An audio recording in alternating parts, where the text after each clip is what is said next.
after party.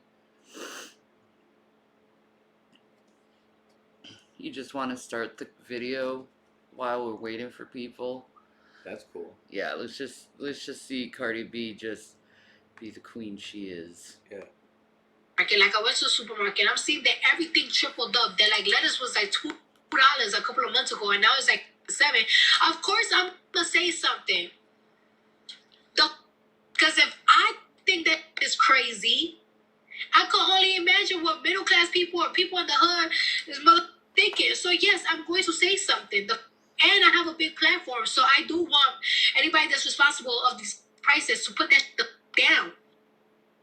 That's Cardi B. Yeah. Just as tired of the new hiked up grocery prices as we are. Hell yeah, Cardi. Good for her. That's the shit, actually. That's what I like about Cardi B, because she'll speak shit up. Yeah. If she feels like she needs to speak, man. Do something about that shit. Hi, ACA. Hey, Ted. Hey, Maybe. Like, I fucking love this girl, man. I know she has a past, but I don't like holding people's past against them. Yeah, amen. You know? Yeah. That ain't right to do. She got the wop. Made it clear not just in that pretty awesome rant, but in a thread of now viral tweets. Here's one. Cardi tweets, "Nah, grocery shopping prices are ridiculous right now. You might as well eat outside." I'm not trying to logic on it, but I do like the anger with it. In another tweet, she complained about the price of lettuce being $6 where she lives. While many on Twitter ridiculed the rich rapper for lamenting grocery prices, others argued in favor of her showing empathy. No, she should argue about it. It's absolutely fucking ridiculous. She showed empathy. So there's people penalizing her for showing empathy with Oh, you're rich, you don't have to worry about it. Dude, $7 is still a lot of fucking money. She's doing it for clout. $7 for lettuce? No, I don't see what she said as acting like us, Ted. Nah. I think she was honestly saying it. Like, get these prices down for folks. Yeah, she's using her platform to fucking complain about that shit. That's a good thing. Yeah. I think it's good. Yeah, it's good to have someone on such a pedestal bringing up these issues. Yeah, she's thinking of the little man. Dude. I saw that as a positive video. Man. Oh my Get those God, prices Ted. out so people can buy my concert tickets. All right, Ted. Well, maybe that's the truth, though, man. That's gotta hurt for her, too, if people ain't buying her shit. Mm. That's gotta hurt her, too. That will hurt her. Like, but $7 for lettuce head? That's bullshit, man. It's $8 for a carton of eggs here? Bullshit. Fuck this fucking economy. Sorry, Abby. This is a problem affecting a lot of Americans. What do y'all think? I love I'm a supporter. I'm here for Cardi B. She has always been like a person of the people. I can't believe she actually goes to the grocery store by herself. If I was like at Sprouts and I saw Cardi B, I'd be like, oh my God, you're Cardi B. What are you doing here? For the record, I don't think she often does. She says she has some... Yeah, mama. God, she's awesome. That's nuts, though. Could you imagine being in a fucking market and you see Cardi B there? Dude, she wants to be normal for what sometimes. Yeah. I don't blame her.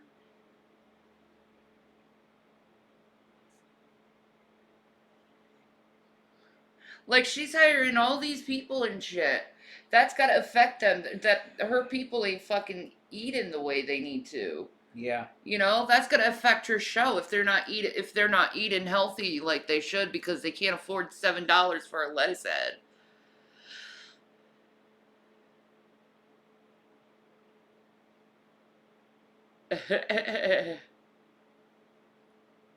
I like Doja Cat. I like their music. Yeah. God, she's gorgeous. Ugh. I would love to just get in a conversation with Cardi B. someone that does most of the shopping. She gets a weekly price report, cost report, and then occasionally she maybe like once a year pops into the store like a president does, just to seem relatable. I'm so glad that somebody is talking about it. It's crazy. Like, you know, and I absolutely 100% agree with her. Like, I feel like we're amongst the lucky ones that can afford these higher prices, but there's, you know, I live in a low income neighborhood. I live in South Central LA, and like, I don't know how some of these people are affording lettuce and really basic goods, bread, peanut butter, cheese, like everything has skyrocketed. And hey, our wages have not skyrocketed. Nobody's wages are going up commensurate to what it costs to buy anything, like basic goods. Like, we used to make fun of how you would go to Whole Foods, we'd call it whole paycheck, right? And you'd buy 6 things and it'd be like $100. That's everywhere now. That's every single grocery store. You buy 6 things and it's $100.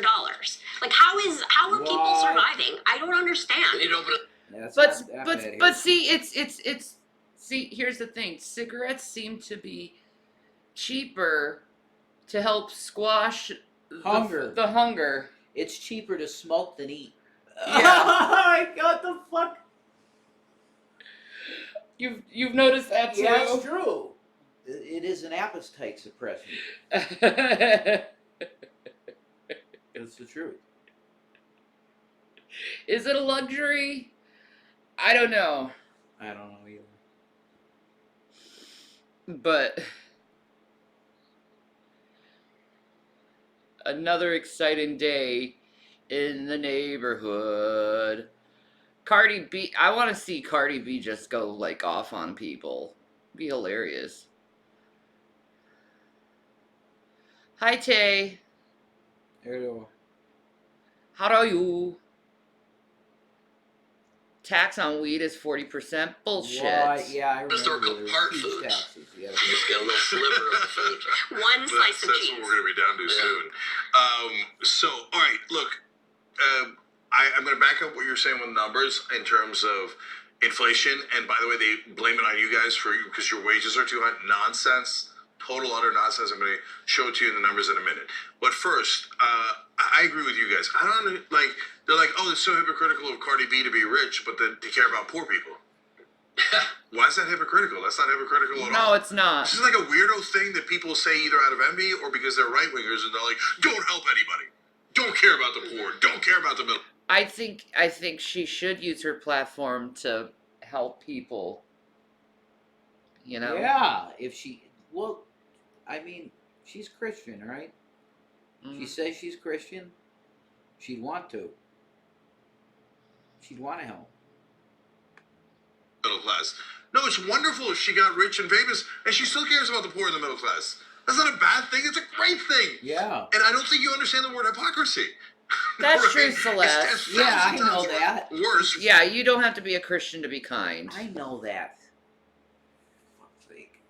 He just means her core beliefs are empathy, caring Yes. for the poor, caring for. It's one of the top tenets of Christianity. WAP for Jesus. Jesus created WAPs. He created the pussy so the man could enjoy that shit. God, that's so good too. Yeah, he just got pussy, so he's in a like sex days. That's really good though.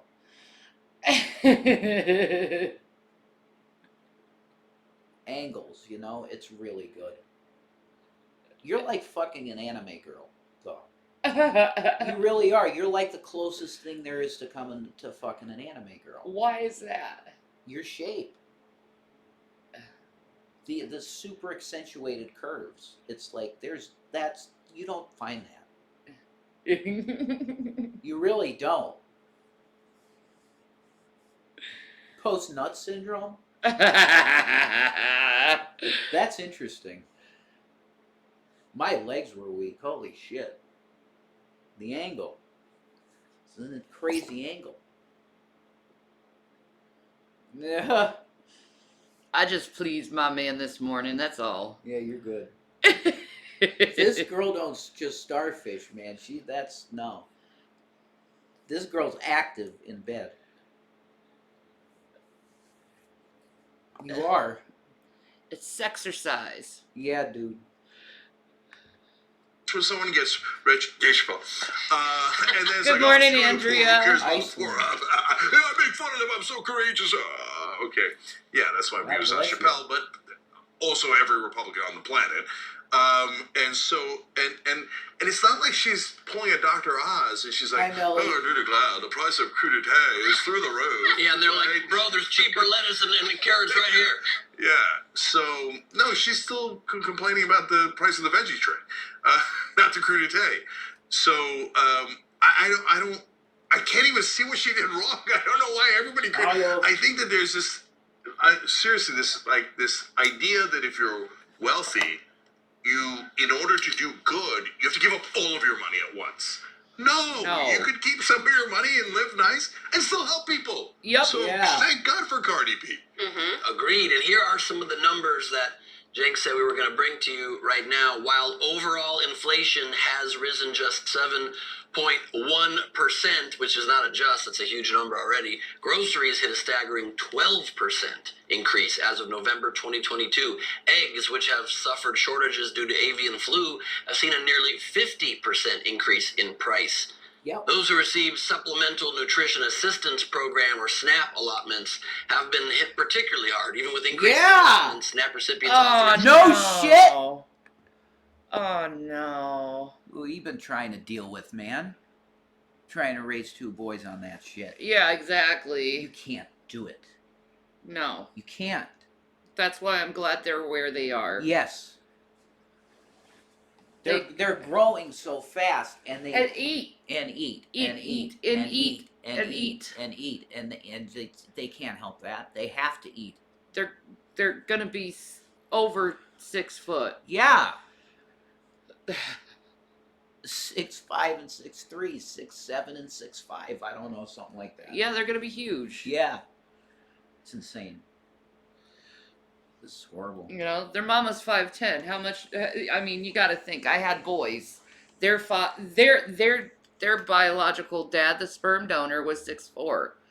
So I'm 5'10". He's 6'4". My dad's 6'4". My brother's 6'5". Right.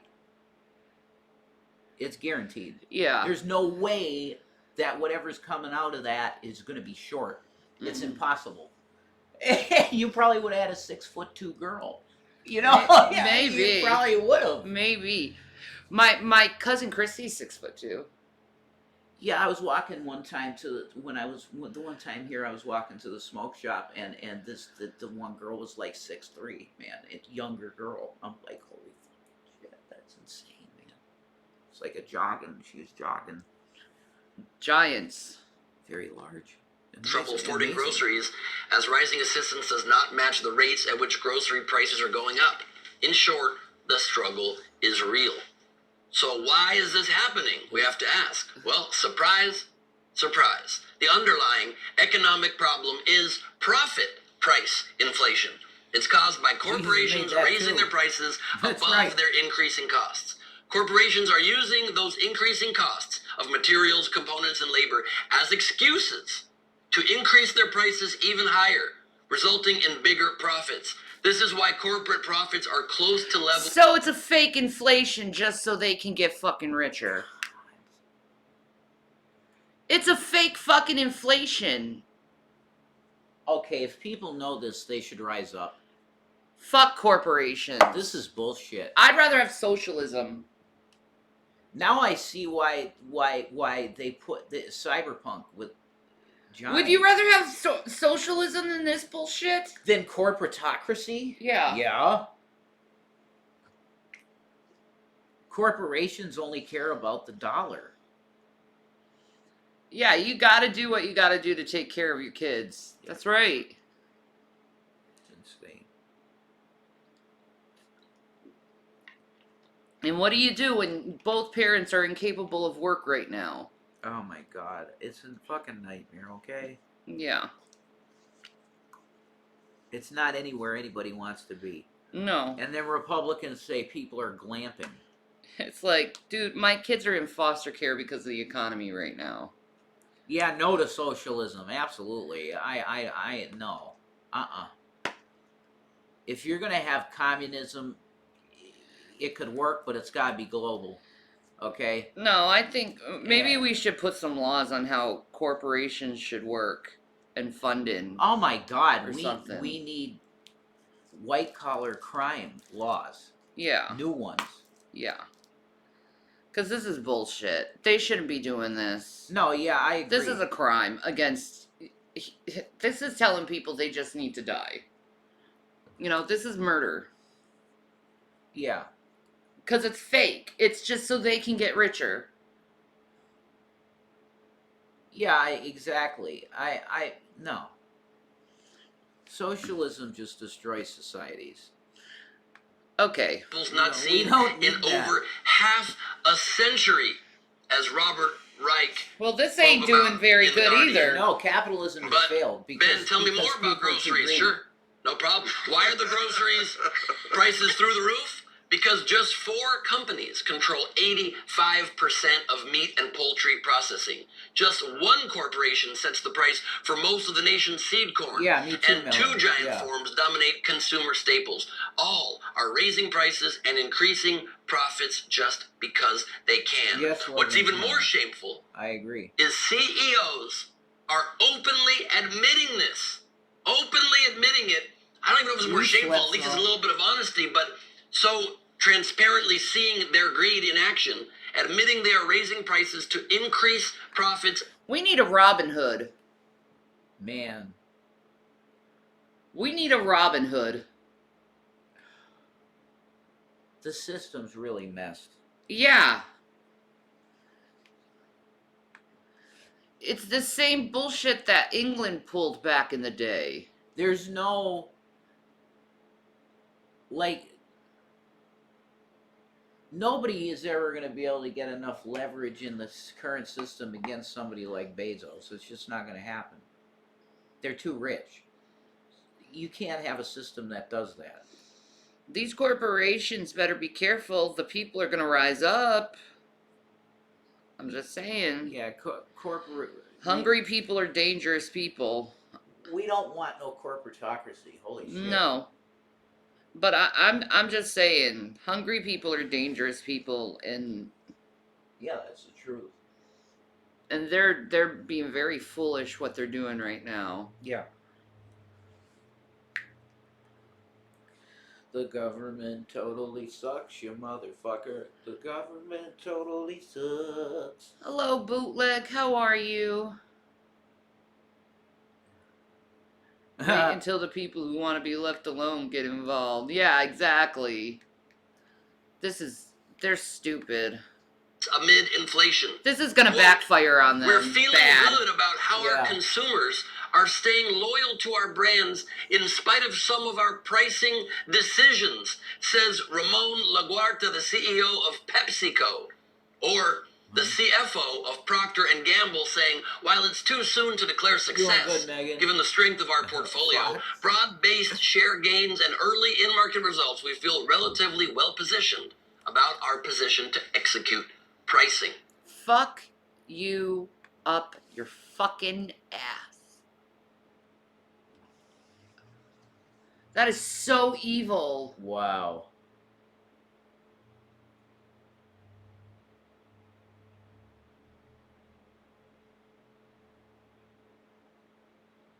Yeah, see, now, the question is will Republicans just turn blind eye to all this? Of course they will, because it's capitalism. But it's messed up, man. This imbalance is it's like that. Mm-hmm. Like the scale is broken. Yeah. Like people like Musk, and I'm not anti-wealth at all. Of course, I had money. I'm not anti-wealth at all. But people like Musk and Bezos, and I know they do charity, they do, but holy shit. This is so evil. This is so evil. It's about greed. It's not about feeding people anymore. Like I am pro-capitalism, of course, as a conservative. I'm a pro-capitalist, but I think capitalism has failed the planet, though. Yeah. Because we were too greedy. There wasn't enough charity. There was a lot of take, and people got really rich, but there was not enough put back out. You should be tithing. If every rich person in the country tithed 10% of their income every year, there'd be no homeless, ever. That's just the truth. But we have a system that doesn't work that way. It's bullshit. It's all federal bullshit. And this is affecting the whole world. Yeah, definitely. We've now read about half a dozen of those quotes to you guys in different shows because if you go to their earnings calls, that's where the CEOs brag about how well they did to the market. Yeah, Melanie. And so they tell the market, oh, we're increasing prices like crazy, and these suckers are still paying it. And so our profit margins are through the roof. Now, I'm going to show you that that is the case in the numbers. See, in a normal market, when you have, as prices increase, it's because firms have three different components to a price: your labor costs, your non-labor costs, and your profit margin, right? Now, normally every year you give a little bit of a raise to labor, so labor winds up becoming a bigger part of the increase in your prices. So from 1979 to 2019, 60% of the increase in prices was due to labor. Now, that's a long stretch of time, but it makes sense. It doesn't mean your wages went up a lot. They didn't, but of the same prices that went up, and if inflation was relatively under control, 60% of it was due to labor, and that is normal, okay? And only 11% were extra profits that they were piling on. But since 2019, after COVID hit, they realized, oh my God, there's no one checking at all. We're all monopolized now. Over all of these years, That's we've inappropriate. gained control of these That's not markets. right. We get set almost any price we want, and the government isn't regulating us anymore. They don't let us do anything. They let us strand millions of people in airports, screw over entire Christmas breaks, etc., and they won't find us $1. Even the Democrats won't do it. They're a goddamn joke. They're almost bragging about it in these calls. So what happened in these last 3 years? Only 8% of the price increases have been due to labor. Bobby. 54% were because of extra profits. So when you see on cable news, whether it's Maximum Fox News profits. or Good MSNBC, for Engie. telling you, and they both have, and we showed those clips to you as well. Oh, inflation's because of the workers. The wages are going up too much. And by the way, the Federal Reserve, representing the rich and the powerful, them, we get got to out. raise interest rates so that we lower employment and lower wages, and that's going to give us stability. It doesn't have anything to do with wages. It's all the massive profit that they're taking home. The 8% isn't even increased wages. It's because unemployment has been so low, they have to just pay more people, not paying them better rates. Yeah, so that's another part of it. So, and you never hear this in corporate media. Why? Because they're also giant corporations, right? So they're not going to tell you, we're also taking home the profit, and we're all pretending that it's your fault, but it's actually our decisions. So that's why Cardi B, greater than all of corporate media in telling you the truth about prices. Yeah, I agree with that. Amen. And Yeah. it's one thing to gouge I people on a agree. Tesla, but to gouge people on eggs and bread That's sick, and dude. peanut butter, like these corporations are truly evil at this point. Yeah, Like, dude. Yeah. you know, like the whole thing that happened with the infant formula, like, what is happening? These are basic necessities. Eggs, you're gonna fleece the American public on eggs? Go suck an egg. Yeah. Uh-huh. I hope we call this story Cardi Pissed B off people, mad man. about price gouging. Oh. Oh. It took me a second, but I got That's it. enough of that dog shit. Thanks for watching The Young Turks. Really appreciate it. Another way to show support is through YouTube memberships. Yeah, Watermelon is stewing in her juices. Yeah. What a fucking. Wow. That was insane video. This is another insane video. Oh my god. I'm really sure. The chimp goes absolutely ballistic I'm after. 99. Wait. This is the title of the video. Chimp goes absolutely ballistic after being given Xanax. Travis the chimp. I need to know this. I'm pretty much 100% sure that this was on Nancy Grace. I think it might have been too. Yeah. But why would you give a fucking chimp a Xanax? I don't know. I don't know. He was acting crazy, so I wanted him to calm the fuck down. Obviously, it didn't do that to his brain. I don't think that the drugs were made for chimps. No. I'm pretty sure the drugs are made for human beings, so. Correct. Okay. It probably hallucinated. The chimp? Yeah. Don't humans and chimps Yeah, I have thought similar they- brains? I thought we did. Well, yes, but they're still not the same species, so you would think it would affect the brain differently because of different balances of hormones and And shit. the dose. Yeah. For a human to be high for an animal. Yeah. Yeah, they test on animals. Yeah. That's true. Oh my God, Project X. Wolverine.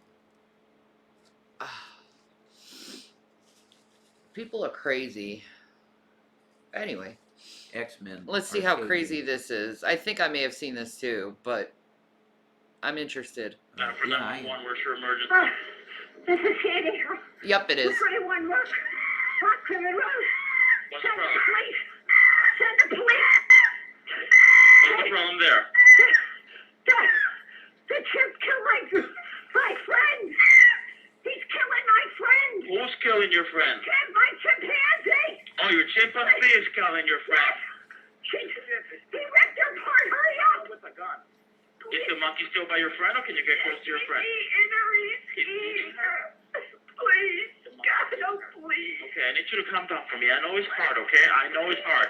But they're going as fast as they can your way, Oh, okay? my God, please. Dogs, cats, and birds are Baby. often kept as pets because of the Well, yeah, I've never had a cat attack me like that. Holy shit.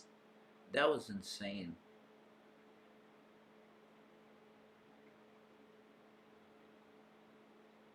Fuck Travis. Chimp ripped her apart, man. Travis is an asshole. Thank you, Nick. You got the glow. You know, We have the afterglow. the glow.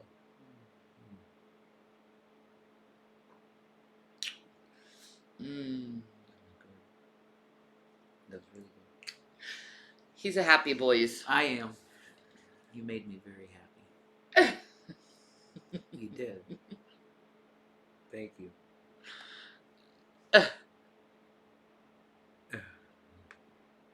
the unconditional love and Later, companionship Zola. they provide. These pets commonly become beloved family members. But occasionally, certain people seek out other, more exotic animals, attempting to tame and domesticate them as pets too. I don't But think how that's smart. domesticated can these wild exotic animals be?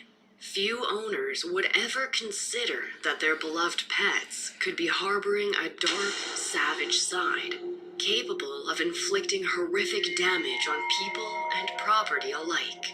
But for some exotic pet owners, when they find out the harsh truth, it's already far too late. What is up, Ewu crew? The shocking story we have for you today is wild, gruesome, and incredibly tragic. It's a warning to anyone who dreams of keeping an exotic animal for a pet. Quiet, very In good. Very good, 1995, Sandy and Jerry Harold sought out a chimpanzee breeder from Festus, Missouri, who ran a sanctuary. Though they themselves didn't operate a sanctuary, they wanted to buy a baby chimp to keep as a pet at their home That in was Stamford, Connecticut. stupid. The breeder, Connie Yeah, that Casey, it bred ain't a for male everybody, chimp Nick, named but some Coco, people who had think been it's taken cute, from so. jungles somewhere in the broad region of equatorial Africa in the 1970s. If you find it in Before your being life, you'll bought love by it. Casey for $12,000, and a female chimp named Susie, who Thank had you, retired Nick. after being on display in a That's nice. zoo. On October 21st, Drag's kitty is a girl. I could have told him that.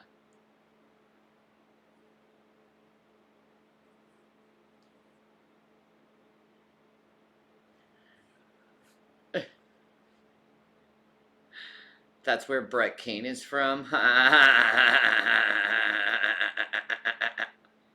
Yeah, I don't like zoos, really. Coctopus. What's your opinion on Amendum? I'm curious.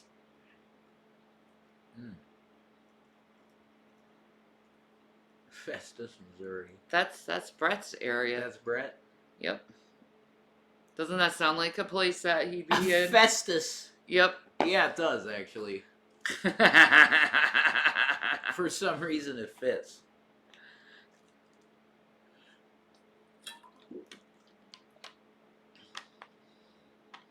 Amendum was crazy as fuck, but pretty entertaining. I think he's smart as fuck. He is smart. Personally. I love when he goes off. It's just, well, that's wow. That's pretty often. Yeah, it is. Not anymore. Not anymore. He's pretty chill. He chilled out through he's age. Just teaching his version of science. He calls it draft science, and I think it's interesting shit, actually. Yeah. I like listening to him. Yeah.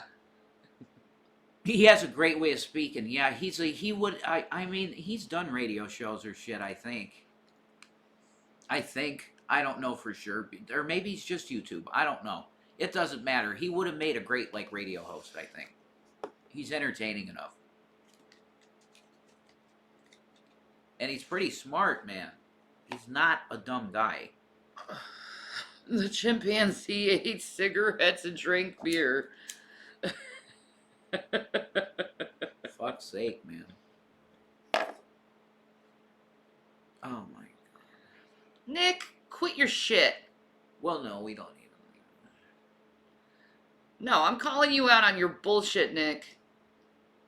He can talk what he wants to. Yeah, I always do. What the fuck? Jesus. Nick didn't do nothing. He said something passively aggressive toward me. And he knows it. No, I don't think maybe you took that right. He's just saying... No, when he gets to talk about things he likes, he flows well. Yeah, I don't think he meant... Is that how you took it? I did. Why? Okay, well, that's... Topics change. What? Tubal ligation? Yeah.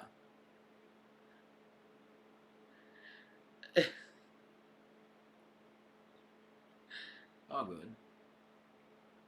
That's it, yes, yes. That thing. Casey called Sandy and told her, "Your baby has arrived. It's a boy." And to Sandy, the little chimp really would become like a baby to her. Sandy quickly set off to meet the baby chimp she had excitedly been waiting for. But in order to take the baby from Susie, Casey had to tranquilize the mother chimpanzee. The baby chimp was named Travis, after the country music singer Travis Tritt, who was a favorite of Sandy's. As a newborn, Travis was said to be covered in black hair everywhere but his pink face. Sandy had cried while meeting the baby chimp for the first time, when his tiny hands... Just get a real fucking baby. Don't get a fucking wild animal that doesn't know any fucking better. Yeah, ancient god Tartarus.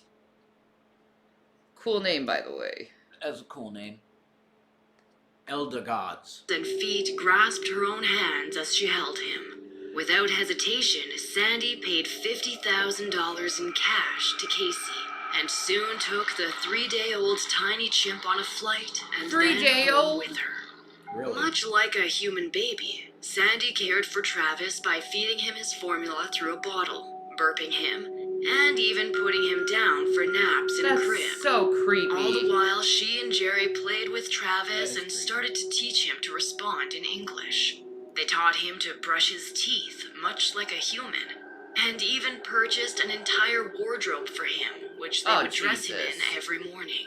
He often wore baseball shirts and sometimes a baseball cap. As he quickly grew, he started to move around more, no longer satisfied with dragging himself around on the floor.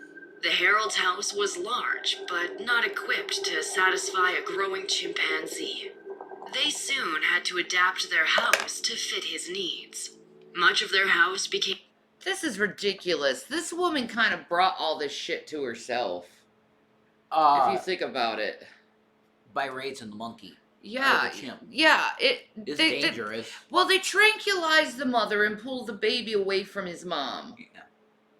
That's abusive. They're meant for the wild, not human lifestyle. I agree with that. Yeah. They should be left alone in the wild. That's their deal. They make their society work. Yeah, this is abusive toward animals. I don't agree with this at all. No, we shouldn't be having chimps, I don't think. That they're meant for the wild. Yep. They really are. We shouldn't domesticate them. No. Ugh. People are dumb. And you give them a Spaces fucking designed Xanax. just for Travis. Not only did they cage in a large room just for him, much like a bedroom, which was attached to an outdoor enclosure for him to access and outfitted with tires and ropes, but they also gave him a few other rooms all to himself that he would be able to move about whenever he was alone.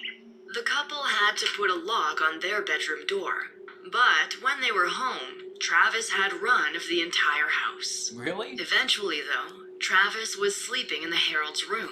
Jesus. And though they had given him his own mattress, He could have fucking ripped their face off and killed them in their sleep. But he wouldn't under normal circumstances. Yeah. Why did they feed him pills? This is insane. Why the fuck did they feed him pills? They're fucking dumb. Who did this? Like, I can't wait to see the story. It's like...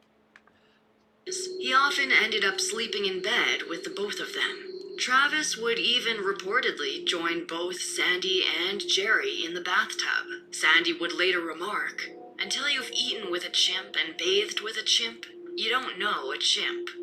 Travis ate all of his meals at the table with the Heralds.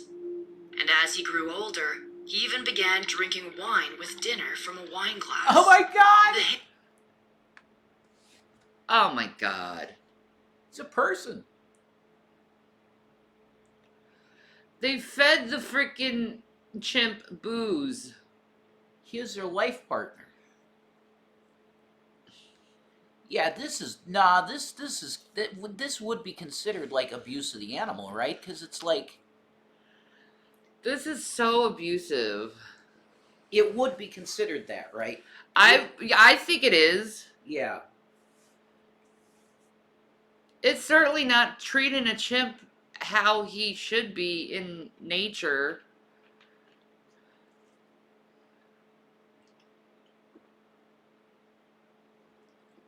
Booze and pills given to a monkey is definitely abuse. Yeah. Animal abuse. Leave him where he should be. God. Why would you take an animal like that out of its environment? It's gonna fucking have problems. It just is. It doesn't know. Do you think wild cats shit in boxes? No, they don't. They shit No. on the ground. Right. Exactly. And a chimp is gonna maybe see a piece of meat, even if it's its owner or something, as your meal. Yep. That could happen. That's true. No, because the ground is one giant shit box. Yeah, exactly. Then. Yeah. Yeah, that's true, Ted. I mean, you abuse something enough, it's gonna fight back, and it'll fight fierce when it realizes. Yeah, exactly. Yeah, our cats use the bathroom.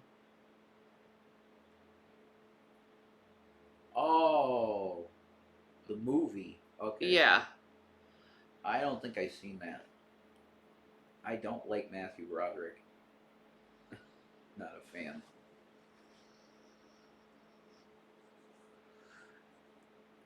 I hate to say it, but this woman needs to be charged with murder of her friend.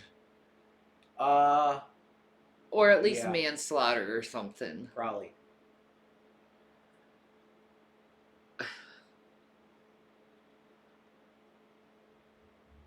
She died? Oh. Well, there you go. Wow. I need to get a drink. You need one? Okay. Thank you, baby. Yeah, no problem. Fucking me.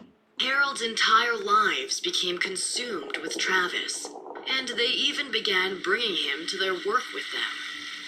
That's a nice vehicle. Ooh. That is some sexy fucking wheels.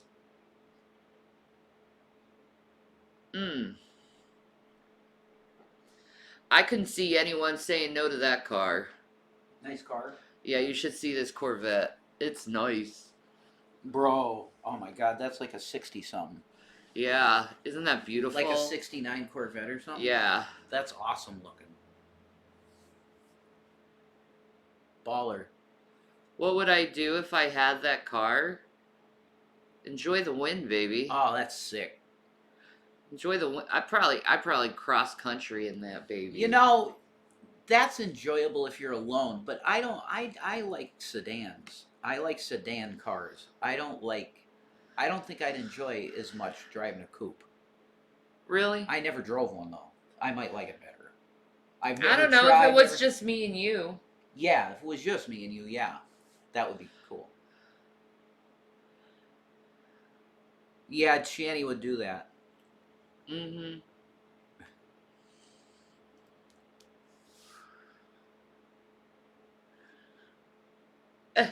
Yeah, that's what I feel. I like sedans.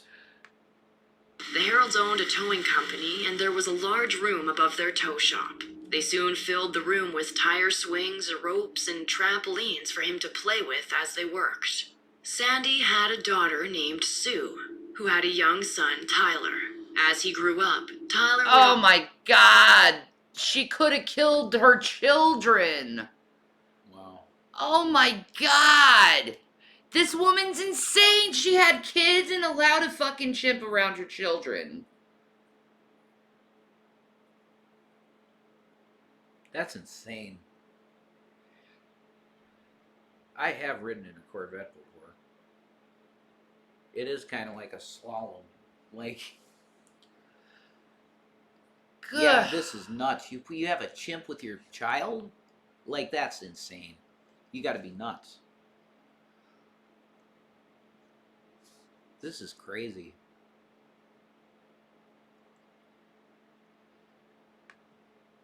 often play with Travis, much like a human childhood friend. Even though they were actually similar in age, Travis matured quicker than Tyler, and gentle Travis would often care for the young boy. He Oh was my known God. to hold him in his lap and give him kisses. The Heralds really did seem to regard Travis like a human child, taking him to the beach with them, teaching him to ride a bike, and even how to control a ride-on lawnmower. He would water the houseplants, feed the family. Dude, the freaking chimp could ride a lawnmower. Crazy chimp. Happy New Year, Sadie. Happy New Year. There's no way. Yeah, this is child neglect. And animal abuse. And animal abuse. Yeah. Family horses, get himself a crazy drink from the story. fridge and This pour channel's so himself a good. glass, and even join them at restaurants. The Heralds appeared to believe that they had socialized and domesticated Travis, and that because they treated him like a human being, he almost was one. They didn't see him as a pet, but as part of their family. Sandy, in particular, viewed Travis as her son. Travis soon became a local celebrity in Stamford. The police were known to take pictures of him, and strangers would approach the Heralds to have pictures taken, sometimes even getting Travis to hold their children and pose. The Heralds eventually used him to advertise their business because he was so well known in Stamford. Wow. Sadly, Sue, Sandy's daughter, passed away in a motor vehicle accident, which sent the grieving mother into spiraling depression. The tragedy also resulted in her considering Travis to be her only remaining child. Jesus. Travis took on the role of Sandy's child easily, and he accompanied the couple even more frequently. Bye, But Andrea. though he often behaved as though he Bye. was human, the Heralds Bye. would soon learn they couldn't always control him. During a drive through downtown Stamford in October 2003, the Heralds Yeah. stopped at a red light, and for some reason, Someone threw an empty plastic bottle into the half-opened window where Travis sat. Travis's reaction was to grunt, unbuckle his seatbelt, open the car door, and knuckle walk across the road. While out on the street, Whoa. Travis reportedly lunged at someone walking by, before he began climbing over cars and swinging around the street. The entire time, he was smiling and hooting as the heralds attempted to get him back in the car. Nothing they did could get him to calm down and leave. Not even their usual bribery of cookies and ice cream. After some time, a dozen police officers were called to help wrangle the loose chimpanzee. But Holy shit, why wasn't he taken away and put in a sanctuary then? Yeah. Yeah. Oh my god. It looks like this could have been avoided.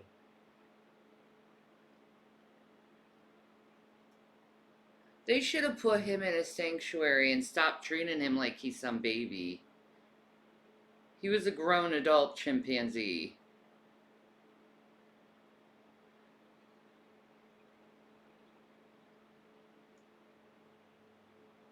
What would he do in a sanctuary? They could rehabilitate him, I would assume. Wow.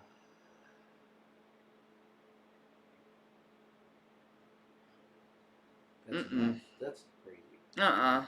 he saw the officers as part of the game and started chasing them. For 2 hours, Travis evaded capture by local police. He would enter the herald's Those are vehicle chimpanzees. and then swiftly open the doors and jump out before they could lock him in. Finally, after tiring of his game, Travis climbed into the vehicle and buckled his seatbelt to leave. The Herald reportedly kept Travis contained in his room the next day because he had been grounded for his actions. Even though police Yeah, that'll work. Let's ground the animal. You were a bad boy.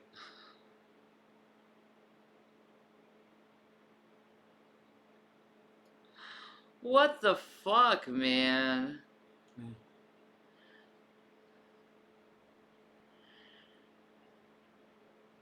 Yeah, it must be traumatic to be taken from your home, forced to do work, and be treated like property. Exactly. agreed he was being playful. It was also clear that the Heralds didn't have complete control over Travis, and that even the police had been unsuccessful in capturing him when he was loose. The incident received a lot of attention, and because of it, the State Department of Environmental Protection became aware of Travis. They determined that the Heralds were violating a statute which required them to have a permit in order to keep an exotic primate of Travis's size and weight. He's huge. Despite this, Big they boy. chose not to take... He's huge. He looks almost obese. He's a big boy. They're very strong animals. What they said is the baby was 3 days old and they had to put the mom to sleep in order to get the baby away from the mother.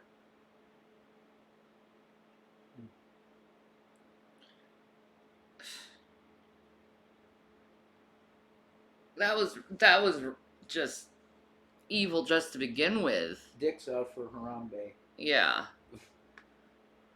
Travis from them. Mostly because of his status as a local celebrity and partially because they didn't want to appear cold-hearted and harsh. They also claimed that they didn't believe Travis was a threat to public safety. It is important to note that most of the Stamford police officers knew Travis quite well, and almost all of them had posed with him for a photo at some point, which may have influenced their opinions on the incident.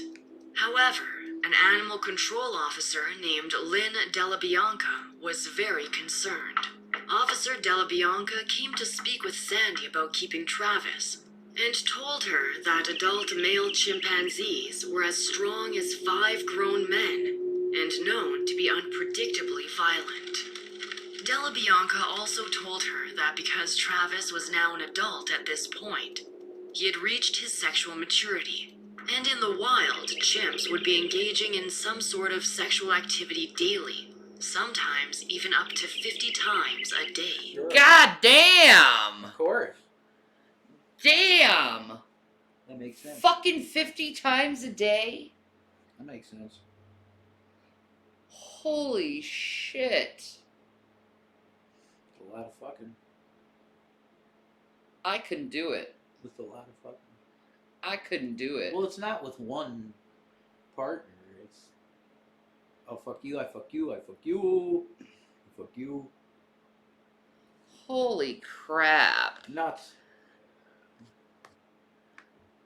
Travis would have those same urges, but could become violent because of them. Even though Sandy listened to Della Bianca's warning, Travis was horny. she He quickly couldn't dismissed contain the himself. concerns, as she had never seen Travis display any kind of behavior close to violent. Still, Officer Della Bianca cautioned that Travis would live until he was 30 or 40, and she couldn't predict his behavior for his lifetime. Della Bianca later revealed that Sandy had expressed to her that she knew she wouldn't be able to keep Travis forever, and that one day he would have to go to a sanctuary as he would become harder to control when he got older. Yeah. But Sandy had withheld the entire truth from Officer Della Bianca. 2 years prior, in 2001, she had been told by Travis's breeder, Connie Casey, that Travis's parents, Susie and Coco, along with another chimp, had escaped from their cages. On the loose, they had allegedly aggressively approached 17-year-old Jason Coates' vehicle. Coates claimed that he and his friends were trapped inside as the chimps bared their teeth and rocked the vehicle. Coates eventually broke free and ran into his house to get a shotgun. By this time, Casey had arrived and tranquilized Susie, but she was still conscious. Though Casey had begged Coates not to use the weapon, he was reportedly afraid of the chimp and believed she would attack. He shot her 3 times. Susie died 2 hours after the incident. After the fact, other witnesses came forward and said that the chimps were being playful and friendly, and Coates served a month in jail for property damage and animal. That's bullshit. He felt threatened. He shouldn't be in jail for that.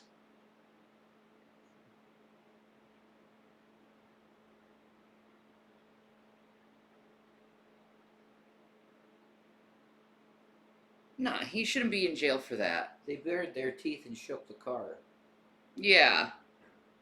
Does that justify him popping him with a fucking AK? Or a fucking Grabbed a shot? shotgun, shows AK-47. Yeah, Who yeah, made this doc? that confused me, actually. Well, they were talking about chimpanzees, but they were showing baboons. Baboons, yeah. Yeah, that's true. They just took Eddie Free Domain images, you know. It was probably quickly put together. Yeah, because they pump out a lot of content. Yeah. Animal And they're abuse. great videos. But he still maintains that the Making great chimps had videos. posed a threat to him. What's more, there was an alleged incident in 1996 with Travis where he had actually shown that he could be aggressive. Leslie Mostel Paul had seen Travis while he was in the Herald's vehicle and asked Sandy if she could approach him to say hello. Sandy had said it was fine, but when Paul tried to shake Travis's hand, he grabbed her hand and bit her. The bite was deep enough that it drew blood. Paul later described that she felt like Sandy was more aggravated than upset about the incident, as if she was annoyed it had happened. Paul said that she had to get a rabies shot just in case because Sandy took so long to prove that Travis had gotten his shots. Paul was so upset by the incident that she reported it to the police, but she was disappointed when the matter was never looked into. Later, the police would claim that they never received Paul's report. In hindsight, these glimpses of aggressive behavior were hints to the horror that would occur in the future. Regardless of if the Heralds believed that Travis was a threat or not, they still no longer took him out in public, as it was clear they wouldn't be able to capture big him boy. if he didn't want to be contained. Reportedly, the mayor at the time warned that if he got loose again, he could be shot. Trapped at home and no longer allowed to accompany the Heralds to work or on outings, Travis Hi, began Krissa. to sulk How are and you? mope about being cooped up in the house. Around this same time, Jerry became incredibly ill with stomach cancer, and Sandy was spending all of her time with him in the hospital. Jerry began to worry that if he passed away, Travis would be too much for Sandy to take care of on her own. He even suggested that she take him to a sanctuary. When Jerry died on April 12, 2004, Sandy felt incredibly alone. And despite Jerry's worries, she chose to keep Travis with her. Travis also appeared to mourn in his own way, taking the pictures of Jerry off the wall and kissing them before holding them to his chest. He even started to take care of Sandy, filing her nails and brushing her hair when she sat crying. A year after Jerry passed, Sandy debated sending Travis to a sanctuary, even writing a letter to the owner, but she soon changed her mind and never sent it. She should have done it. Yeah, Like, it was time. yeah, you just don't do this to wild animals. Is take them out of their natural habitat and try to turn them into humans. They're not humans. They're wild animals. Let them be wild animals. Uh-huh.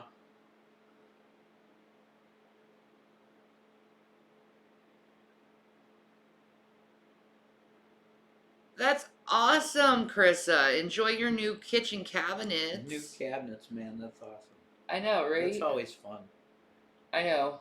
To like smell the wood and stuff. Oh, Yeah. and everything looks nice and new and Yeah, there's no splotches on the shit. yeah, exactly. Yeah, it's nice. That's cool. Part of this decision was because Sandy and her friend, Charla Nash, a single mother, had reunited after Jerry passed. Sandy allowed Charla and her young daughter to live in a loft that she owned and even offered her a job bookkeeping for the towing business. Their friendships... 1 minute. Oh, Oh. Hello, Aiken. that was a big one. Knuckles. Sorry, I was going to say hi to you, but I had to sneeze first. And I didn't want to say your name in the middle of a sneeze. Ugh.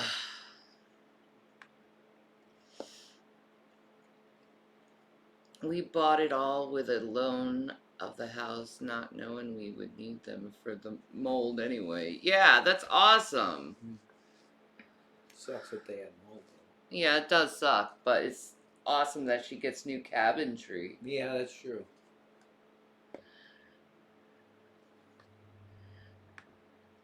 seemed to save Sandy from the depths of her despair. And Charla often spent time helping Sandy take care of her I heard that house as well as fart. Travis. Charla had experience with It's Travis, love, Aiken. as It's she love. had visited quite frequently when he was younger, and he often climbed up her legs and shoulders and played with her blonde hair. Now that she was back involved in his life, Charla soon started making jokes that she was Travis's aunt, as she often took care of him.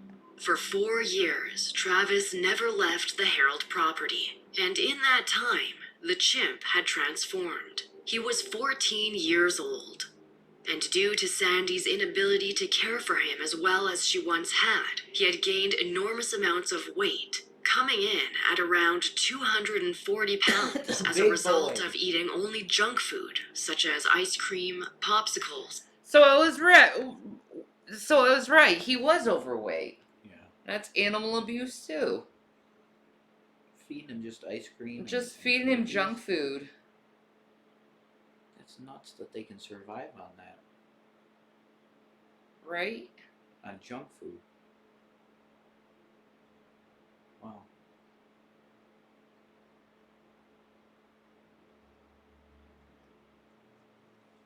Amen, Krissa. Good deal. And fish and chips. Oh, God. He spent his time watching one of the 3 TVs all day, or playing with his own pet cat named Misty. Cats. Though Sandy appeared to be recovering from the devastating loss of Jerry, Travis's agitation grew over the years, and he was often irritable. It seemed that being cut off from the rest of the world and limited to only the house, in addition to the pain of Jerry's sudden death, caused Travis to lose some of the sweet nature he was known for.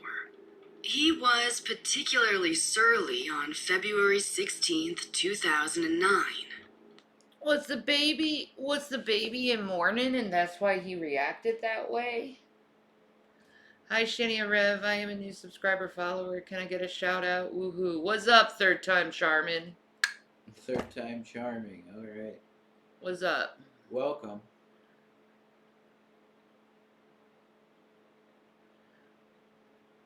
Oh, no. It's okay, Krissa. That can happen, though. Yeah. You're welcome. Just as Sandy was about to head out of the house to meet a friend. Sandy tried to calm him by getting him to color or draw, watch TV or eat, but nothing seemed to distract him from his agitation. Do people withdraw from Adderall? I have no idea. Oh, I'm sure it has withdrawal symptoms, yeah. Really? Oh, I'm sure it does. I have no idea. Yeah, I'm sure it had. Yeah, I'll. You can Google it. Yeah, look, most of those type of medications do. That is true. Because it's mental. Yeah.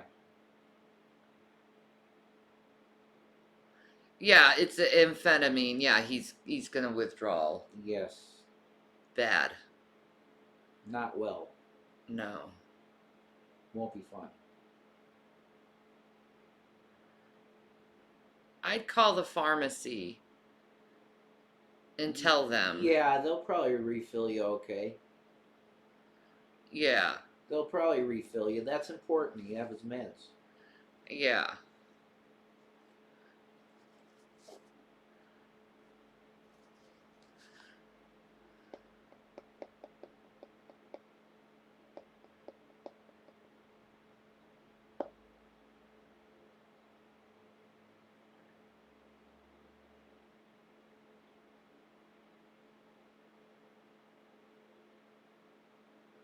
I don't know if they do it or not. It doesn't hurt. I would call the pharmacy. Sure. She worried about him enough to put a Xanax pill into Travis's tea in the hopes that he would settle down. It didn't appear to be working. No. As Travis took her car keys and went out to the yard where Sandy failed to coax him back into the house. He took the car keys? He clearly wanted to go for a car ride, which he was no longer allowed to do, and was pacing across the yard. Panicked, Sandy called Charla. Later, there would be... Dude just wanted to get out of the house.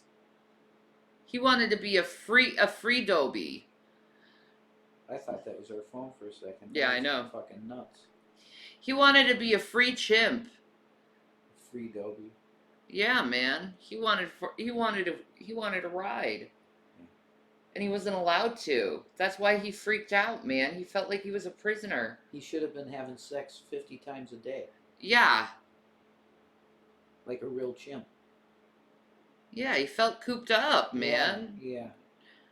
Dude had fucking cabin fever. Exactly. And he went all Jack Torrance on Sorta. someone. Sort of. Yeah. I don't blame him so much. Yeah, cabin fever is real. Definitely. be a disagreement about whether or not Sandy asked Charla to come and help her, or if Charla had volunteered to come over herself. Either way, Charla arrived at Sandy's house around 3:40 p.m. and found Travis out in the yard. At first, Charla held up an Elmo doll she had brought to distract Travis. She held the doll over her face, but he reacted in a way she hadn't expected at all. Upon seeing her, Travis charged across the yard, about 35 feet away, running on his knuckles in a rage before rearing up onto his two back legs right in front of her. Stunned, Sandy had shouted at him that it was Charla and for him to stop. But Travis didn't listen. Instead, he shoved Charla against her vehicle, where she then dropped to the ground. Seeing his sudden attack, Sandy screamed for him to stop. But when he didn't, she grabbed a snow shovel and hit him over the head. Despite Travis screaming as well, he didn't stop his attack on Charla, who was defenseless against the enormous animal. Sandy ran back to the house and grabbed a butcher's knife to defend her friend. She stabbed Travis 3 times, but he didn't even slow down. Wow. Allegedly, Travis paused only once to stand up and face Sandy, where she stood petrified. He made eye contact with her before turning away and continuing his assault on Charla.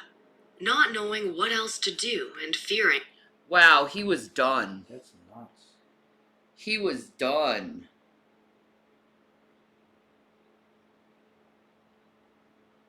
Whew.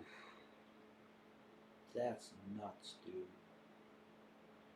That monkey's adrenaline was pumping so much that he didn't feel a fucking thing, dude. He just kept going.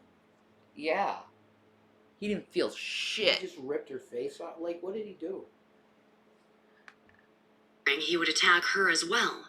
Sandy ran to her car where it was parked nearby, knife still in hand, and locked herself inside.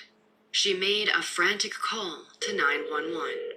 Sandy sobbed while screaming for the police to arrive. She asked for the police to bring a gun to stop her chimpanzee from killing her friend. The chimp killed my friend. What's the problem with your friend? Oh, please. What's the problem with your friend? I need to know. Let the police out with a gun. With a gun. They gotta have their guns out. They gotta have their guns out. Listen to me. Oh my God. End quote. He ripped her apart. Hurry up, please. The dispatcher had reportedly believed the call was a hoax, as they never expected to hear reports of a chimpanzee attack. He's killing my friend. Who's killing your friend? My chimpanzee. Oh, your chimpanzee is killing your friend. He ripped her apart. Hurry up. With a gun. Hurry up, please. He ripped her face off. He ripped her. She's dead. Why are you saying that she's dead? She's dead. He ripped her apart. He ripped what apart? Her face? Everything. Is the monkey still by your friend, or can you get close to your friend? He's eating her. Please. God, oh, please. Okay, I need you to calm down for me. I know it's hard, okay? I know it's hard. But they're going as fast as they can your way, okay? God, please. Chimpanzee. It wasn't until Sandy screamed, "He's eating her," that they took the call seriously. When the police finally arrived, they found Charla lying on the ground, mostly naked from Travis ripping at her clothing. She appeared to be dead.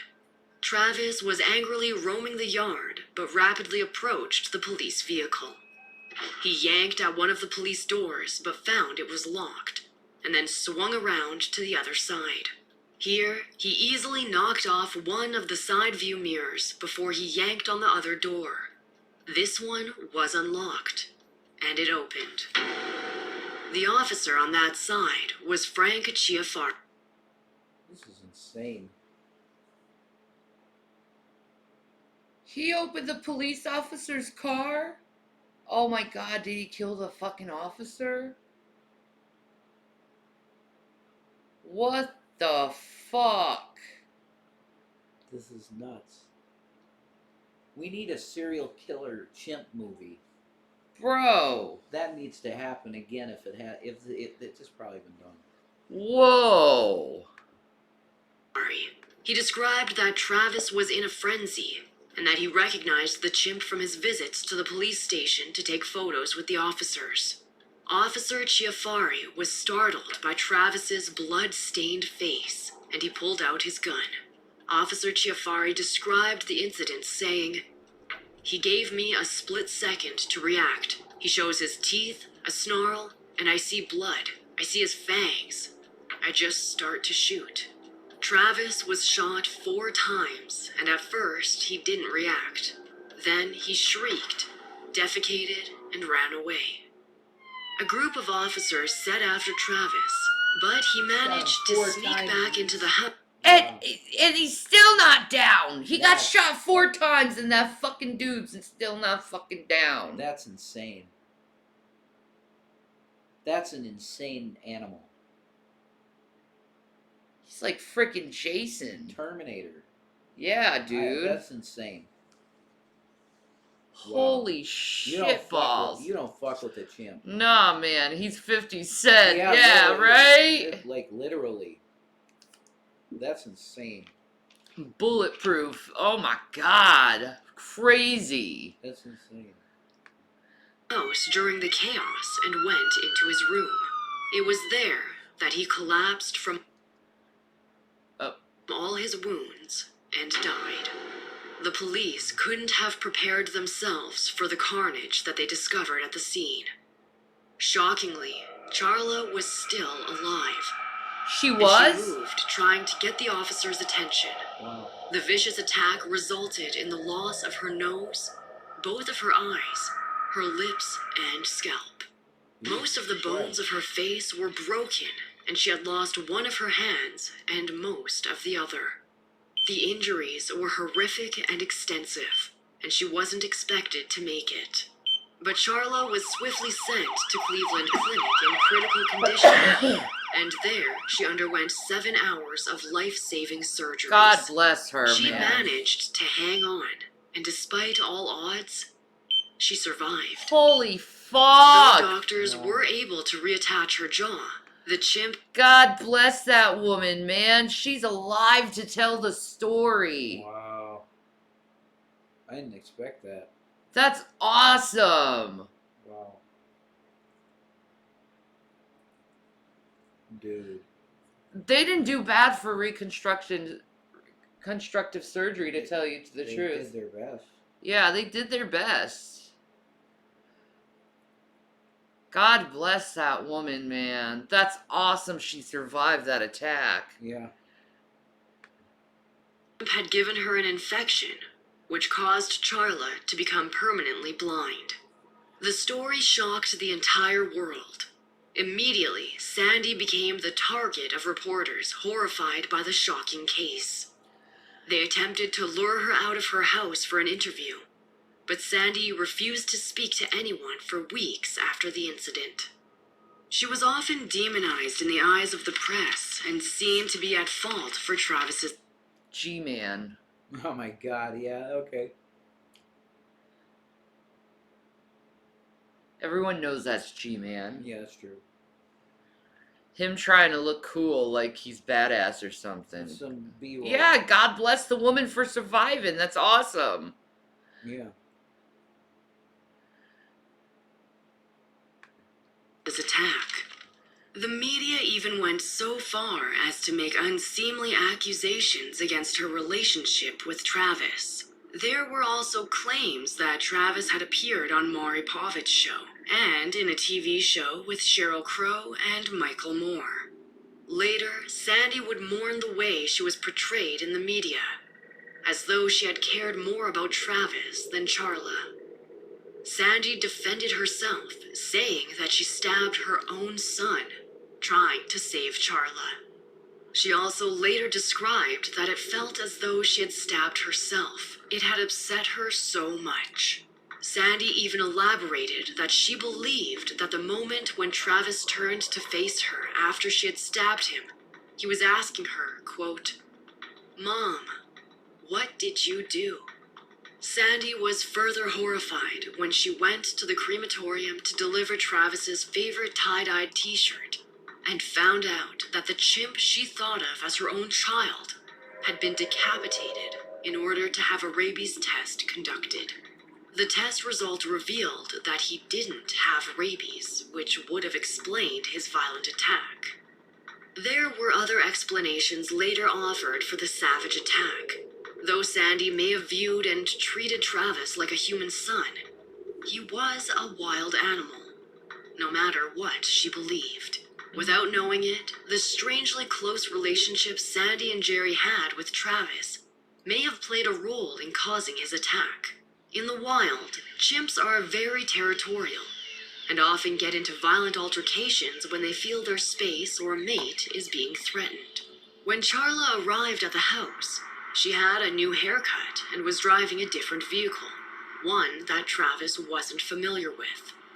As Travis was so bonded with Sandy, he likely thought Charla was a threat when he didn't recognize her. Others believe that the chimp had spent 14 years of his life repressing his true nature because he lived like a human being for so long. Yeah. They think that the attack was inevitable, as it was I only a think matter. so. Yeah. You can't treat a wild animal like a human being. You know? No, not forever. No. Should have let him out. Definitely. Into the wild. That's it. Like, let him be a boy. Yeah. Let him be a boy. Crazy. Whatever. It's awful. It's just, the whole thing's just tragic and sad. Sad story. Matter of time before the chimp would act like the animal he really was. As well, there is some debate on whether or not the Xanax Sandy gave to Travis may have made him more inclined to attack, as the medication wasn't prescribed to him. In humans, Xanax can cause hallucinations, aggression, and even mania, though it is an anti-anxiety medication. It very well could have been Sandy's attempt to calm Travis that sent him spiraling into a rage. Yeah, I think maybe. Sandy There you later go. denied ever having given Travis Xanax, but the examination of Travis's body had shown evidence of the drug. Officer Chiafari later reflected that despite Travis's devastating attack, he views the chimp as a victim as well as Charla. He should have been in the jungle where he's supposed to be, Yeah. not in a house drinking wine and taking Xanax. Yeah. Reportedly, Sandy slept with an urn every single night that contained the ashes of Travis's body. When The fuck, psycho? Holy shit. Your freaking chimp caused your friend to die in front of you horribly, and here you are sleeping with the... Weird. That's weird. He was family though. Zup, Grease Bunny? How you doing, mama? I know. No, she didn't die, but it's weird that she would have the urn of the chimp next to her. Treating a wild animal like an alcoholic suburban mom. Yeah, right? Oh my god. Yeah. This is crazy. Sandy passed away in 2010 at the age of 72 from an aortic aneurysm. Ow. She was buried with the urn in her hands. Since she passed away 15 months after the attack, some have said that after the loss of her daughter, husband, and the chimp she treated like a son, and the maiming of her close friend, she had died from a broken heart. Charla's family sued Sandy only a month after the attack. They asked for $50 million. Jesus. They eventually settled on $4 million, and Charla herself then attempted to sue the state of Connecticut for $150 million, as she claimed they knew Travis was dangerous from previous incidents. But she lost the case. Many of the surgeons who worked to save Charla, as well as the police who responded to the horrifying incident, received therapy in order to cope with what they had witnessed and the harrowing memories. Yet it was Charla who showed incredible resiliency. She later remarked in an interview, "I just want to get on with my life and get better." She's On Charla's awesome. 56th birthday, only 9 months after she had been attacked, she officially revealed her new face to the world while on the Oprah Winfrey Show. I remember that. Charla That's also wow, explained that's to I Oprah remember that she this couldn't from. remember much of the scarring incident, and that she didn't want to. The show No. shocked viewers, as Charla appeared on camera after receiving a graft from her leg to create a nose. Though she survived numerous injuries, there was little that surgeons could do cosmetically, as some areas of her face would never look the way they did before. For 2 years, Charla underwent numerous surgeries. Though all helped to salvage her body after the savage attack, she was also the recipient of innovative transplants. Charla underwent the very first double hand and face transplant in the US. Oh, Yeah, I wow. remember Though all transplants were initially successful, Charla developed pneumonia as she was healing. Her body rejected both of the hand transplants, no. and doctors were forced to remove them because of infection which caused poor circulation in the limbs. But even after receiving the revolutionary face transplant, which her body seemed to be responding well to, Charla still suffered other setbacks in her road to recovery. As can occur with many transplants, her body began to slightly reject the tissue of the transplant. Oh, She had actually taken part in a military-funded study trying to determine whether or not recipients of transplants can be weaned off of anti-rejection drugs, which come with other serious side effects. Often seeking to aid others, Charla chose to participate God in bless order to her. help military service members who become injured enough to need transplants. Even though she risked her own body rejecting the tissue, Charla reportedly didn't regret helping in the study and believes the research will help others. Once she was back on the anti-rejection medication, her transplant was successfully accepted. Awesome. She now has a nose, lips, and jaw again, and her face has utterly transformed. Oh, that's I awesome. just feel like it's my face. It's just not working real good, Charla shared. Today, Charla survives with the help of an aide who comes to her home most days of the week. Her life has been radically altered, as she is blind and has lost the use of both of her hands. Yet, all Charla wants is her independence back. And Oh, now, bless after her. adjustment, some days she can even function alone. That's awesome. She appears to just want to move forward from what happened to her. Her friends and family describe Charla as always having been a survivor, and it was her fighter spirit that has allowed her to thrive even after so much trauma. She once said in an interview, "I know I always had an attitude to whatever came my way. I'd overcome it. I wouldn't let it hold me back." The tragic That's a story of fighter Travis spirit. and Charla is not an isolated incident, as there have been numerous other instances of exotic animals kept as pets who either escape, show their wild nature, or even attack their owners. Even when these animals appear domesticated, they are often Unpredictable. Yeah.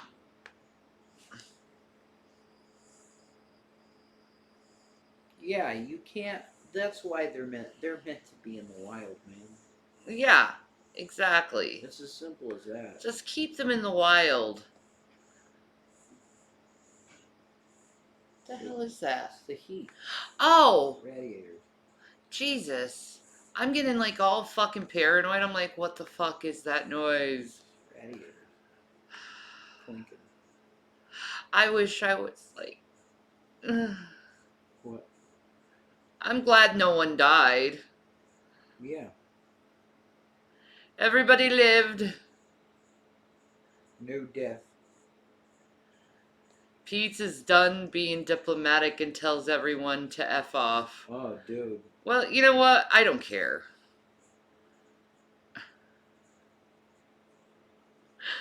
I just don't care. She's dead, Jim. Yeah. It's like there's more things to bitch and complain about in this world and talk about than that dipshit stuff. True. 78 in Texas, about to turn the AC on. Yeah, I would. That seems very hot. Yeah.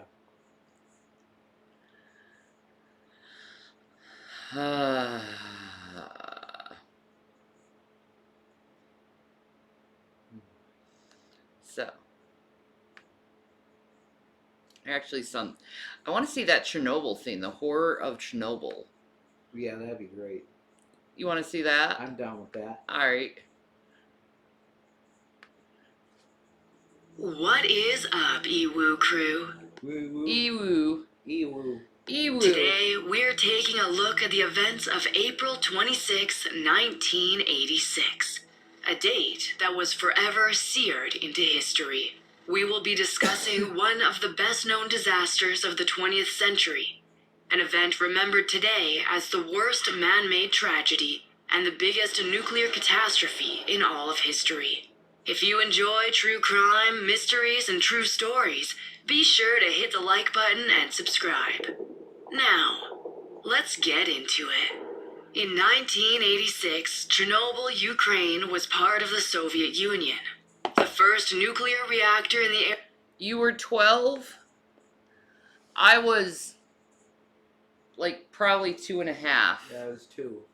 Yeah. I was a baby. Baby. Little baby. I was in Italy. Were you? Yeah. You were in Italy? Yeah. That's too close to Chernobyl, dude. That's pretty close, I guess. It's too close. Area was built in 1977, and before April 26th, the nuclear power plant was beginning to look like a beacon of USSR success. However, there was no way to predict the catastrophe that would occur and result in altering the fate of those at the plant, as well as countless others in the surrounding areas for generations to come. Whoa. At 1:23 a.m. on the 26th, the nuclear plant attempted to conduct a fairly routine test to see how the plant would function during a power loss. The test would last less than a minute. In total, only 36 seconds. The plant was shut down in order to conduct the test that was meant to check how the power from the steam turbines would transfer to the backup generators. Oh, During no. the test, reactor number 4 experienced a raise of output power. At first, this was expected. However, a series of missteps resulted in unimaginable consequences. 25-year-old Leonid Toptunov was the senior reactor control engineer, and that night, he was on shift at Reactor 4. He was highly trained and knew better than most how difficult the reactors were to maintain. However, he had only been in this position of senior control engineer for 2 months, and he had accidentally missed a step when he took control of the reactor, which caused the power output to dramatically fall. Toptunov had suggested shutting down the reactor completely, and therefore ending the test, but his superior manager, Anatoly Dyatlov, threatened him to increase the power to continue the test. The workers then inserted control core rods into the reactor, which were made of boron carbide to reduce the power output. However, due to another error, the control rods had the graphite in the middle, meaning that they did not decrease the energy when expected, and instead, there was a sudden, unpredicted surge of power, which caused an immediate steam explosion. The explosion cracked through the reactor, blowing the upper casing up through the ceiling. Yeah. The first explosion was closely followed by a second. This one caused by the built-up hydrogen from the previous steam explosion. Oh, Lord. The deputy chief engineer, Anatoly Dyatlov, had been supervising the test, and he claimed that, had he known that the graphite was in the center of the rods, he never would have instructed the workers to continue the test. Some now speculate that the reactor was already unstable prior to the test, Maybe. and that the control rods did very little to cause the disaster. The initial explosion was massive. Bursts of fire, the steam explosion, and large clouds of radiation were released as high as 1 kilometer into the air and the surrounding areas. The radiation was described by the Berkeley physics professor, Dr. Richard Muller, as like shrapnel from a bomb. Around 5% of the radioactive reactor core was deposited across Europe, Wow. and some of that radiation. Wow. Found it in Sweden, dude. And then cancer rate spiked. I'm sure that's the case.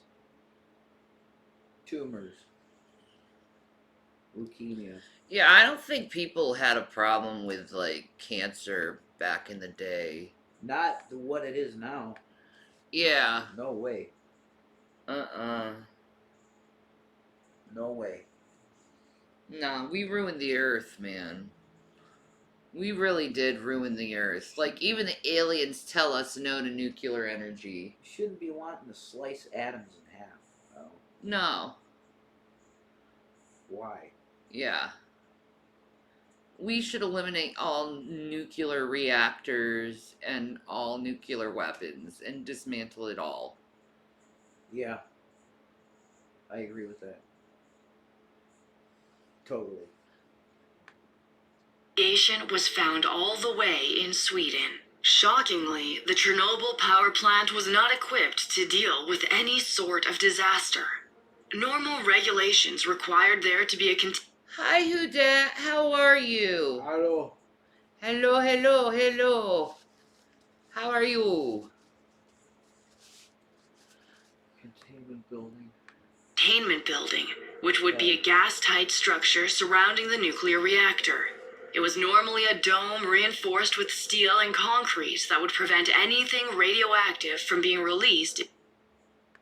Are you serious? Nuclear energy is the only renewable source of energy we have. Look up thorium reactors. Without nuclear energy, we have none. Better than cancer.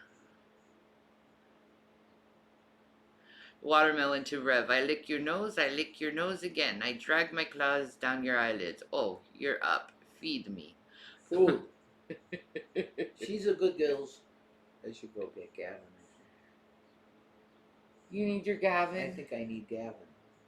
Okay, you go get your teddy I gotta bear. go I get- bet he's puffy faced. Yeah. You think he's a puffy face? I bet he's a big old sleepy puffy You faced think boy. he's a floppy boy? I think he probably is a floppy, puffy faced boy. I'm gonna have a fucking stroke. Oh Jesus, Jason. There's Gavin, boy.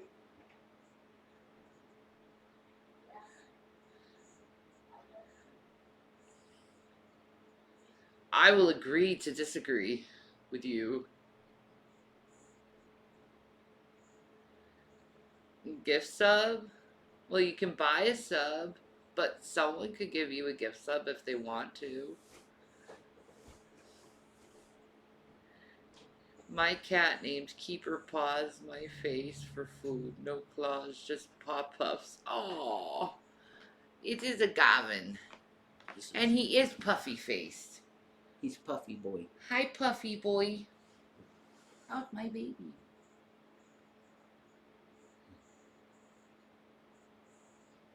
Hi, Oh. Hi, Apple. Hi, Apple. Yeah. He's a good baby. Yeah, we love this Gans. He's a good baby. He's a good baby boy. Yeah. You go have food. He loves the dry gravy food. He does. He loves it. He loves gravy. Gravy is his favorite thing. In the whole wide world, Next he to loves. us. Yes, He loves us and watermelon and then gravy. that's right. Then cream. No, then fish. Oh, he loves fish. Then cream. Yes, And then he loves people.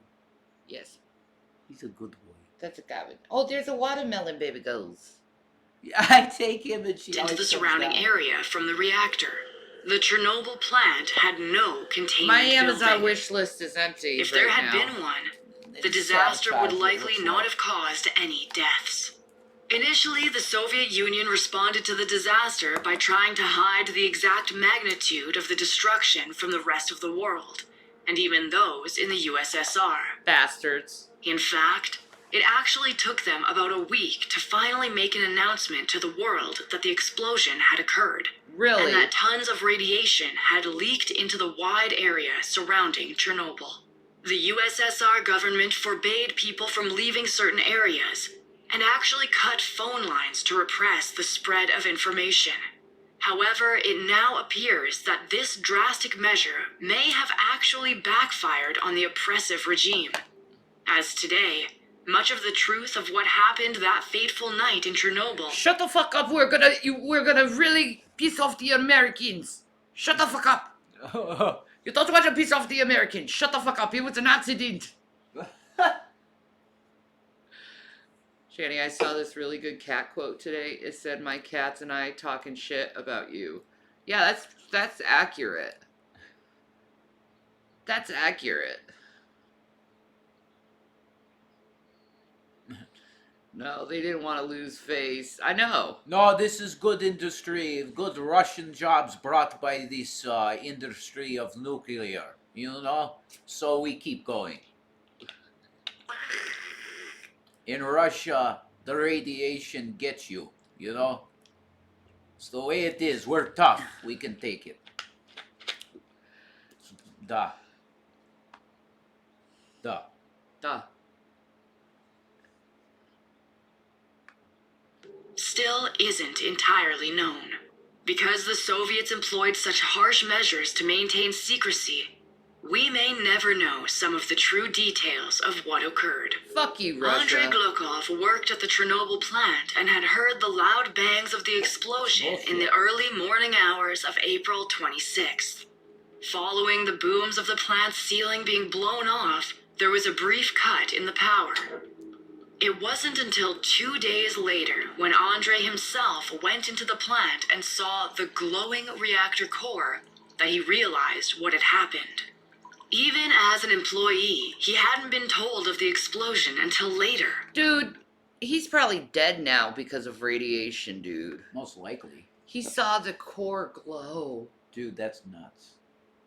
That's crazy. Can you imagine seeing that? That'd be nuts. Be like, fuck, I'm dead. Yeah, Like, I'm definitely I'm dead in 3 weeks. Not even. Yeah. Probably a week. If you Yeah. you see it glowing? Dude. Yeah, it's like the Wrath of Khan, Mm-hmm. and Spock is taking all that radiation. Yeah, that scene is sick, dude. That's a great scene. Spock is the shit. We should go crazy and watch some Star Trek. I'm fine with that. Yeah. I would love to see Star Trek the motion picture. The first one again? No, just go on a fucking binge on Star Trek movies. All of them. Yeah. I don't know. When I really gone back, because I think we've watched most of them. Yeah. I definitely think my favorite is the first one. That's a great movie. The Vids requiring the information, dog shit. It becomes funny. It's just funny. That's why it's so great. Vija requires the information. Oh my god, shut the fuck up. They're like, literally, it looks like Shatner wants to say, why don't you shut the fuck up? Yeah, probably. You're right, Shaddy. If you're close enough to see the core, you're dead in less than 3 weeks. Scary shit. Yeah, right? You like the Patrick Generations? Generations is or awesome. First Contact, or which one? I love the Borg one, First Contact. I need to watch that one again. I saw that in the theater. Yeah, let's watch it. I love that one. You can make it horny. Yeah, Data. Yeah, I Data knew kinda it. makes me horny. Yeah, I knew it. See? I would totally bone Data. You'd bone Data. I would. I'm not lying. You'd bone Joxer the Mighty. Brett Spiner's hot. You would bone Joxer the Mighty. Yeah, I would. You would bone Joxer. Oh, I'd give him a good time. Mm-hmm. You'd bone Joxer. I'd love to see his reaction to that. We got to get Ted Ramey on the show somehow. Have Ted Ramey Skype in with us. That would never happen. He's so cool, I think it might. He's so cool. He's a different type of guy. He's not... Now, I could get Gabby. Who? Gabby? Betsy DeSaro? Yeah, she probably would, dude. She loves me. Dabby. Or Dabby. Yeah, I could get Dabby, probably. Maybe. I flirted up with her. You should fucking do that. I do. I flirted up with her. That'd be amazing. Get fucking Dabby on with her. Dabby and Shanny show? Oh my god. Yeah! That's fucking sick. You just smoke up together. With a podcast. And then we make out at the end of it just to freak people out. Well, I mean, she's in California, right? I mean, What are y'all planning for this evening? Probably watching movies together. Chilling. We should watch some Deep Space Nine. Yeah. Who's Dabby? She's on Oh, the Netflix show. Uh uh uh what the fuck is it called? disjointed. Disjointed, yeah, with Kathy Bates. Such Do a you good think show. Bob Marley is smoking it up in heaven? Of course. Yeah. Of course, he loved ya. Yeah, that's yeah. We smoking in the name of the Lord. Yeah. We jamming, we jamming, we jamming, we jamming. How could And I hope that you'll be jamming too. How could he not be in heaven? We jamming, we jamming, we jamming, we jamming, we jamming, we jamming, we jamming, we jamming. Yeah. How could he not be up there? Jason did not like Itchy the Killer. No. No. I liked it. What? Why? It's like an anime. There's no redeeming character in the movie. But you didn't watch it till the end. I didn't need to, dude. Too much. Yeah, it was too much for him. It's gratuitous. Like it's like watching a live action presentation of Rotten.com. Kung Fu Hustle, dude. And I mean, Yeah. no, the way they start the movie, even okay. The way they start the movie is a guy is masturbating to a rape. That right away to me was like, okay, why'd you put that in the movie? Like, why? And then it goes into the details, and the guy's like, yeah, I wanted to be raping her, and that's why I was masturbating. It's like insane. And then they show the guy's jizzing. It's, no. Like, that's trash cinema to me. It's just gross. Like, gross, you know? Well, there you go. Gratuitous gross. He said about seeing the core, "This was the moment that I realized this was not an accident. Oh, it wasn't an It was a accident? disaster. Ichi the Two Killer. workers at the Chernobyl plant died from the explosion within hours of the disaster. The body of one of the men is believed to actually still be inside the plant." Holy shit, there's a body still in the plant? What?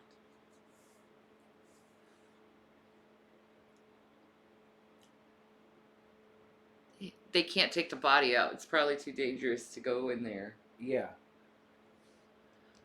So, Sorry I brought it up. So I just want to ask you this. What? You being a really wonderful, peace-loving individual that normally does not like stuff like that, what made you like that? Because it's anime-like. That's the main reason? You feel like you're watching an anime. Yeah. Okay, I can see that. The way it's filmed and shit, I can see that. Yeah, that does make sense. And I think that element of the movie I did enjoy. Wasn't it a graphic novel originally? Yeah, I think so. I think you're right about that. It was a manga. Wasn't it a manga? I think so. It was a manga, I think. Which is always very fucking extreme. They do this. Not all mangas, but like graphic and shit. But a lot of it is. Yeah, it was a manga. Okay. Okay, so I wasn't wrong. Okay, yeah, that's why. Now, looking at it from that, I could maybe bite my tongue for the scenes and just watch it for that. Yeah. Like it's an anime. Yeah, exactly. But like torturing people and stuff. You don't like it. That's one of the reasons why I don't like Hostel. No, it's gross. Let's go back to Chernobyl. Yeah, that's cool. Sorry. But the casualties grew in the following weeks, rapidly climbing to 31 as people succumbed to acute radiation syndrome from the leaked radioactive material. Over 200 of those who responded to the disaster later died. Yeah. Damn. Most from cancer, usually thyroid cancer. That makes sense.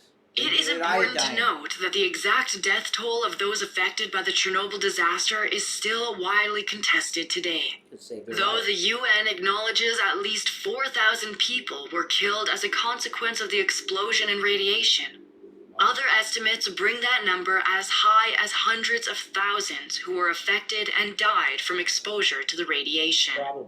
Other reports claim that about 50 people died as a direct result of exposure to the radiation released. Many of them were workers at the plant, but many didn't actually succumb to their illnesses right away. And the latest death was counted in 2004. However, still other numbers, such as those estimated by Greenpeace, think the number of direct deaths could eventually be as enormous as 93,000. Holy The United shit. Nations Scientific Committee on the Effects of Atomic Radiation has also found evidence of 15 more deaths from thyroid cancer caused by exposure to radiation from the Chernobyl disaster. That A whopping sucks. 6,500 other non-fatal thyroid cancers were identified to be caused by the radioactivity. However, the UN has now released the statement, "There is no evidence of a major public health impact attributable to radiation exposure 20 years after the accident." Uh-huh. Really? Overall, there is no conclusive or universally agreed. They're covering shit up. You damn well know they're covering shit up. Of course, it was a huge disaster. It's like, it's fine. Yeah, fucking piss ants, these people. I swear to God. I don't Piss like ants. the UN, dude. I don't like the UN at all. Yeah. They're lying. Yeah, of course they are. Agreed upon number for just how many people died in association with the Chernobyl disaster. There may never be any agreement. Many of those who died were the brave firefighters who had run into the disaster area to try and control sick the baby, raging fires Chrissy. that broke out in the power plant. I'm not These doing that. firefighters Fuck were that. exposed to extreme levels of radiation, and dozens of them later died from radiation poisoning. The only way to fight off this kind of extreme exposure is through a blood transfusion, which none of them received.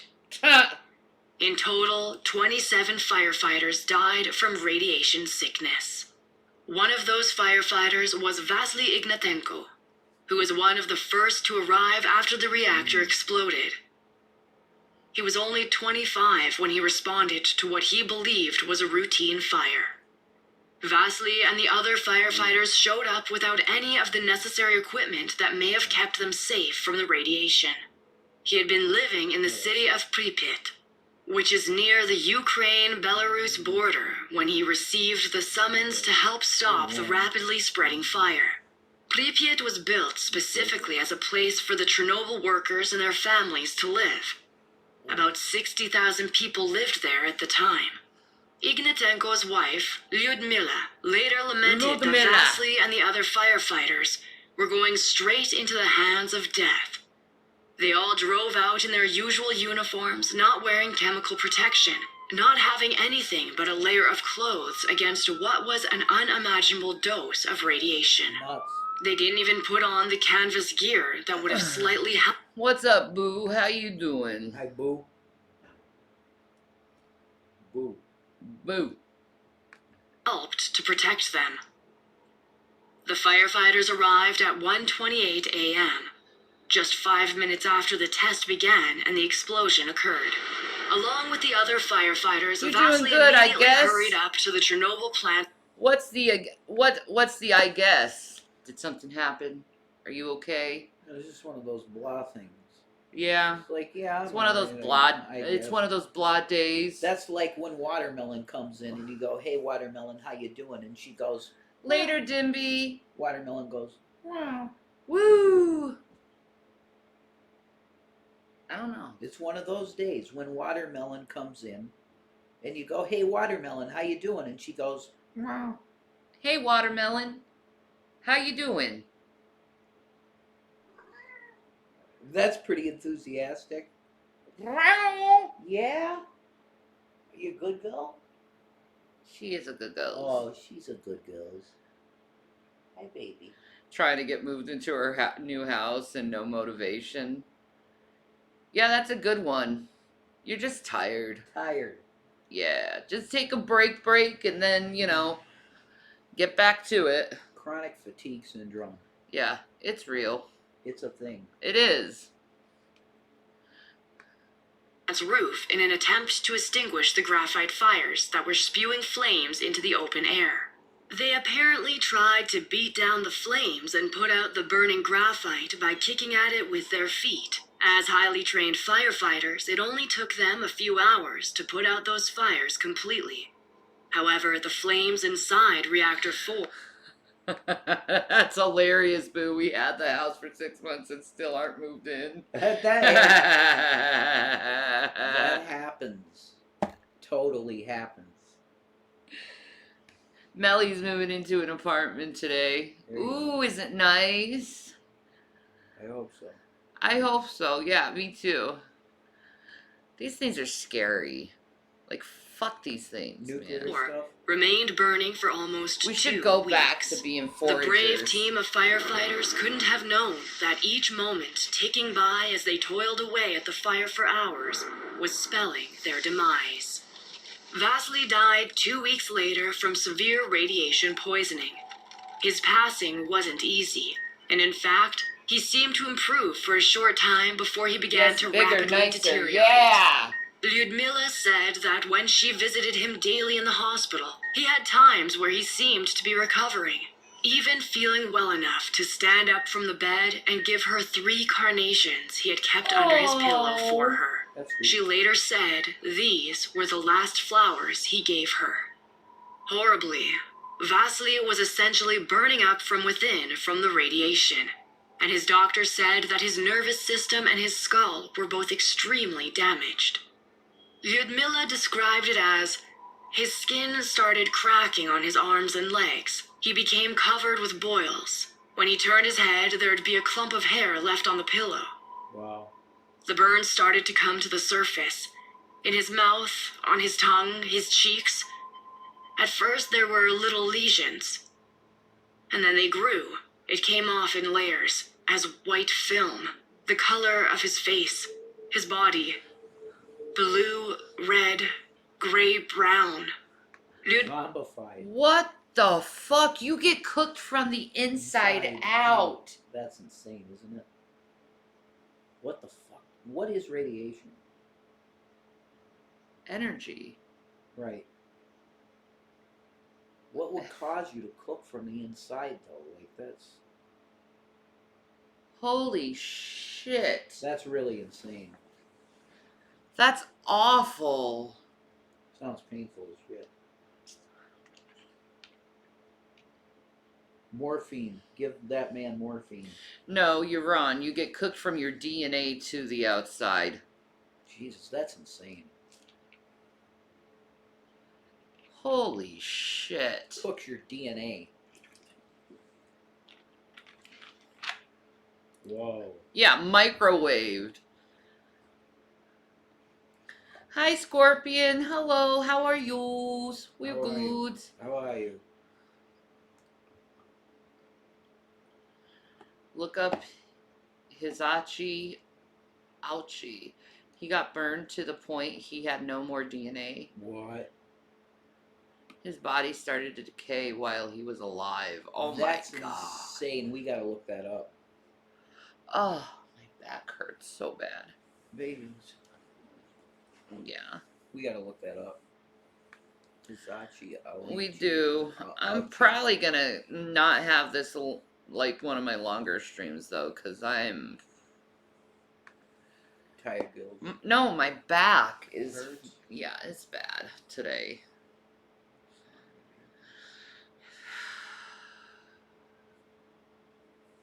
I'll be okay. Lyudmila said she tried to joke with him to make him feel better by commenting that it was convenient he no longer needed a comb since his hair was falling out. The loving couple met as young teenagers in 1979 before marrying in 1983, and they had been together ever Gavin. since. You Lyudmila got a had actually Gavins. begged the radiologist treating her husband to let her see Vasily. At the time, she didn't mention that she was pregnant. Oh no. In fact, she actually lied to the doctor and told him that she had already had 2 children. The doctor reportedly warned her not to touch him, and that if she cried or showed too much emotion, they would kick her out of his room. She chose to ignore many of the warnings from doctors to stay away, and would move the protective plastic around him in order to see Vasily. Oh my god. She recalled, But I was 22, madly in love with my husband. With every cell of my body, I wanted to believe this was fume poisoning. Tragically, as much as Lyudmila wanted to maintain hope, the inevitable soon occurred, and she was sadly left a widow. After he died, Vasily's body had to be buried in a metal coffin because it was still filled with dangerous levels of radiation. Holy He was shit. also buried below zinc and concrete to keep the public safe. Lyudmila said they couldn't get shoes on him because his feet had swelled up. They had to cut up the formal wear too because they couldn't get it on him. There wasn't a whole body to put it on.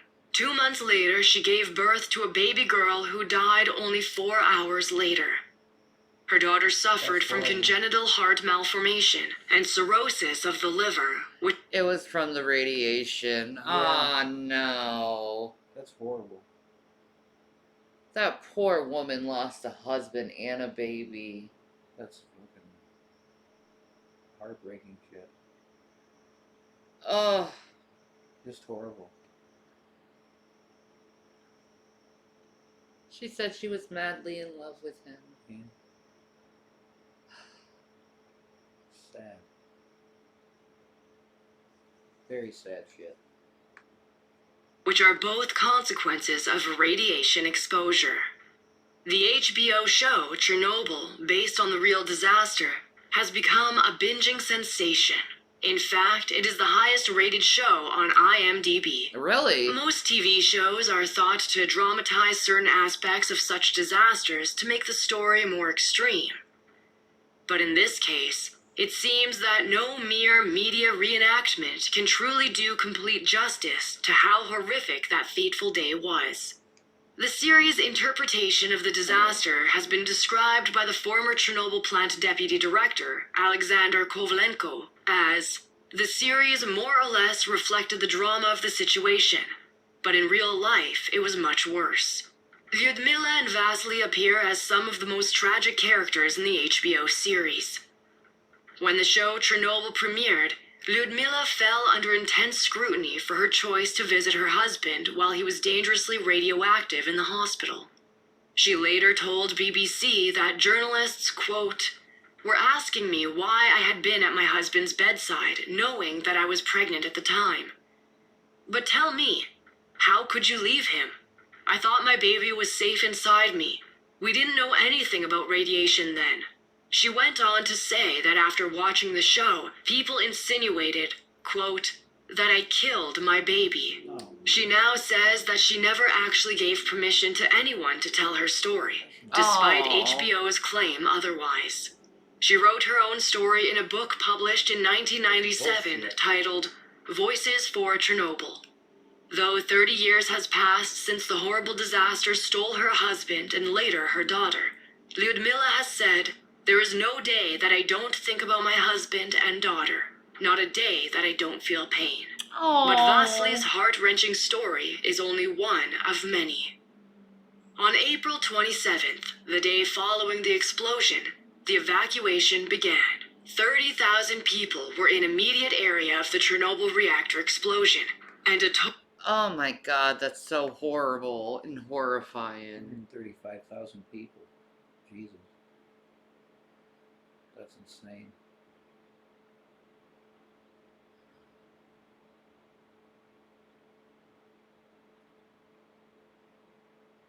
That's awful. Nuts. A lot of people affected by this fucking No, and it didn't need to happen. thing. No. total of 135,000 had to be evacuated. Eventually, 350,000 people were evacuated because of the disaster, and the resettlement is still uncompleted today.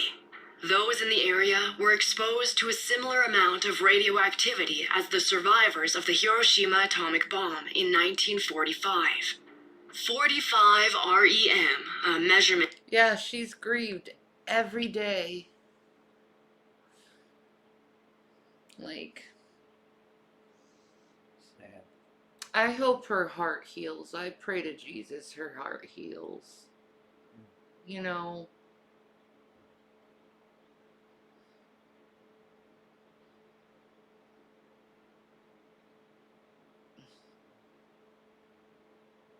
It sucks morning people, I'll say that.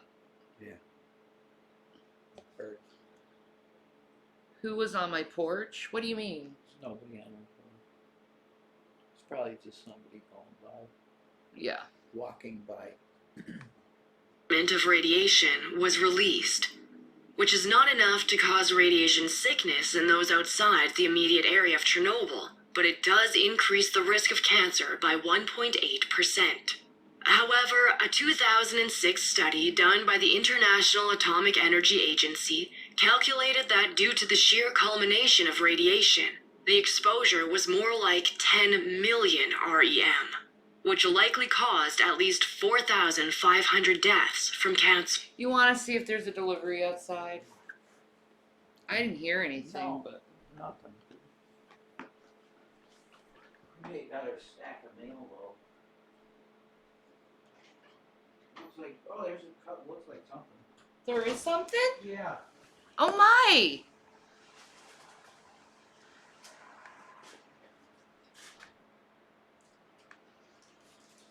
I have no idea.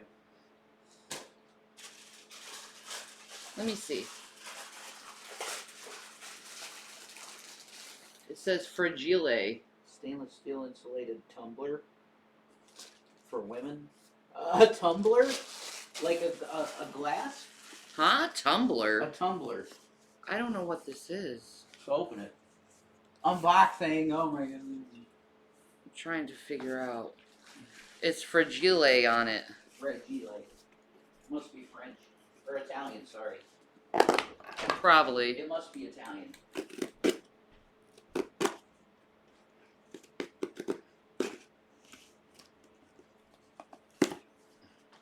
I need a knife. You need a knife?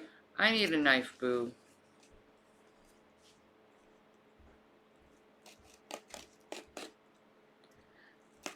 Wait. And wait.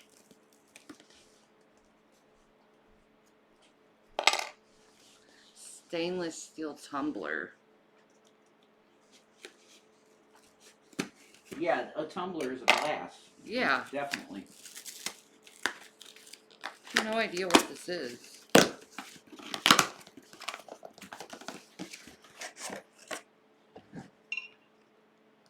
Okay. It's a cup. What's on it? It has Yoshi on it. Oh my god! Thanks, Jules. Fucking Jules. You're hilarious. Okay, that's pretty great, man. I have to admit that that's awesome. Okay? That's fucking great. I love this, Jules. It's Yeah. Fat Yoshi. That's amazing, okay? Shout out to the Yoshi Army. Yeah, we'll rep that. That's a great cup, dude. That's a great cup. You gotta use that all the time now. I do. That's awesome. That's great. You want to wash it out? Is that Jules' merch? I think it might be. She has merch. That's awesome. Made with love, please handle with care. Thank you. Oh my god. Here, can you wash this out? Yeah, I'll wash it out. I'll put my Dr. Pepper in that's it. nice, dude. That is, isn't That's it? heavy. I know. Is that her merch? I think that's her merch, dude. That's amazing. That's awesome. Thank you, Jules. That was sweet of you.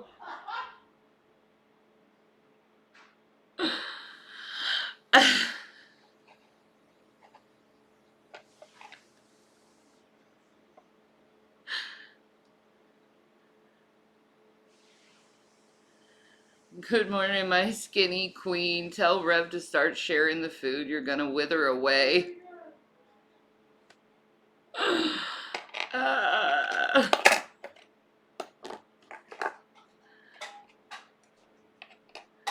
I still wish it was the wish list stuff. Yeah. Yeah, but that's a nice surprise too, though.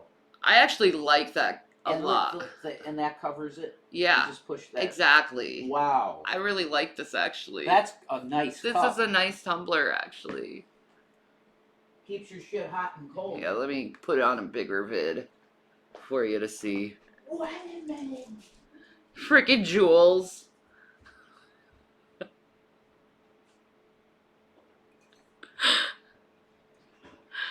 I love it. Yeah, that's a 10. I love it. See, because I always loved Yoshi as a kid.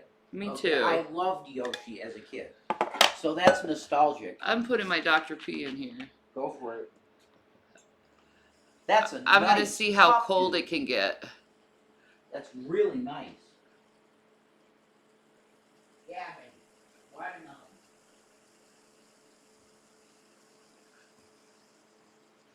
Bill? Actually, we really like it, actually. I do too. It's a 10. Keeps a good amount of drink in there. How many ounce? That's like 18-ounce cup or something? Yeah. 18? It's a nice, it's nice. I think it's 18 ounces, I'd say. It seems to make it really cold too. Yeah. I mean, it's got, it's like, you could tell it's insulated.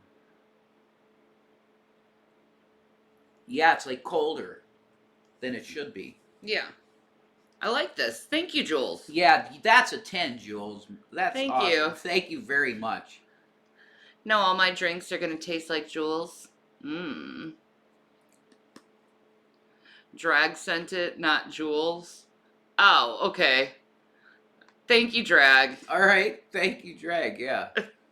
No, it wasn't him. Oh, no, it I wasn't bet it him. was Jules. It was Jules then. I bet it was, yeah. Only she would do this. Yeah. I like that graphic.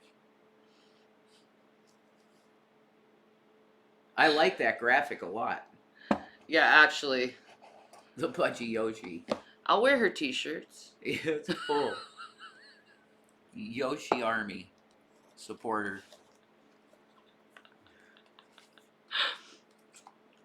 That's beautiful. Yeah, I love it. Yeah, those cups will keep ice in a cup all day. Yeah, I like it.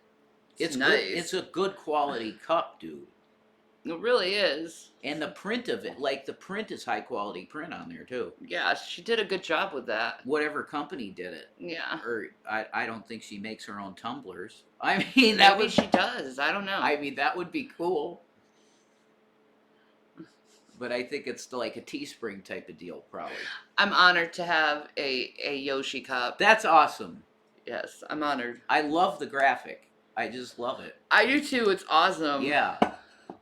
It's Yoshi, but it's a variation on Yoshi. It's not exactly Yoshi. Exactly. I like it.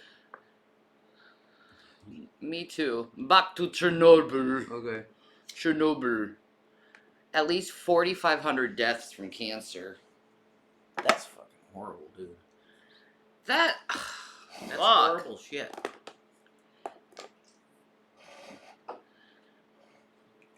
You can drink without anybody knowing what. Yeah, we never get booze, so. No, we never get booze. We never get booze.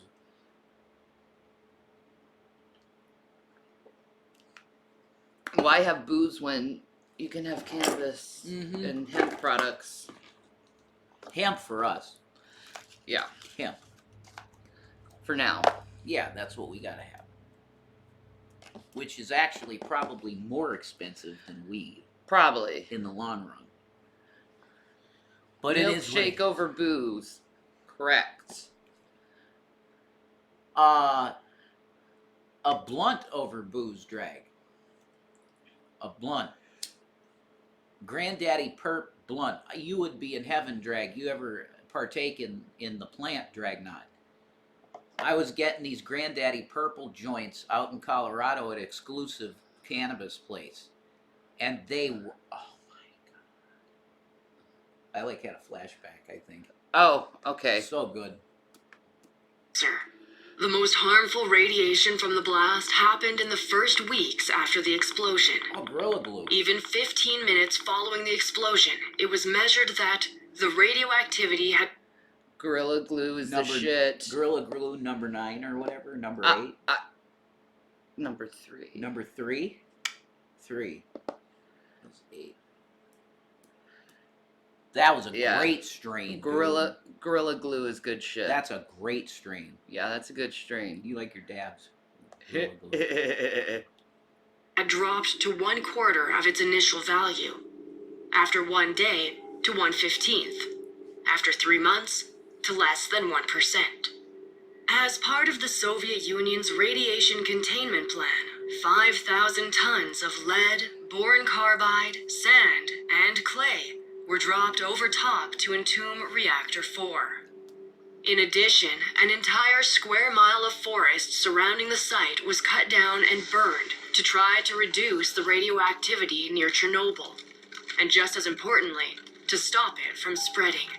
Once the massive fires were put out at Chernobyl and people were moved, the next emergency became the need to drain the tanks below Reactor 4. There were 43 million gallons of water sitting below the still burning nuclear reactor. The firefighters who had first responded had actually tried to drain the water, but were unsuccessful. The emergency was that the core of the reactor was actually still melting, and it was heading down towards the huge pool of water that, if mixed, would have caused a second enormous steam explosion. The story is often told that the 3 men who went into Reactor 4 to drain the tanks of water were heroic volunteers who knew they were likely going to their deaths. Many people believe they chose to dive below the reactor to open a valve to release in order to save their country.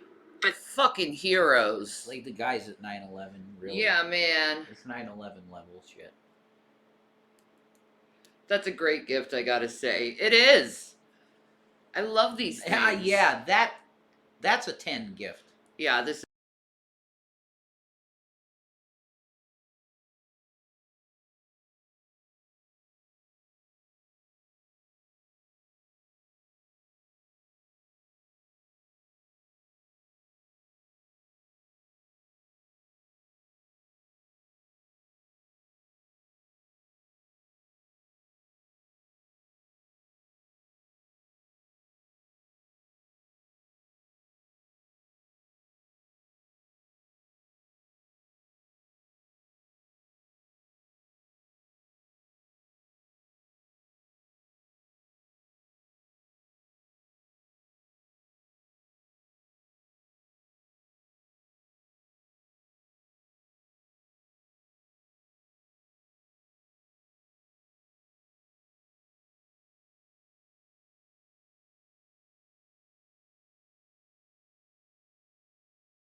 fault. And then go to Logitech Brio. Good now. It looks like it's good. There you go. Yeah. That was messed up, man. That was, I believe, an audio driver crash. I don't know why it did that. That's just a system thing. Mm-hmm. Okay.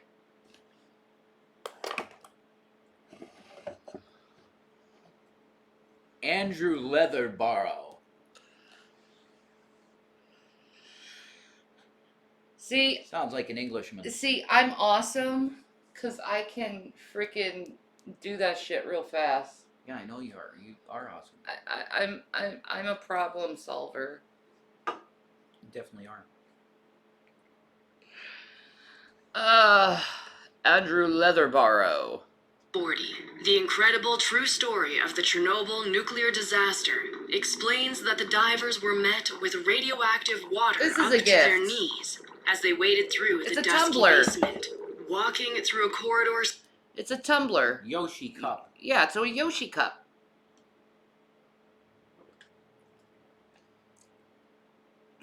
But that's uniquely Jules' Yoshi, I think. That is Like, Jules I think Yoshi. she made that, I think. I think she may be. That was sweet of her. Yeah.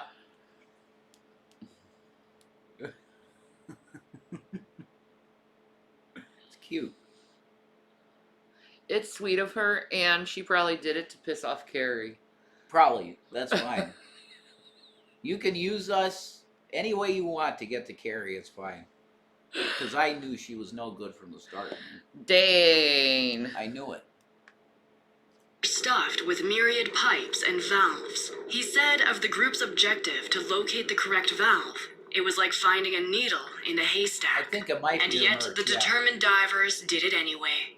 The group of men are often referred to as... Okay, thanks, Shani. It really is cute and very nice of someone to do. Yeah, it's a It nice is. gesture. Very nice. Because it's a nice cup. That was probably $20 cup. Yeah, that's nice. That's not a cheap cup. No, I really like this. I know, me too. I love Yoshi, so. And now that Jules is like, we're good on good terms pretty much, it's like, it's nice to love Yoshi again. Yeah, exactly. Because I love Yoshi. Yoshi. Love him. Cute. as the Suicide Squad, as their The expected Suicide survival Squad. rate was so low. One of the men was the engineer Alexei Ananenko, who wore no other protection against the radiation and the radioactive water No. except for diving equipment. That wasn't on Alexei Yoshi. said, "I never felt like a hero. I was doing my job. I was ordered to go there, so I went. I wasn't afraid." Initially, reports claimed that all three of the men had died from the exposure to radiation. But in fact, all three survived.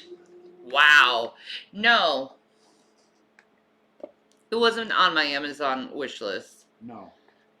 No, I'm pretty sure that's probably from Teespring or some merch Yeah. site. And I'm not she sure or- where. And she ordered it first. Yeah. I'm pretty sure.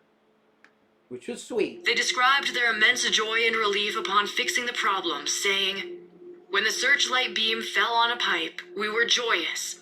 The pipe led us to the valves. We heard the rush of water out of the tank, and in a few more minutes, we were being embraced by the guys."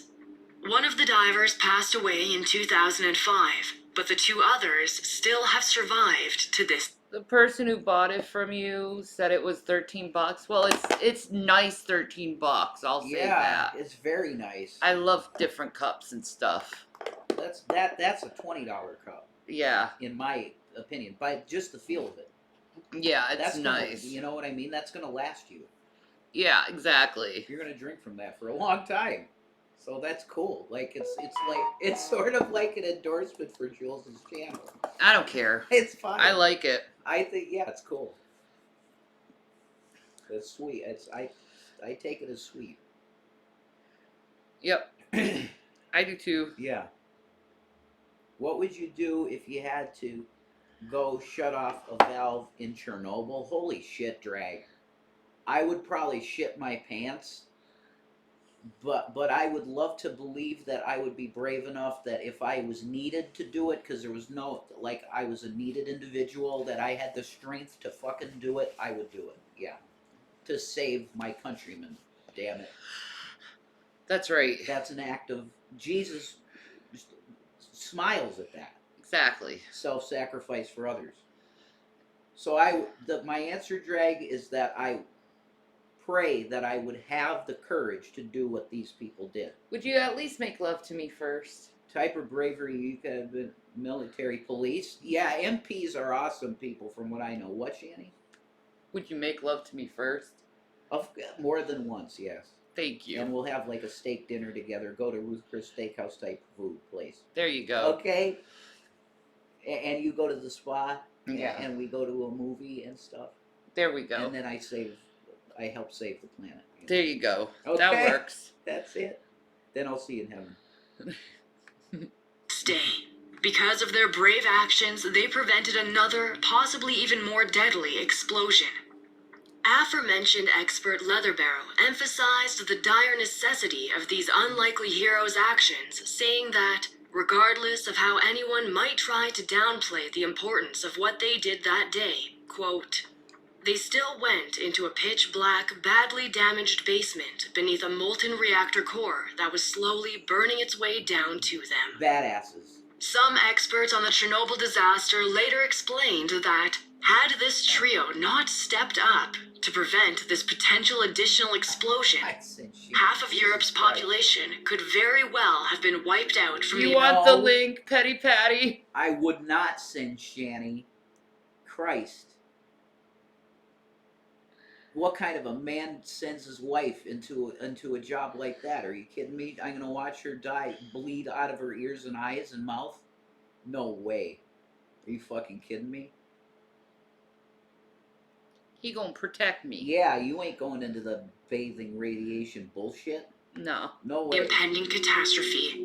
To make matters worse, the scope and range of radiation that this could have caused may have left a huge chunk of Europe completely and utterly uninhabitable for up to 500,000 years in its wake.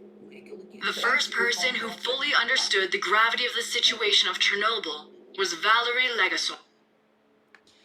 Shani, have you been able to find out if my concerns about your wish list were justified? We don't know yet. We haven't received anything I'm yet. starting to suspect that you have a point. Yeah, I'm starting to suspect because that too. I would think we would have had some of these items by now. Yeah. But we'll see. Yeah. It could be that it's just held up, and yeah, that happens too. I mean, it is still like they're still probably delivering everything from Christmas and trying to play catch up. You know? Yeah. Yeah, absolutely. Just give it time. Yeah. We'll eventually find out. Legasov was a Soviet scientist and member of the Academy of Science of the USSR, and became chief of the Investigating Response Commission of the disaster. Prior to the explosion at Chernobyl, he had championed the need for better safety measures I at nuclear obviously power hope plants. that I am wrong. If not, I've gone through so many fucking things that it's just okay. Like, it's not the biggest deal in the world. What? The Grinch is better than Shanty, for Christ. And it's a Yoshi, fat Yoshi with the fuck. Fuck you, Jules. Oh my god. It was Legasov who first insisted that all of Pripyat be evacuated, and without his input, the death toll from direct radiation would have... But I'm glad that I could give you a heads up on it. Yeah, thank you, Melly, on that. Yeah, thank you. People equal shit. In a lot of cases, man. In a lot of cases. have likely been much higher. He and the commission looked into the possible causes of the disaster, as well as ideas on how to prevent this type of catastrophe in the future. While they investigated, they couldn't stay in a hotel, and ended up living in an evacuated hospital for the mentally ill. What? Legasov eventually suggested that liquid nitrogen should be put under the reactor in order to try to cool the core. This turned out to be a mistake. However, as the core never melted through the concrete, and as a result, this actually resulted in more contamination for areas in Belarus. Oh no! On April 26, 1988, the anniversary of 2 years since the Chernobyl explosion, Legasov committed suicide. Aww. It was one day before he was meant to present the findings of his investigation into the disaster. There are conflicting reports about where he hung himself, whether it was in his apartment, the stairwell of his apartment, or his office. What isn't contested is Legasov's mental state after finishing his investigation at Chernobyl. He was under immense pressure from the Soviet government to censor his findings, but instead, his documents revealed previously unknown facts about the Chernobyl disaster. Many believe that his commitment to share the truth about Chernobyl brought more stress than he could handle. Following the disaster, the men in charge were taken to court, and a 3-week trial ensued. The 3 men were 51-year-old Viktor Brukhanov, the plant director, the chief engineer Nikolai Fomin, and his deputy Anatoly Dyatlov. Brukhanov had become the plant's director at only 34. and was described as a well-liked, soft-spoken man. Before the disaster, his supervision brought Chernobyl to a higher standard and was used to exemplify USSR's success. After the trial, they were all found guilty, charged with the gross violation of safety regulations. I think it's really shit, but the Amazon wishlist is prone to be messed with. What I think is shit is it takes the opportunity to purchase an item for those who are serious. Yeah, exactly. Yeah, it sucks, but I mean, I think this is why they were so honest to make the list to make a problem. Yeah. Do you get what I'm saying? Just so they could see me rage. Yeah, which it's not going to work. It's like it would No. have been a blessing if we got this stuff, but we're not going to cry in our sleep because of it. Yeah. It is what it is. It's okay. Yeah. Shit happens. If it shows up, it shows up. If it doesn't, it doesn't. It was a blessing. If it shows up, it's a blessing. If it doesn't, it doesn't. Yeah. God's will. Yeah. The judge was quoted as saying, "There was an atmosphere of lack of control and a lack of responsibility at the plant." Viktor Brukhanov was sentenced to 10 years of hard labor, plus a concurrent 5 years for his abuse of power, the maximum punishment, as the resulting deaths and destruction were seen as solely his fault. Nikolai Fomin and Anatoly Dyatlov both received 10-year sentences as well. Right. That is a great attitude to have. Yeah. It's just like the things these people do doesn't shock us anymore. No. If there's a way to mess with something, they're going to figure it out. And Yeah. they're going to do it. Yeah. So it's like, fine. Well- we didn't even have the wish list forever. And it's like, No. okay, we'll finally do it. And then it's the whole reason was to just mess with it and troll it. Fine. Then we don't have a wish list. Whatever. But Yeah. that's how I feel. Mm-hmm. Me too. Whatever. It's fine. For criminal mismanagement. Though Fomin received the same sentence as the other men, he was actually not even present at the plant at the time of the explosion and was on vacation.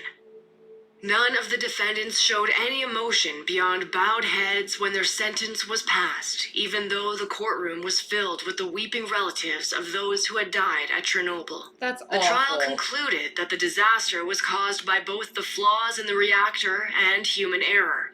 But despite this, Anatoly Dyatlov is now often viewed as the villain of the Chernobyl disaster. Wow.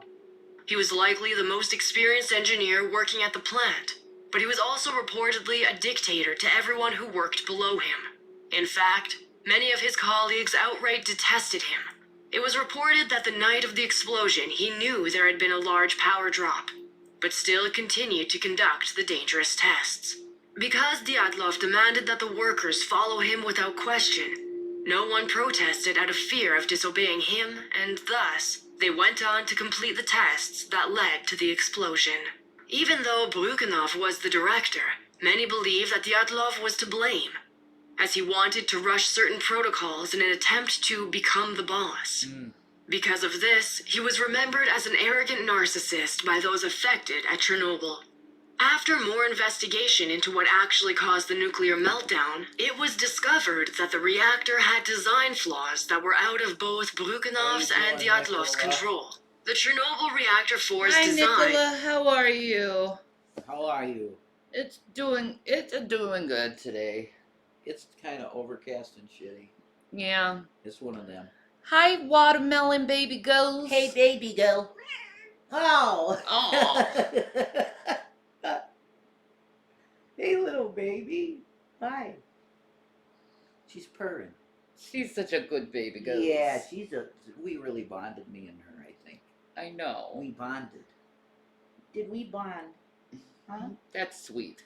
I think so. She's like, I love you. I love her too. She's my good girl. Good, just relaxing with my hubby, having some Subway for supper. Too lazy to cook tonight. Oh my God, I wish we could get something. That'd be awesome. We need some foods. I'm listening with you and plucking my eyebrows. Yes, queen. If you could get some kind of foods, what would it be? Mexican foods.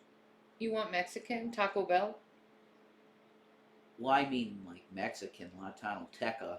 You Man. want Latino? Oh, That's what I would want, yeah. okay. Like an enchilada. Oh, I did dig that. that would be so It was good. unique to many other nuclear power plants. And the resulting flaw was that it occasionally generated intense and unexpected surges of power if any steam bubbles in the reactor core were allowed to form. It was this design flaw, coupled with She was human error, complaining that about led that to the sneeze. explosion. I don't know. I think she loves me. Okay. She does love you. I don't think it was too bad to her. No. She forgives you, I think. I think she does. She's been licking me.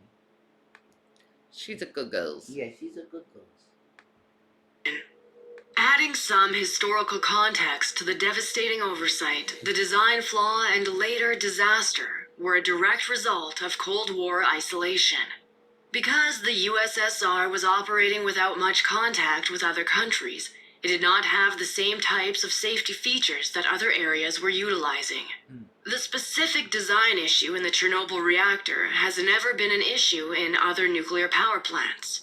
And the disaster led to massive reforms in safety for industry in the USSR. Well, I guess that's The good. former president, Gorbachev, said that the Chernobyl accident led to the fall of the Soviet Union, Wow. more than his program of liberal reform. Wow. Today, the people who are still living in the vast areas of Russia Man. and East God, that place is beautiful. That's a huge statement. Yeah, right?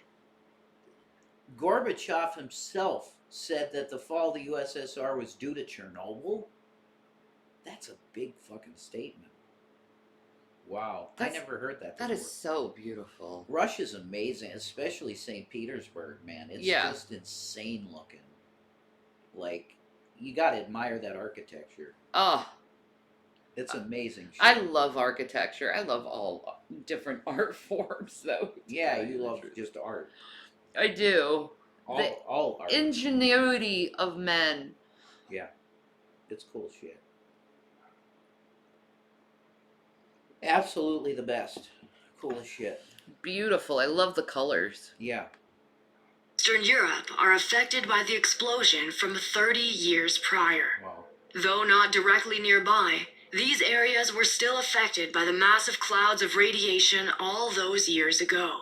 Children are frequently born with birth defects, sometimes very severe and with rare cancers. That's horrible. These poor children's mothers have spent their lives growing up in areas where the radiation permeates much of the water they drink and the food they eat. They themselves do not suffer the drastic physical consequences, though many report being frequently ill and fatigued. It is their children whose bodies display the harm of radiation. Some of the physical defects can include children born without limbs or with painful abnormalities, or even one case where a baby was born with 2 heads. Shit. The greatest illness, though, appears to be the cancers which these children are born with, or with predispositions to develop at much higher than normal rates. A pediatrician, Dr. Rachel Furley, treats many of these children in Belarus, and she reports that about half of the 800 kids she's helped have developed thyroid cancer. Oh, Yet, bless. some who are originally from the area have actually moved back, even knowing that they are exposing themselves and their descendants Why? to levels of radiation. Man. One such person is a 62-year-old woman named Valentina. Her family lived in the area near Chernobyl, and following the explosion, she had initially left. But now, she has returned to live a mere 30 kilometers from the exclusion zone, along with 180 others, most of whom are elderly. Valentina has said, "I don't worry about my health. We don't fear the radiation. For us, it doesn't matter where we die." Okay. With a history of tragedy, That's it may be psychotic. surprising Kinda to like learn Centralia. that the area of People? Chernobyl has a huge tourist business. I don't care if my house falls in. For many of us, the idea of visiting alright. the bleak and destroyed area would not be appealing. Yet, people from around the world have come to catch a glimpse of what remains of the town and the surviving evidence of the disaster. Since 2010, Chernobyl and Pripyat have been declared safe for visitors and have since become an integral part of the recent phenomenon of dark tourism. Dark tourism describes the fascination many travelers have to visit places that have seen tragic or horrific pasts. Other areas besides Chernobyl that are popular for dark tourism are Nazi concentration camps or the 9/11 Memorial. What the the Ukraine fuck? president Volodymyr Dark Zelensky tours? made Chernobyl People a are tourist area morbid. in an attempt to mend the area's negative reputation. Yeah. Zelensky said, "We must give this territory of Ukraine a new life." His official website says that Chernobyl is a unique place on the planet where nature revives after a global man-made disaster, where there is a real ghost town. We have to show this place to the world. Scientists, ecologists, historians, tourists.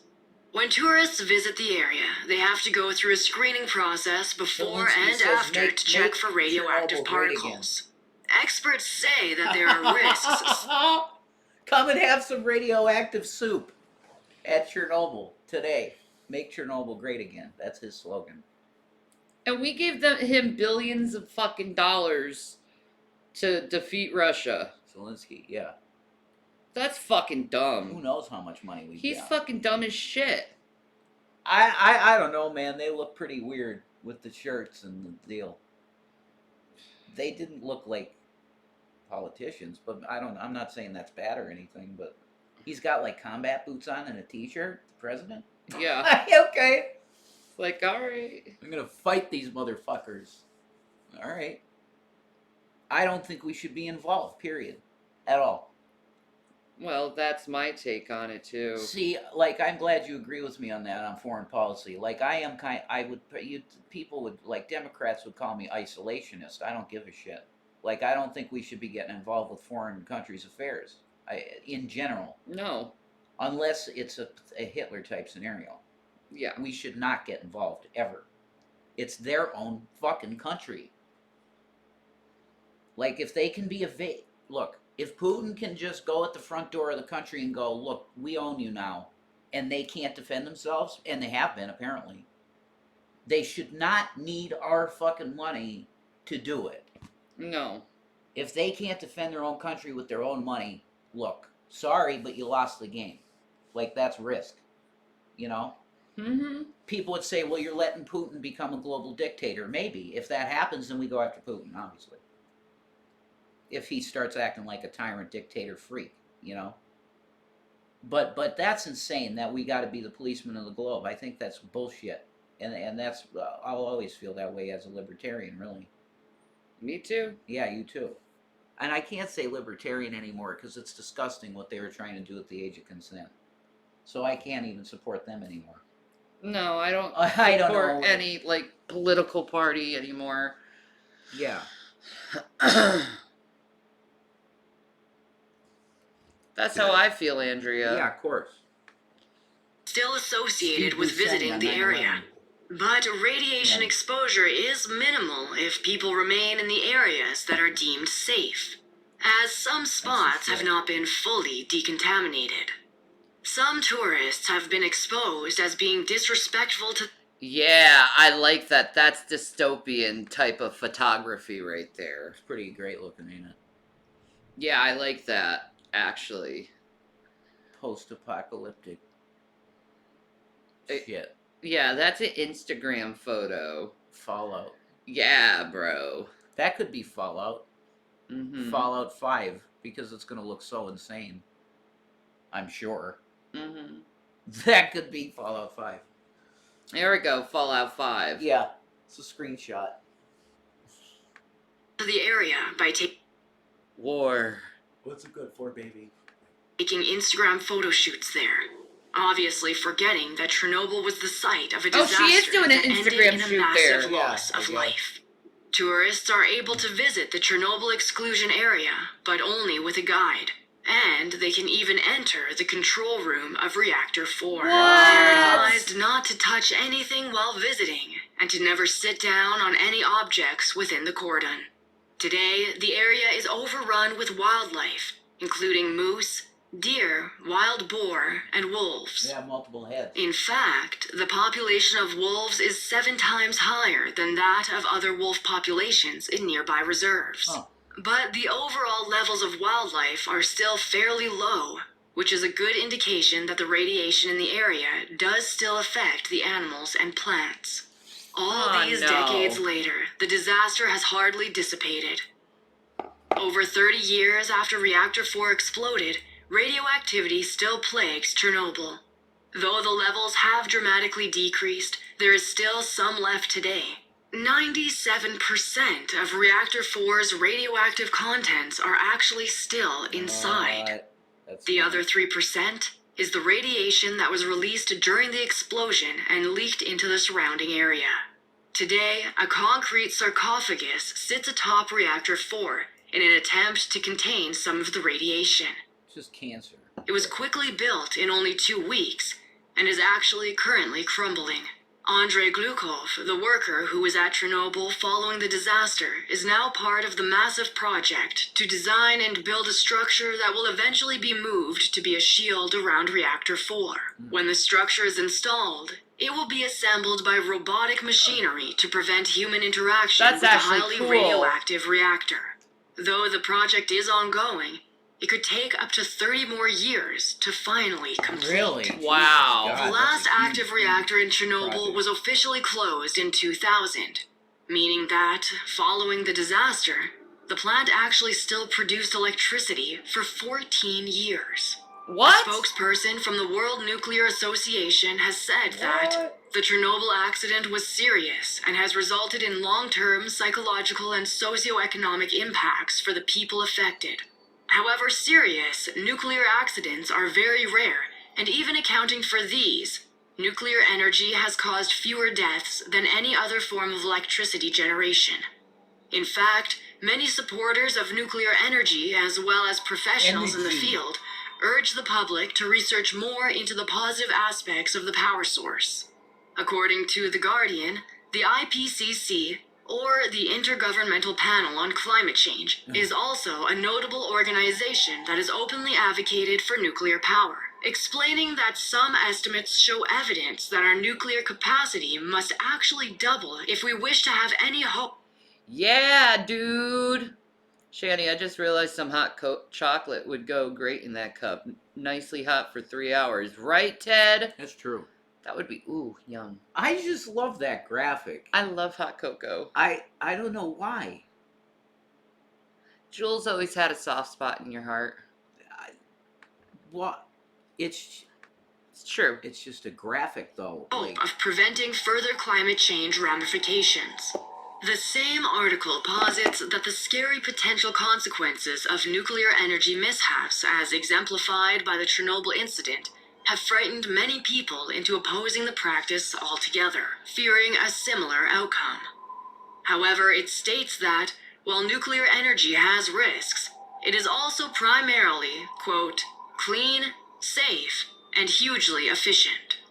It is still unclear where the future of nuclear energy is heading, but after witnessing the devastation that the infamous Chernobyl plant wreaked, proponents of the developing industry will most likely need to do some serious damage control on nuclear power's damaged reputation before the general public will open up to the possibilities of further embracing or enthusiastically funding it. The disaster of Chernobyl has left a lasting memory and sparked in many a fear of the consequences of radiation.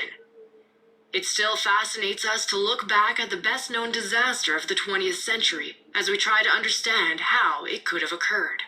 Whether or not you're brave enough to go and visit yourself, there is something we can all take from the Chernobyl disaster. The importance of learning from the past to avoid repeating the same mistakes in the future, as well as the consequences that come from being reactive after a disaster strikes, rather than taking the necessary proactive steps to prevent such an avoidable outcome. How about we find something better than nuclear energy? Because I think Einstein was right. We shouldn't do it. I think he is too. What was it called? The laughing... What? Yeah, I don't know. I just said, you could click on that one, but It did something different. Maybe it'll go down here if I do it. Okay. Bubbles. Bubbles. I love Bubbles, dude. I love you. He made a porno. No, he didn't. Yes, he did. There's an episode that they make a trailer park porno. He had 2 chicks, man. Damn. Because Ricky, Well, good for him. he's like You don't know how much money we can make on. I can't say that. I don't think. Yeah, don't. It's horrible. Yeah. Manhunt. They need to bring Manhunt back, dude. The game. How has Rockstar not made a new Manhunt game? That's nuts. Let's see.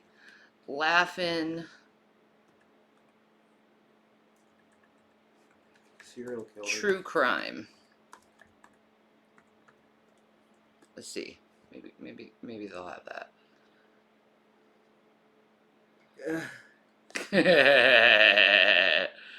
But it looks like him. God. It does look like him, though. That was the sketch. I mean, it's accurate, though. It is. How about laughing serial killer? Laughing, come with us, or explore with us.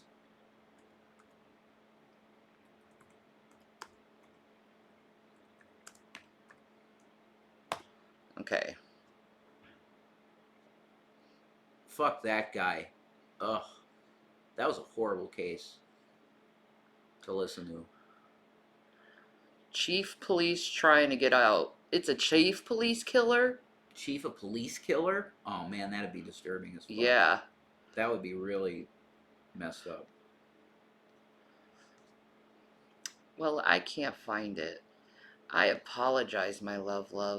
No, it's okay. Just that the man, chief of police killer, that's insane. YouTuber turned mass murderer. The insane case of Randy. Man, we should do them. Go down the list of all of these crazy YouTube murderers.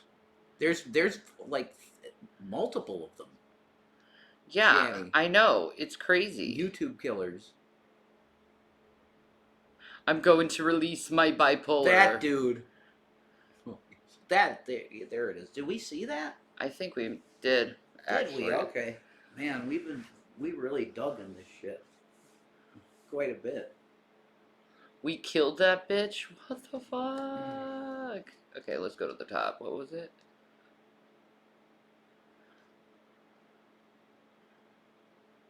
Chief police. There we go. I mean that's horrifying.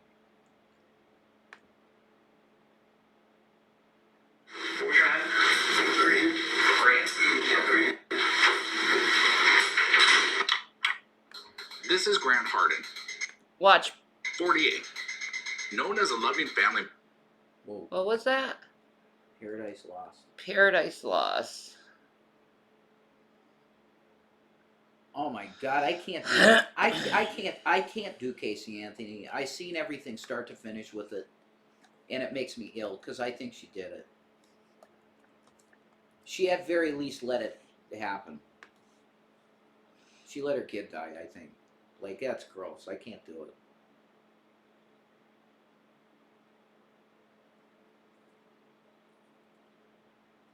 Child murder, Robin Hood Hills.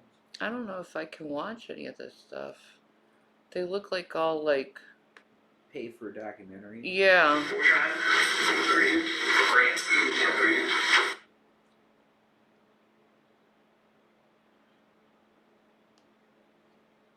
Bro. Well, we'll do the fucking cop. See what Yeah, this is gonna be fat fucking fuck has to say. horrifying. This is Grant Harden, 48, Oh yeah. known we as a gotta loving see family it. man to We his gotta devoted do wife that. Linda and their 16-year-old daughter. Grant also had a long but Okay, sorry. Yeah, we could do that next. We'll do... He's a achi ouchie. Okay. We gotta do that. I want to see that chief of police one though. Ouchie. There you go. The most radioactive man in history. All right. Ooh, Shredded Hand did one. Wow, this is Well, then never mind. I won't do that pretty one. graphic. I'll do this one.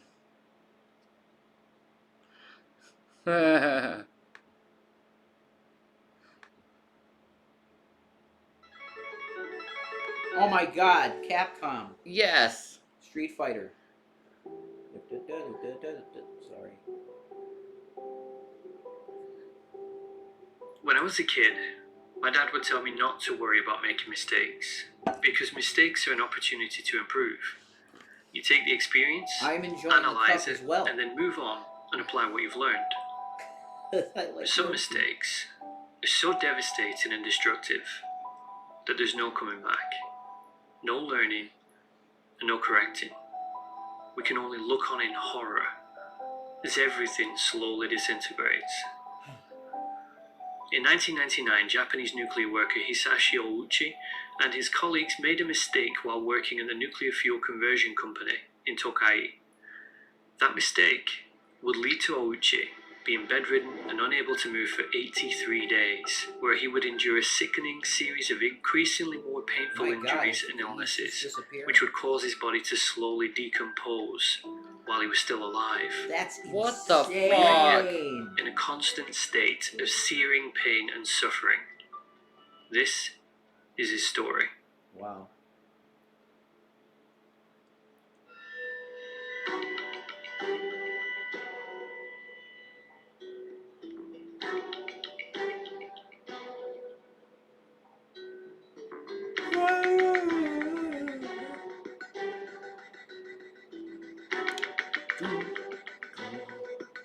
Some Mission Impossible music. It is.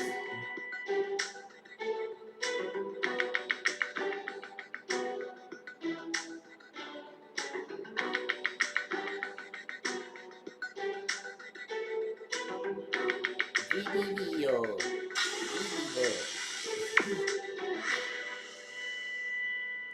You're cute. I love you. I love you. You make me happy. You're a very cute girl. Baby.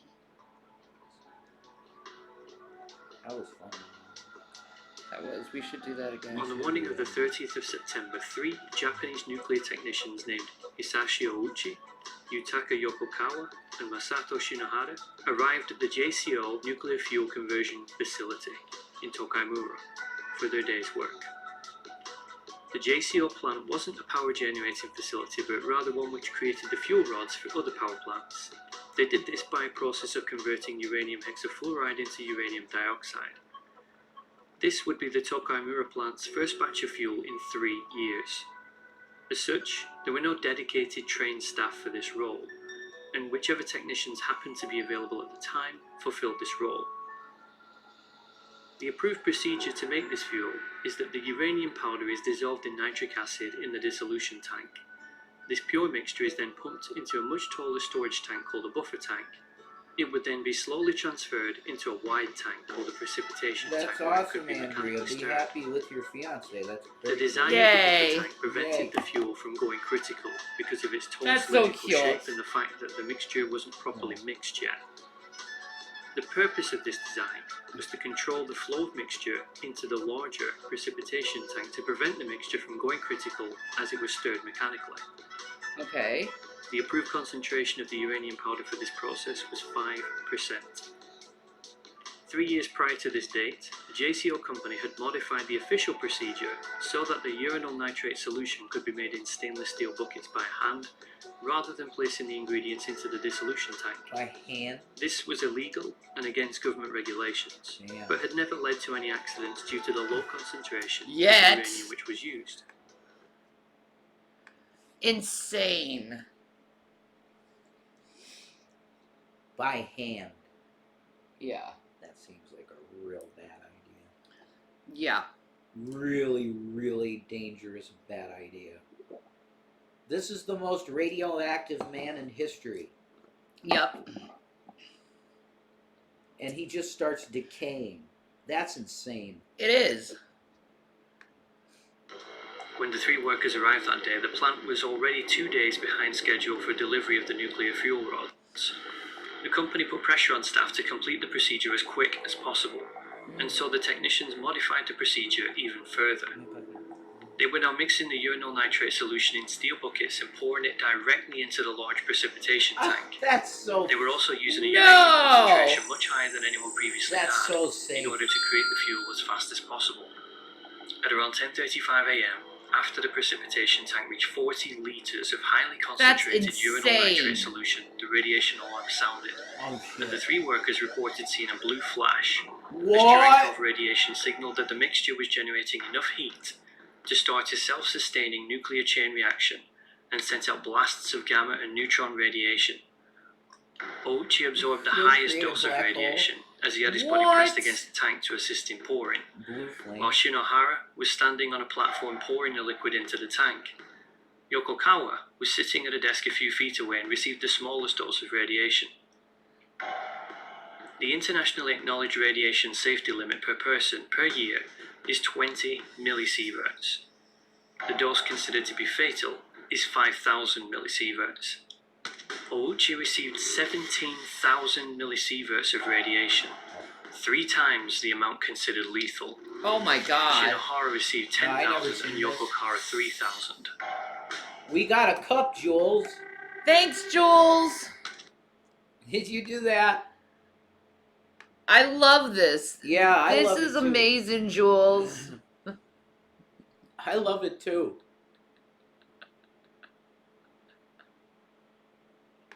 It's great. It's awesome. Fat Yoshi. That's correct. I love it. I love it too. It's great.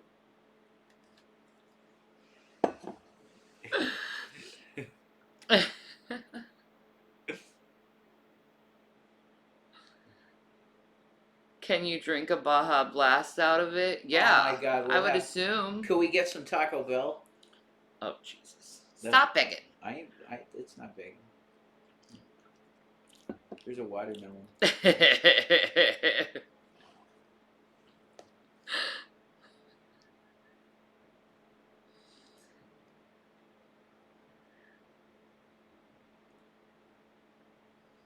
Ugh. No. Almost immediately, Ouchi and Shinohara felt waves of pain and Hi, nausea, and both Zabunkers. struggled to Yo. breathe. And the 3 men fled to a nearby changing room where Ouchi vomited and passed out. The 3 men were sent to the hospital with the 2 most irradiated, Ouchi and Shinohara, quickly transferred to the University of Tokyo Hospital, as it had more modern facilities, more qualified staff, and cutting-edge procedures and treatments. I want the link to buy it. Yeah, she wants one. I don't blame her. It's cool as shit. It is. When the nurses initially tended to Ouchi, they couldn't believe that he'd received a fatal dose of radiation. 先生が下から上に連れてきてICU の中であったんですけども、そのまま個室にいつものようにストレッチャーで普通の入院患者さんみたいに入ってきて、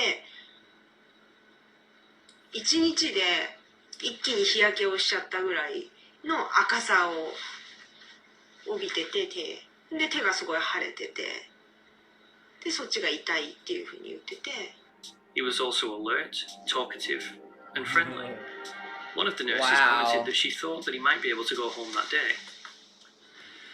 こう死なずに God. I'm not gonna sell feet pics. That's weird.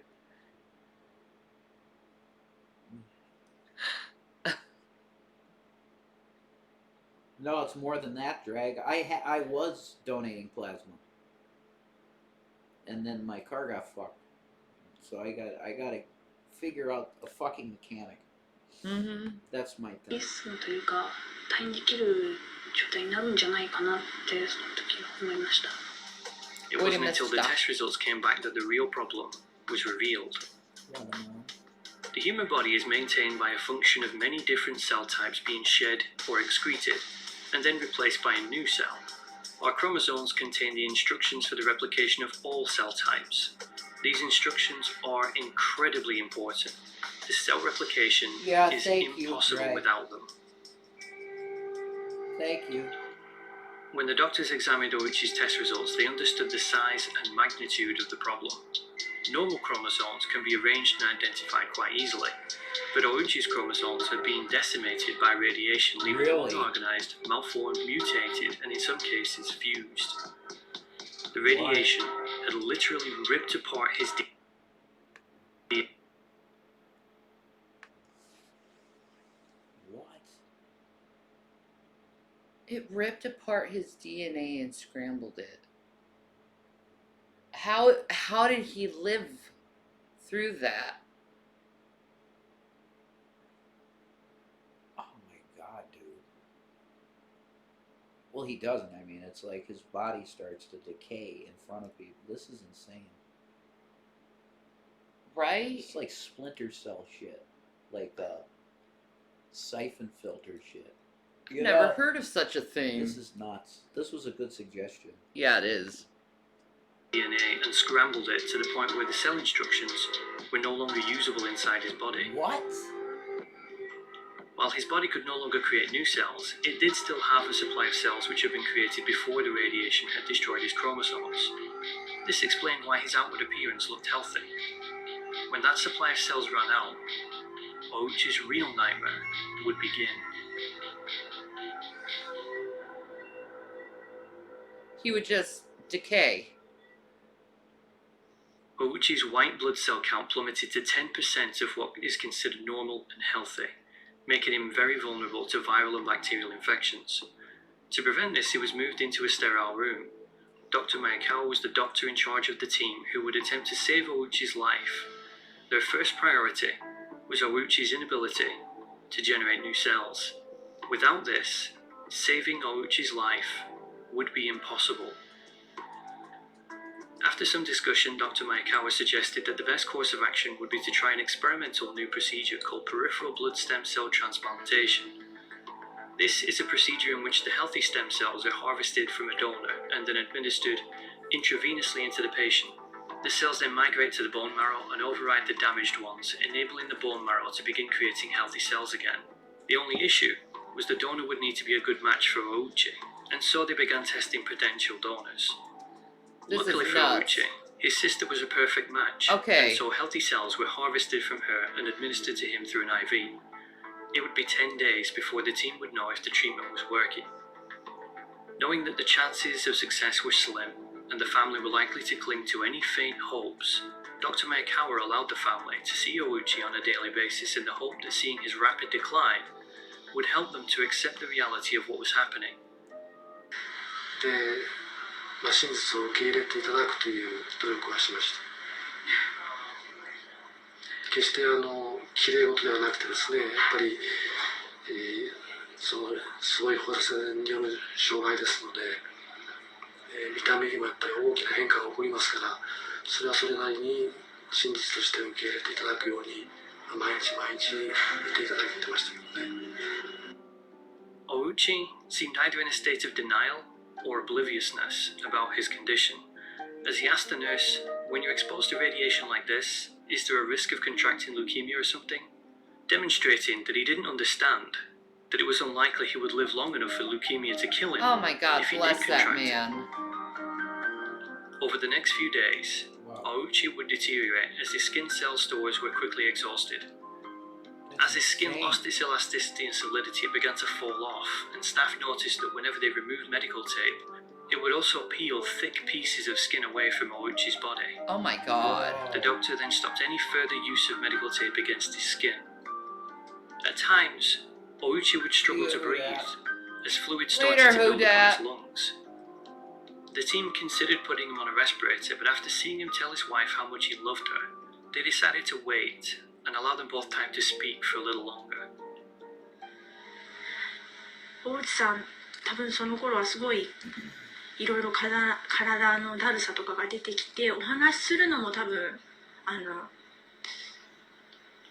それこそ、お話しするのもこう力がいるっていうか、そういう感じだったと思うんですね。それでもなんかこうちょっと優しい口調で少し笑いながら、 That's 奥さんに愛してる beautiful. よとおっしゃってて、 Jules can't post links, man. でもそういうのがやっぱり伝わってくると、私たちは辛いですよね。 It would, however, be very short. Jules, DM me your link and I'll put it in Yeah, man. the chat. Like on Twitter or whatever. Yeah, Twitter me it. Tweet it. Twitter it. Tweet it. Tweet. Tweet it, girl. Tweet, DM it.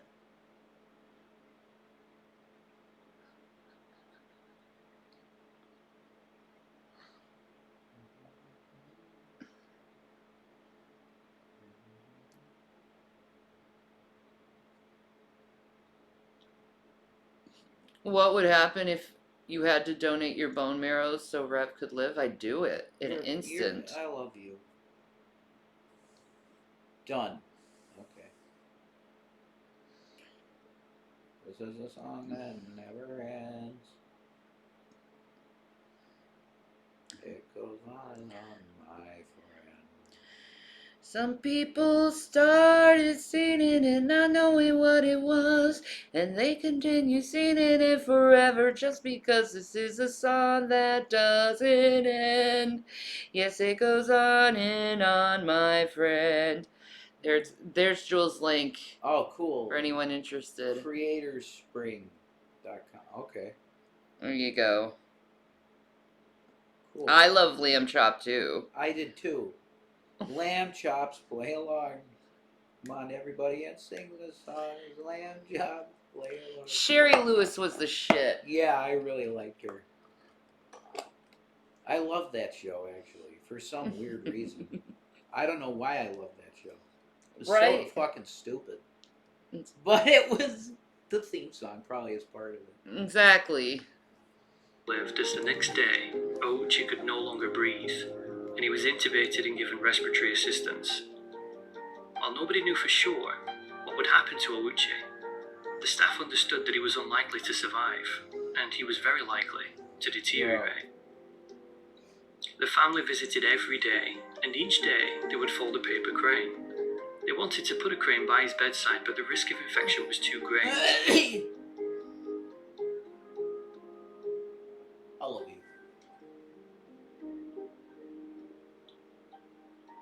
Oh, that's beautiful. Yeah.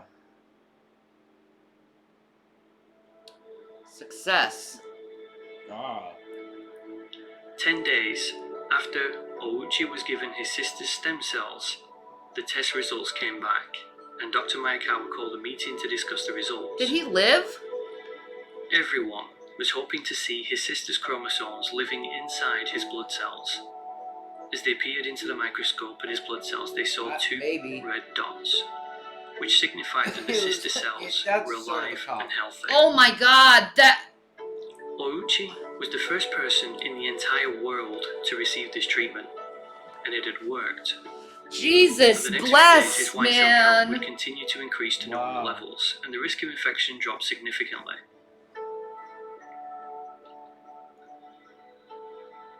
A week later, and Ouchi's skin began to deteriorate again, and an endoscope of Ouchi's intestines confirmed Dr. Maekawa's worst fear. Ouchi's mucous membranes had turned white and drooped down, signaling that they had died. The mucous membranes are responsible for absorbing nutrients and fluids from the food we eat. This meant that Ouchi would not be able to retain water and nutrients. By this point, Ouchi had become hostile towards the staff, and said that he just wanted to go I home. want to hear about the wish list like ever again.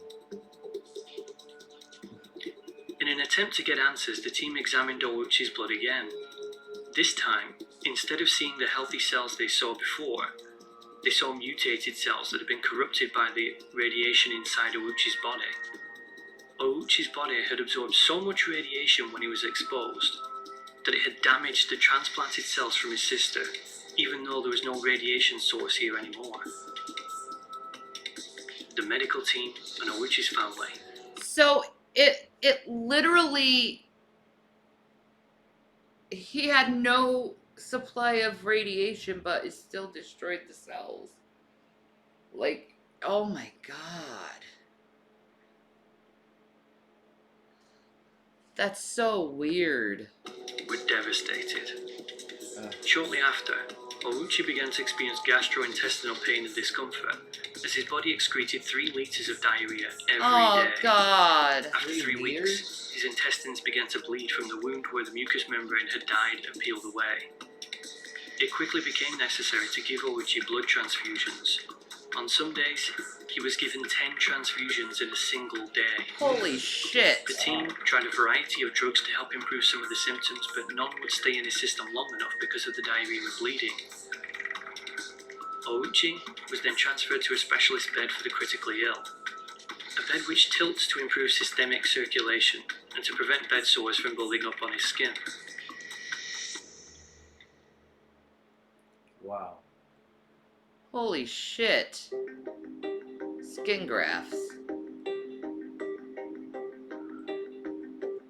Once Ouchi's skin had fallen off, he started to lose fluids rapidly. He lost approximately 10 litres of body fluids every day, which had to be replaced with IV fluids. In an effort to try and retain what little layers of skin Ouchi had left, the medical staff wrapped almost his entire body in medical gauze, hoping that this would keep the skin in place and help him to retain fluids. But it didn't help. His weeping and bleeding skin would exudate profusely, and the bandages would be completely soaked in blood and fluids in just a few hours. Oh my god. 毎日毎日染み出しがすごくって、もう本当に That's 半日かかるぐらいなんですね。午前中いっぱいとか、もうたくさんの先生に囲まれて、皮膚の処置をするんですけど、もうそれがすごくやっぱり痛い。Yeah, I don't know how he would live shitting 3 liters a day myself. Jesus, God, that's not funny, but it's like, Jesus. Shitting 3 liters of fluid? Diarrhea? God bless that man, dude. That's awful way to die. Whoa. I would be asking for death at that point. I think Yeah. most people would. Yeah. His skin is just weeping off. Like seeping. Oh my god. Yeah, sometimes maybe. Oh my god. みたいで、もうその時は完全に薬をたくさん使って眠らせるようにはするんですけど、見てるだけですごく痛々しい方ですね。Because his eyelids had mostly fallen off, Ouchi's eye would get dry and bleed. And due to the level of pain that he was in, he was given large doses of narcotics to help him sleep and ease the pain. Dr. Mayakawa spoke with Ouchi's family to advise that he was very unlikely to improve, and that he could get worse still. The family asked him to do all that he could to save Ouchi's life, but the only thing that he had left to try was massive skin grafts from lab-cultured skin. Dr. Mayakawa hoped that if the skin took, that it would help keep the fluids and buy them time to find other ways to help him.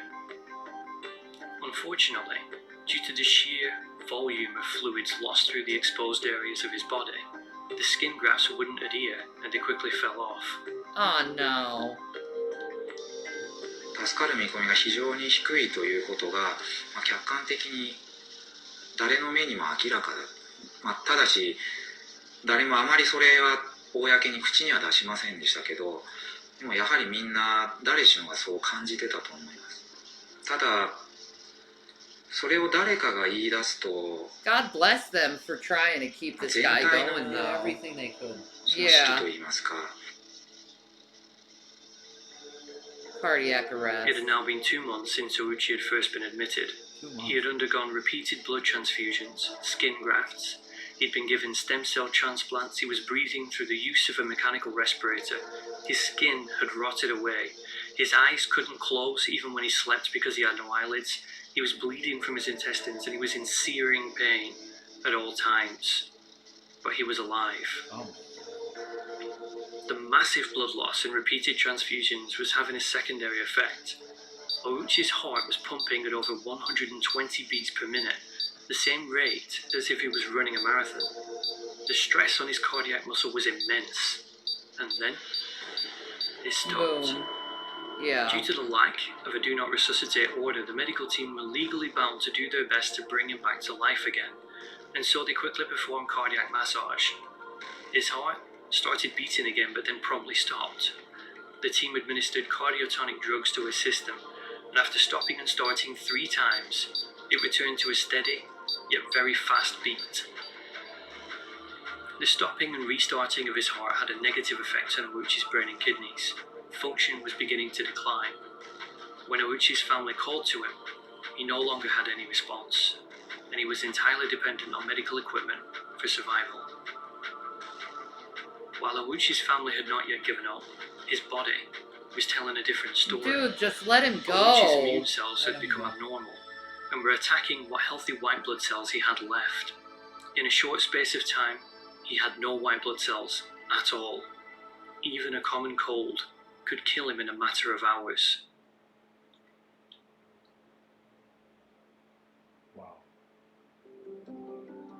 Acceptance, On yeah. the 81st night after Ouchi was admitted, Dr. Mayakawa gathered the family members in a visiting room and advised them that Hisashi Ouchi could not be saved, and that should his heart stop again, he shouldn't be revived.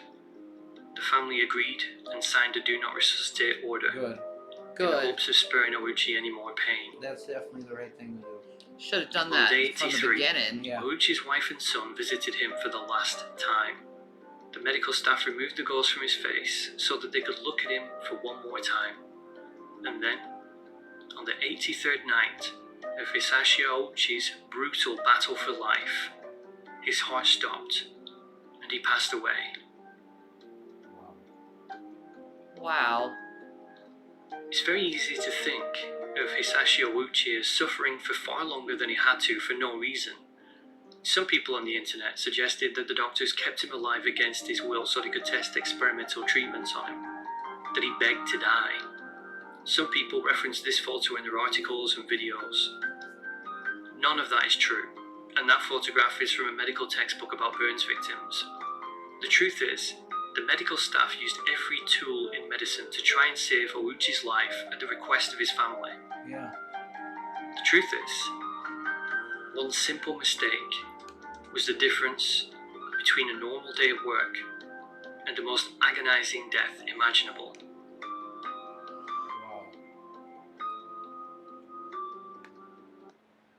Wow. That was Wow. insane, man. That was insane, man. I didn't expect that. Holy shit. It's amazing he lived so long, though, after that. Yeah, we should watch like a Dahmer thing. Like people have been requesting Dahmer. No, I'm not watching Purple Aki. Oh my god, that stuff is just over the top for Shanny Drag. She can't do it. No, It's too gross. I can't. It's too gross. Yeah. Because you got boys. So you want to do Jeffrey Dahmer? I think we should. Okay.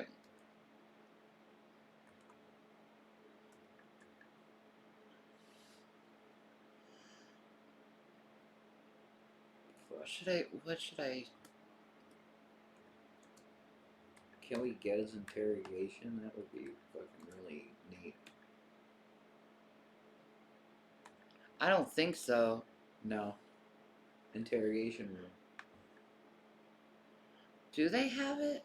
No, No. it's not.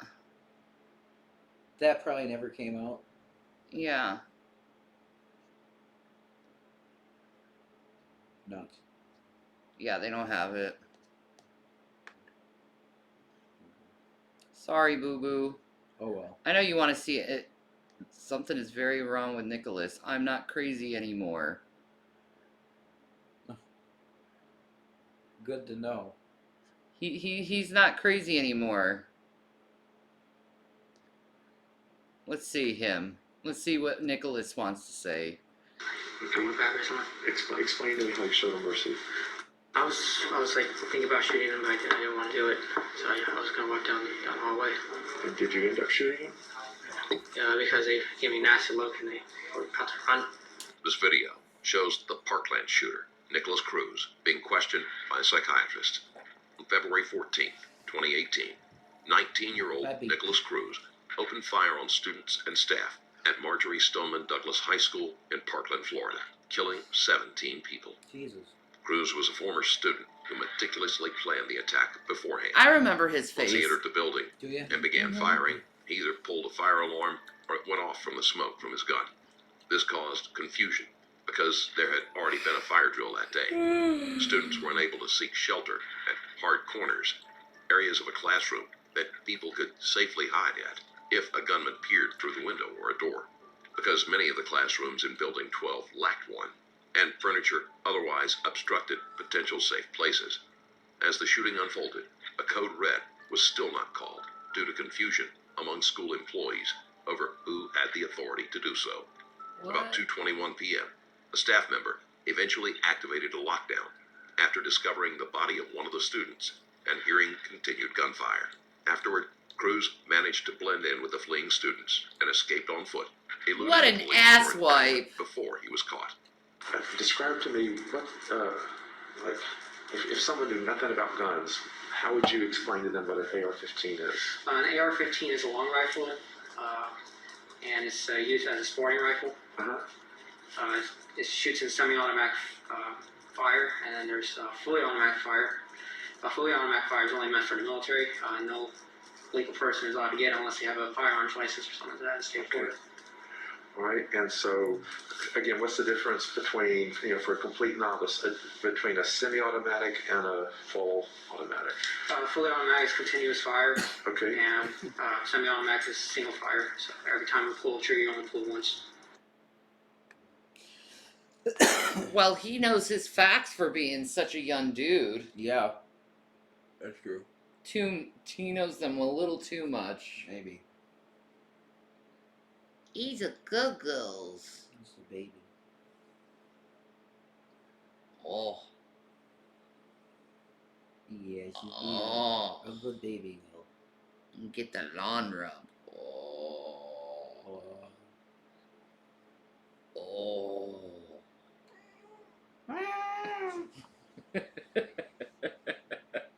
She's like, fuck you, bitch. Okay, fine. Okay, fine. I'm sorry. Whatever. Okay, so does that mean you have to pull for each time you fire it, She's or is so it doing moody. it on its own? So like that. Okay. Well, if you're fully automatic, you just hold on as long as possible until the rounds are completely empty. Okay. Okay, well, Philip, so before you do that, I'm just going to check your reading, okay, a little bit. Do you like reading, Nick? Okay. And so I'm going to ask you to read out a few things out loud.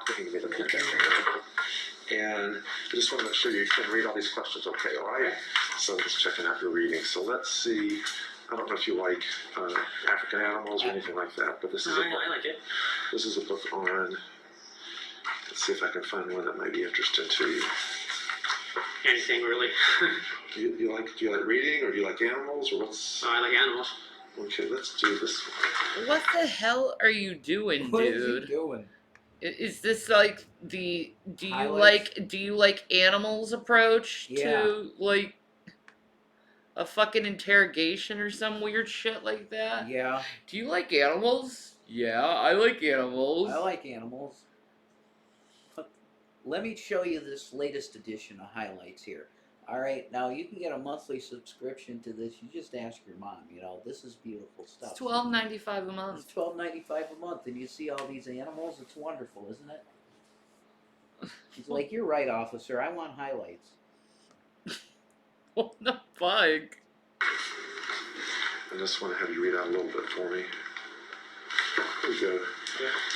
You might need your glasses because. You need me to take off my mask or anything? Cheetahs? So just start kind of here and read the first couple paragraphs for me. I got it.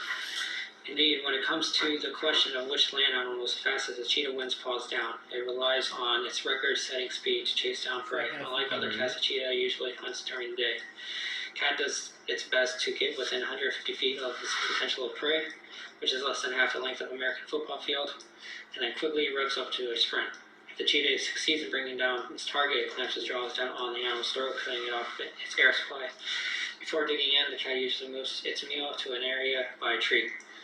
Okay, you're doing fine, yeah.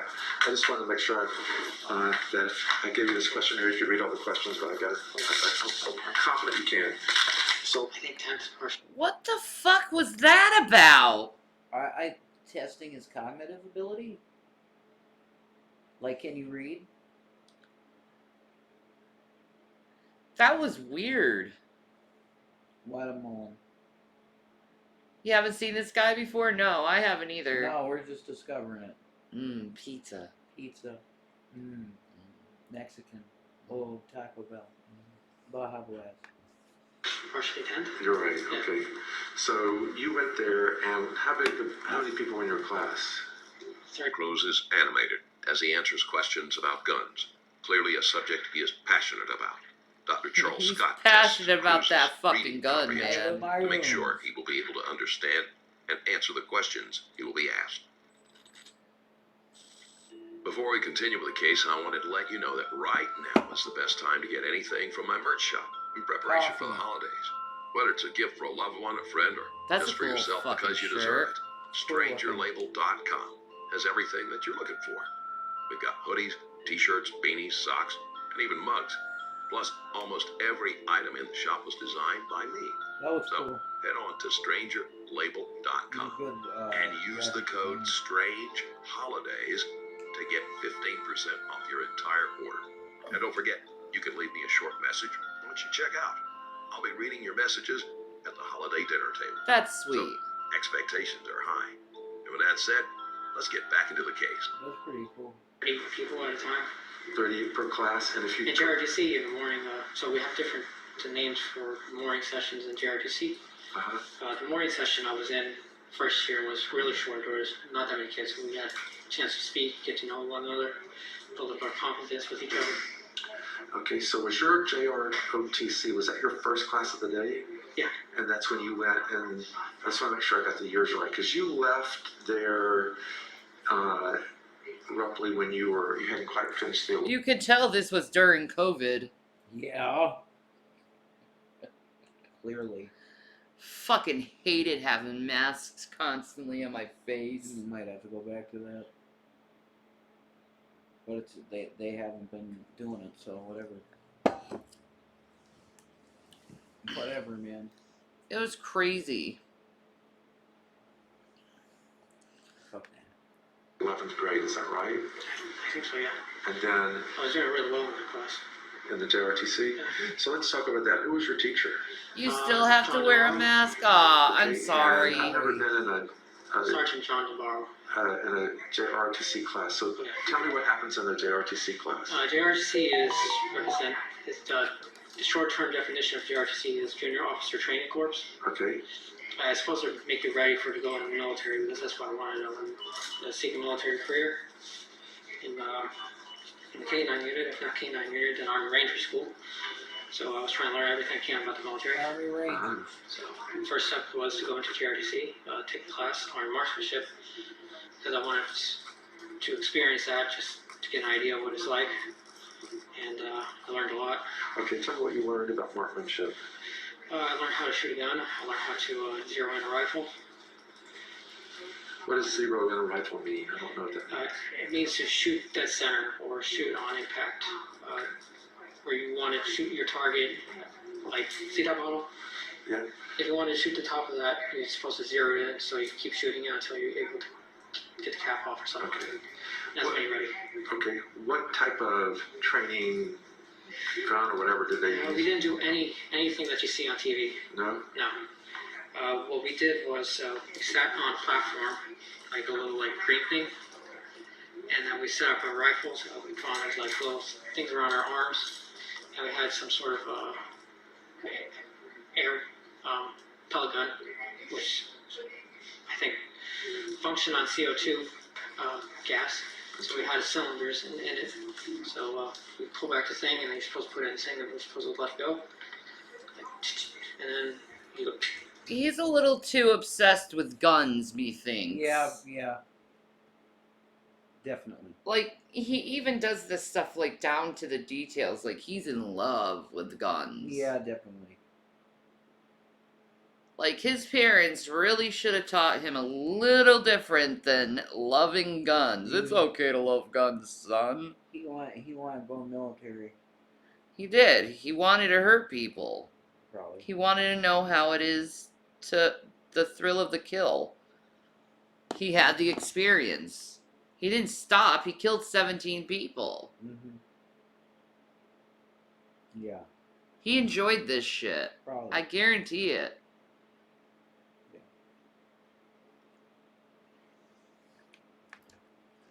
And it's supposed to hit the target about 10 meters. So we set up these targets 10 meters.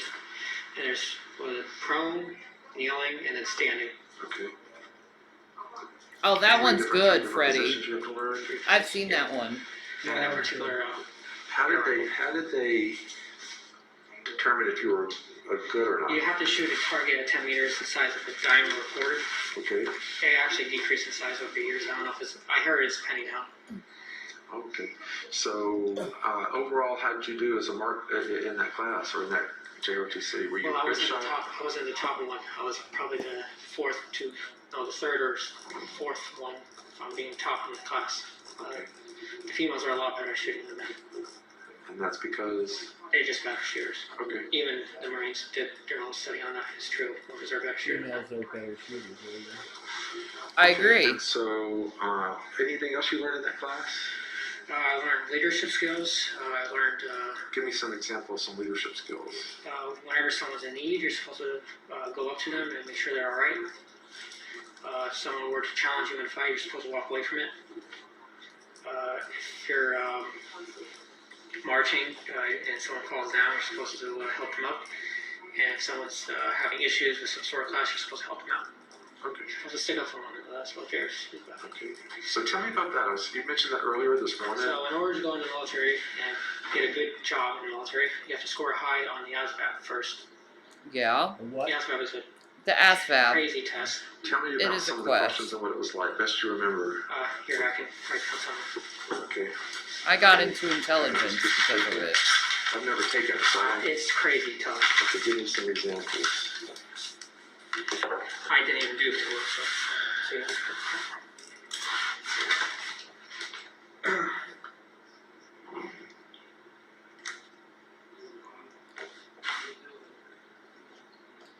See, I'm not stupid. I'm just Trying to come up crazy. with a question I could.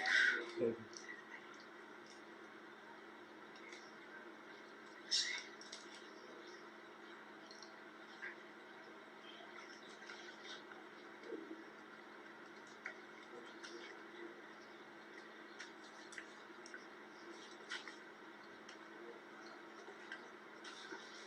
The most disturbing thing so far is the fact that Cruz sounds like any other teenager, talking about his plans for the future.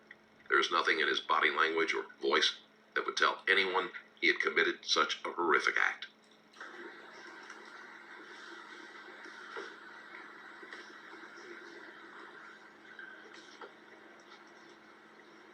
It's like an everyday thing for him.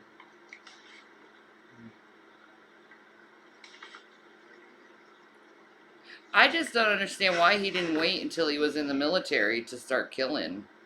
Yeah.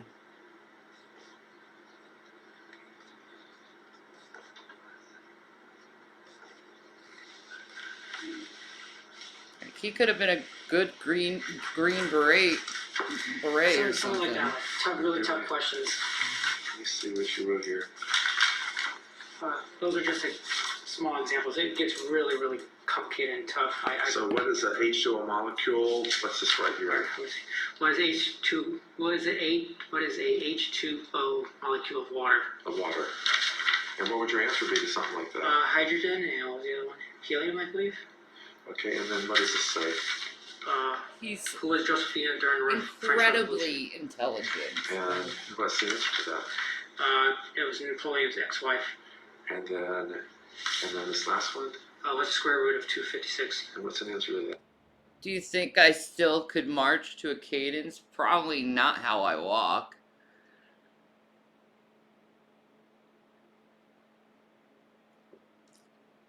I'm too wobbly on my feet. My love, take care of them. I have to go drain my, Body area. yeah, I have to drain my body. Drain your body. Correct. Okay. Of liquids. Okay. I really love you. You're handsome. I love you. I love you. Like a lot.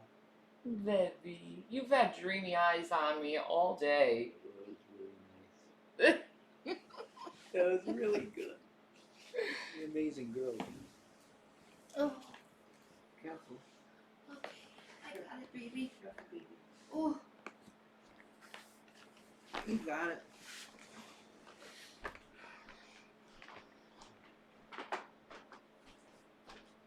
Psyche Val. Yeah, like this guy would go and talk to a shrink or whatever, and they'd be like, "Yeah, no, you're done." You're not well, dude. But in some cases, I think they take those people and they can turn them into sort of like assassins that they can use. No, I didn't say anything about your piggy. Playing with your mini male pig. That's awesome, Mountain Mama. I love baby pigs.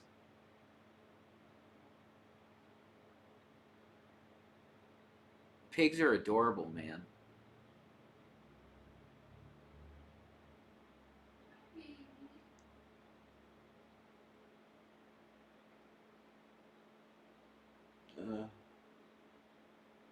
I have to eat chips or something.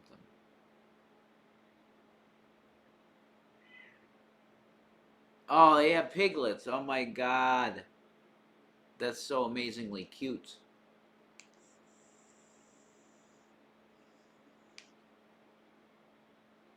Male piggy now, hopefully. Yeah. That's just I don't know. I have a soft spot for pigs. My dad loved pigs too. I think it'd be awesome to have a little piglet.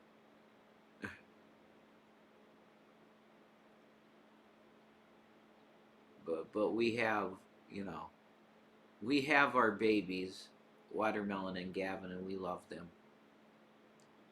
So that's the way that is. 5 hens and 2 roosters, so baby pig and chickens. Oh my god. That's awesome. I always wish I grew up on a farm, to be honest.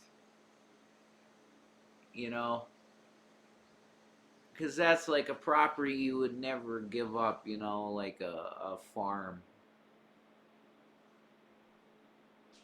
But it is what it is. You're born what you're born into, and I had it real good, so I ain't complaining.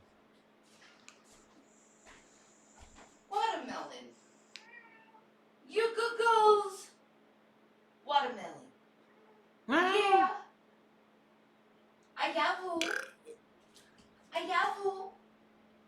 You googles. Watermelon, go get Gavin's. Oh, you're going all over. You're rolling over. You're rolling over like a googles. You're so googles. His name is Henry. We adopted him 2 years old. River is one. Oh my god. Henry.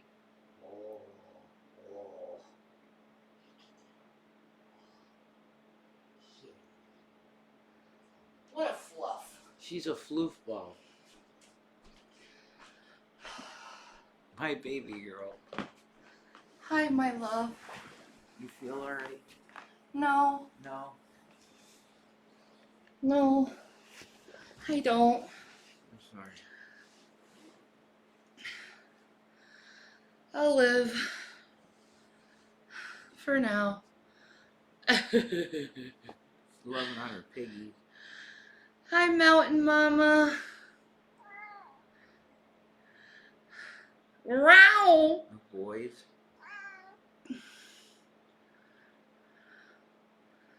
Well, obviously, there's them too. My God. That goes without saying.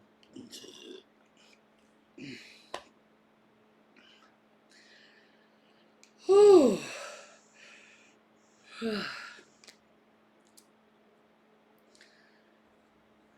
These are good girls. I'm having some acid reflux today, bro. Are you? Yes.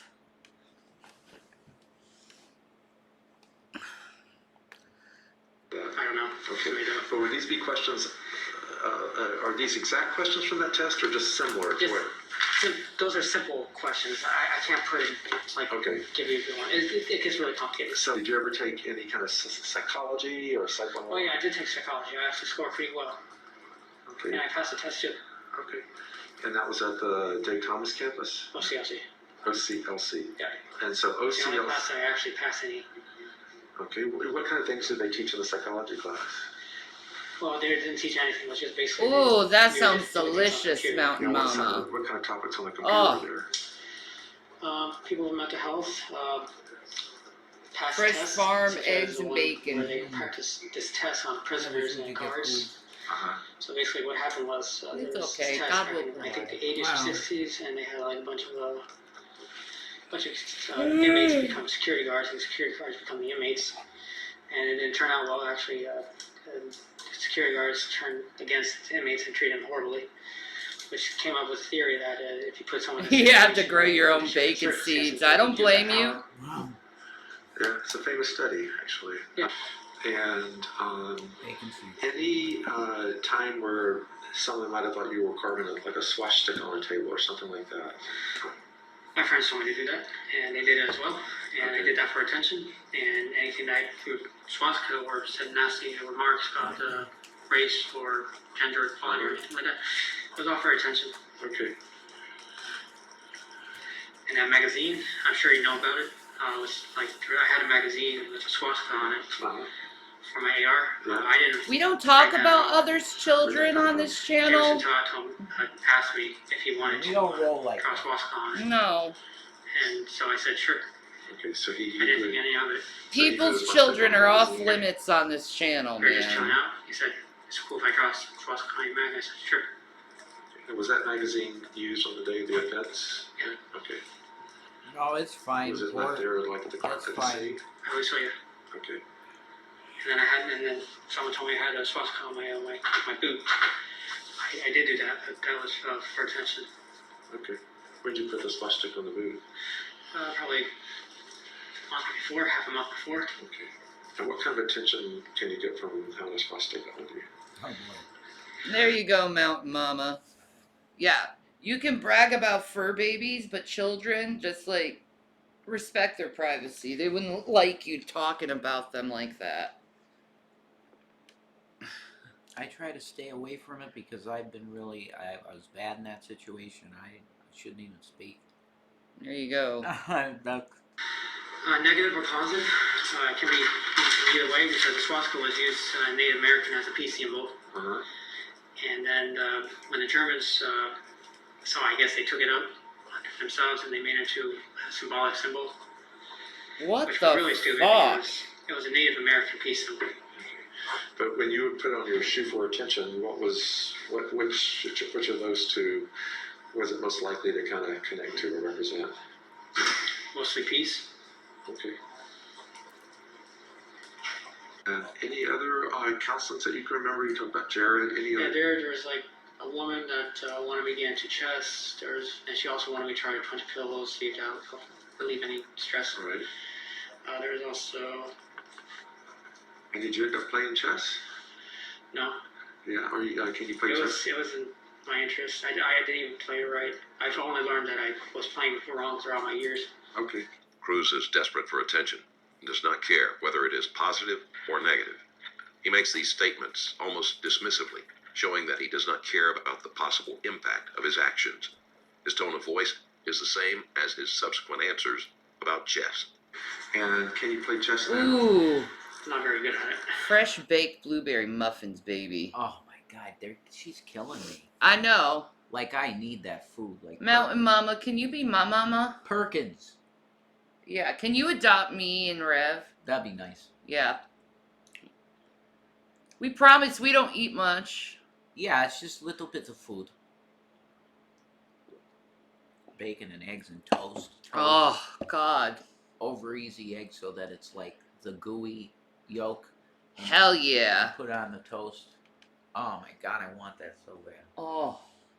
Perkins food. You know what? I bet Mountain Mama makes some damn good banana butter. Oh yeah, I bet. Mm-hmm. Absolutely. Mm-hmm. Did I eat all my Hostess collection yet? No. No. God, what do I look like? Chantal?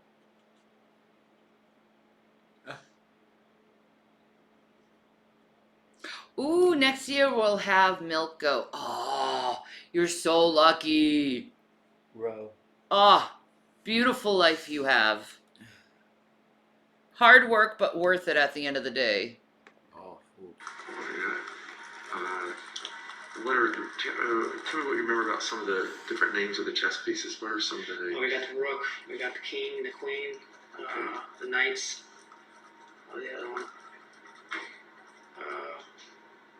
forgot where. Hostess, but we have hostess pies here. Bishop Here you go. Okay. and the Palms. Get them. Okay. That sounds like all of them. And Hostess pies. can do they move in different ways? Yeah, they move in different ways. Okay. Knight goes like in like L form. Okay. The king goes Hi, monkey pretty much toast. anywhere going. Hi, once a monkey time. toast. The queen can go anywhere on the chessboard. I think the bishop goes sideways, and then the rooks just go up or left and right.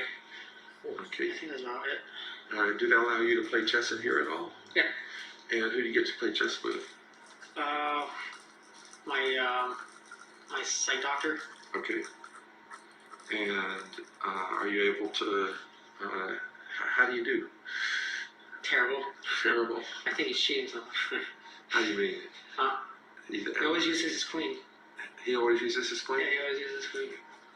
What does This that kid mean? is so charming. So the queen is probably the most powerful You know, piece on the board. that's He the uses worst it a lot. thing about it is these people are so brilliant and smart, and He they communicates well. yeah. He communicates really well.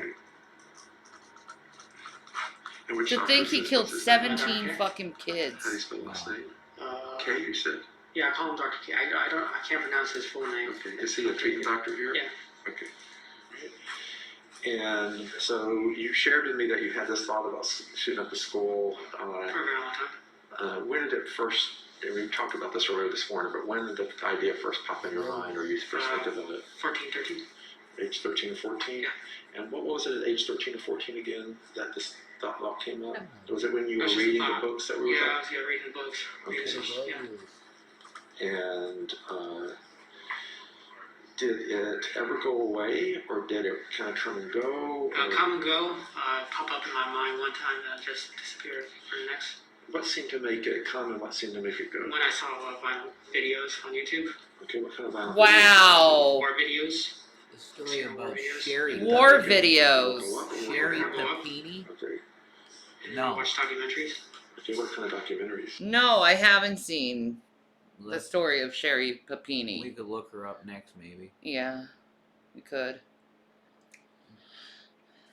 Bizarre, dude. He'd get off by watching war videos. That's a concern. Like, you should talk to them. And it's almost like he looks at people like his, like, NPCs he can shoot or something like that. Yeah. But he's a good communicator. He is. Columbine Massacre documentary. Right. I think it was 42 hours or something. Uh-huh. There's another same thing, but with Virginia Tech. With Virginia Tech? Yeah, Virginia Tech. And there was one on L.A. Rogers. Do you remember if you ever kind of searched out on the internet ways to do a school shooting? Yes. I did my own research. Yeah, tell me what research you did. I looked up on Wikipedia.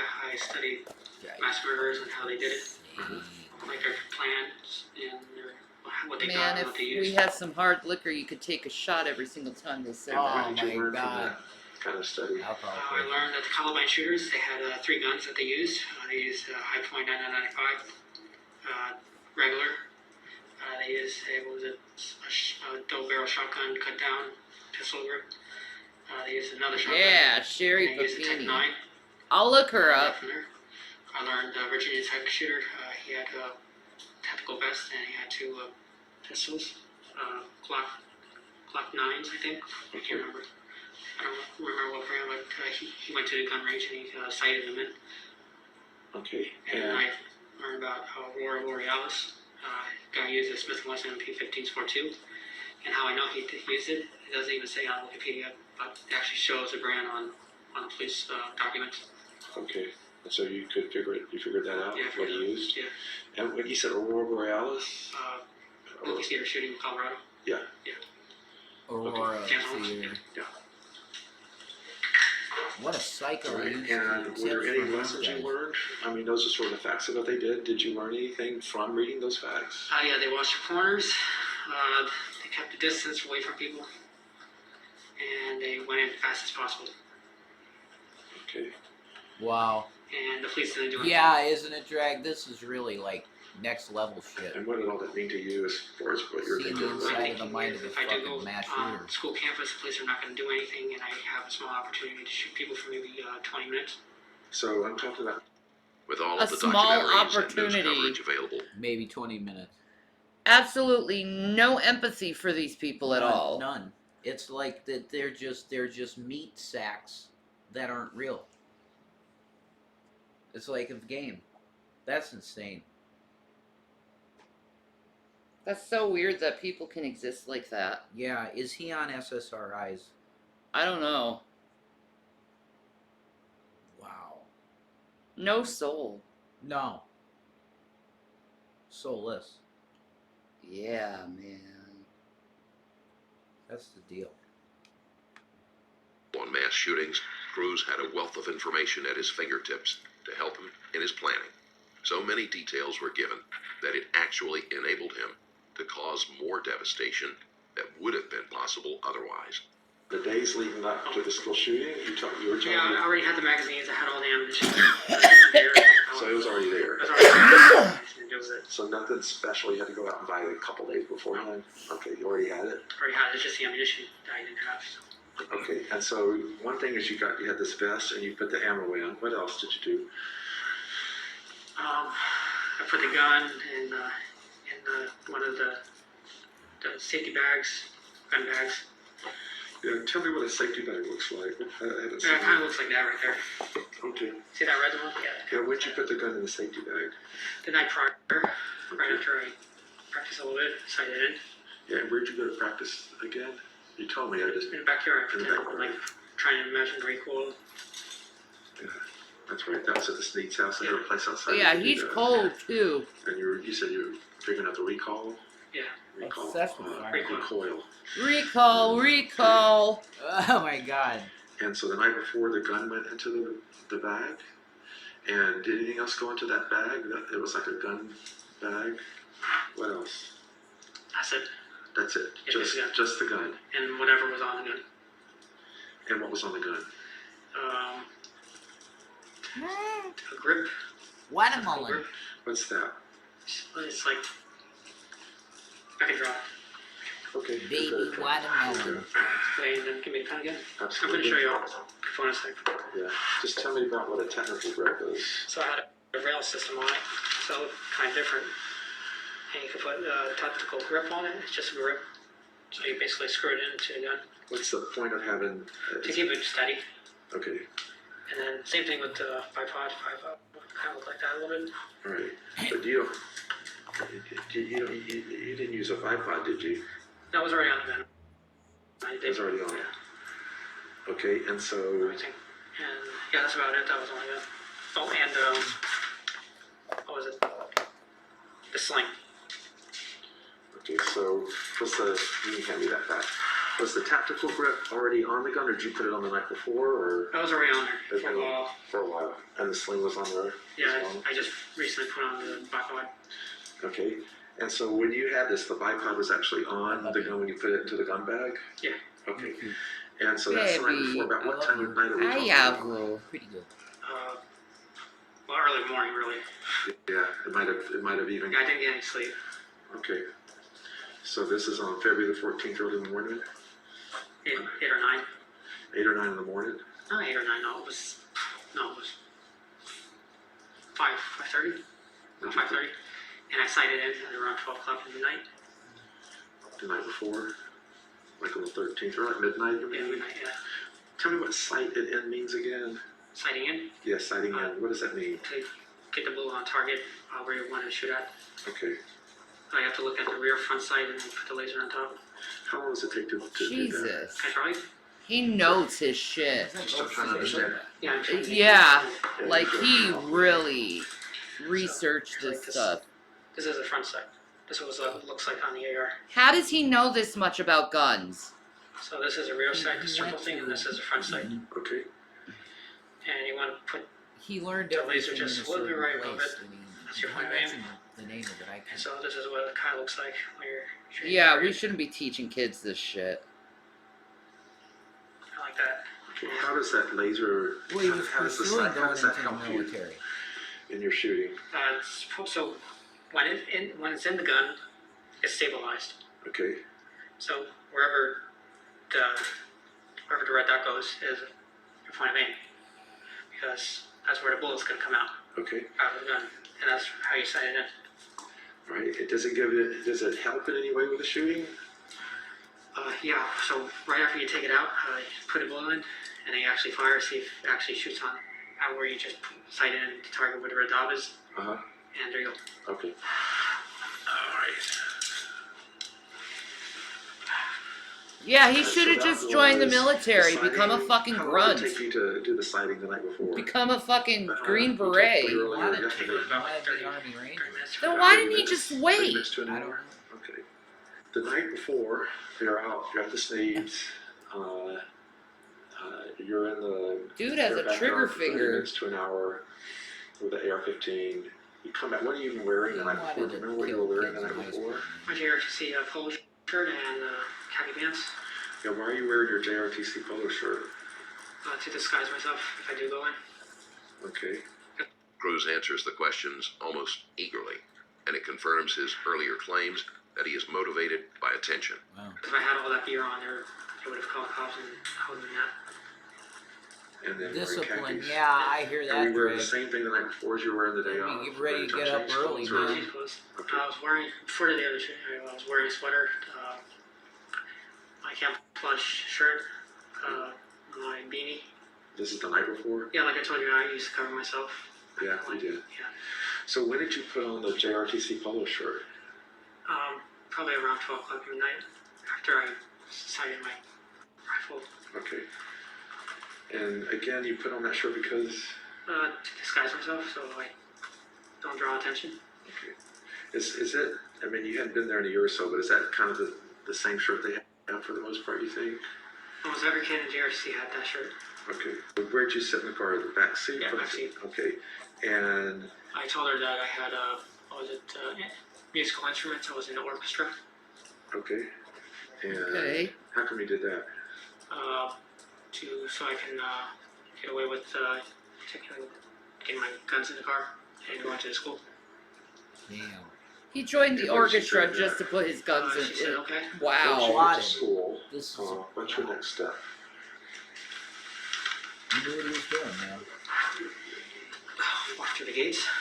Hopefully there's no security guards, which It's was wrong. like it's just so elementary. You're So, like, yeah, I'm gonna kill kids. You haven't know? been to Yeah, school, exactly. So are there lots of gates, or how do you get it? How do you get to it? There's 3 gates. Okay, and so where they drop you off? The front gate of the Okay. school. Front gate. And so is your backpack, like sometimes you can wear a backpack like slump on your shoulder or It something? was in front. I think How it did was he have all these Okay. guns? And Insane. then what were you doing with the You must have had gun safe tactical bag? vest and Oh, it's shit like walking. the Virginia Tech Okay. guy. And you're I think so. Maybe it, yeah. okay, you're walking with it, and you have the backpack kind of on one side. And then what happened? I went through the gates. I looked at the guy who was watching me. Oh, there was a guy watching you? Yeah. Was it Yeah, that I guy? saw him radioing, and I said, oh shit, I'm screwed. So I just ran into the building, and I told the kid to get out of here. I don't remember what I exactly said, but I said Okay. something. Was the guy that you saw radioing and you said, oh shit, I'm screwed. Was it remember we were talking about some other security guy? Was that that same guy? No, a totally different one? Totally different. And so what did you think when you saw him talking on the radio? What do you think that was about? I thought he was gonna, I think he called Scott Peterson. Okay. And what would that mean if he did? Scott Peterson was coming Okay, and what would that mean for your plan that day? to shoot. To shoot. Um, Jesus Christ. So how did you get to McDonald's? I walked. Is it a long ways? Yeah. From the Walmart? About how long do you think? So from the school to the Walmart is about 400,000 yards. And then how far is it And from? then you go left down the road, Uh-huh. probably another 600 yards. 600 yards to the McDonald's. And did you get anything to eat at the McDonald's? I thought about it. And do you know if you got anything? A burger before Are you you murder. hungry? The A sushi burger before you probably murder. wasn't enough, huh? And He didn't do it. what happened at the McDonald's? Not even a quarter pounder. I couldn't resist. Talked to this I kid. get Told quarter me pounder. his sister was Maybe he summed didn't up have the stuff. money. Okay. And did you have any conversation about, like, did he ask you who are you, or did he ask you anything about? Yeah, I asked him if I could have a lift. I needed to go to work or something like that, and he said he couldn't do it. He had a soccer game with his sister. And the sad story is his sister died in the building. Holy shit. Okay, do you know his first name or No, anything? His sister died in the building. Now, you've told me some different examples of things you've done to animals, different animals. When was the very first time you can remember ever doing something that people might look at and say that's not very kind to an animal? How young were you? I broke a lizard's back with a rock. And how old were you? 3. Okay. And how come you did? What do you remember about doing that? Something me and my brother did. We went around killing lizards. Okay. So Sometimes they skin them alive. Sometimes they set them on fire. Okay, the lizards? When did you start skinning lizards alive? Janice, I need to put you in Rev's prayers to test. People say when you pray for them, their prayers are answered. Can you pray, I find a nice apartment that's affordable? Absolutely. Yeah. You want to pray? Yeah, okay. Father, in the name of Jesus, I ask that Janice find a really wonderful place to stay. Like, her dreams come true, you know. She's got that granite countertop with, like, the farmer sink deal. So that's what we're asking for, Lord. I think you could do that. So I pray that. In Jesus' name, amen. Amen. Yeah. It will be done. Thank you, Jesus. Yeah, that's it. I just taped him to the You're welcome. You're welcome. table, and I took a knife and I just scraped it. So you're just gonna. How old were you the first time you did that, do you think? Yes, Jesus will take care of your piggy. Yes. And then And the what chicken about second one? babies. Or how would you Yes. do that? Take a lighter and burn it slowly. How would they react? Please, Burn it slowly. They run Wait. silly, they make Let me you do move this or right. something? Okay. I'm getting distracted by his voice. Dear Jesus, please let her piggies and chickens be wonderful and healthy and live a wonderful, prosperous life. In your name, Jesus Christ, I pray. Amen. Amen, yeah. Yeah. Healthy babies. Yeah.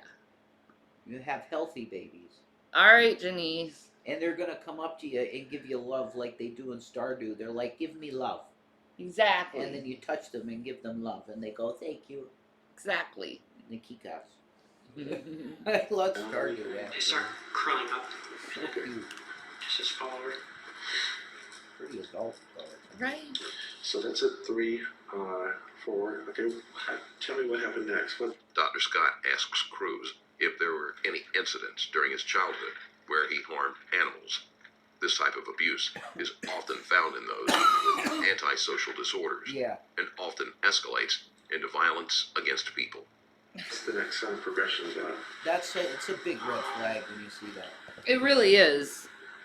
Me and my buddy Bill murdered a Bird eggs? frog What'd you do with once. bird?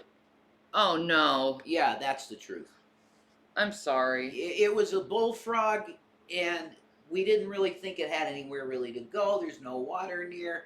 So it was just a case of let's see what happens when we take 2 bricks and fucking just pop. And just exploded them.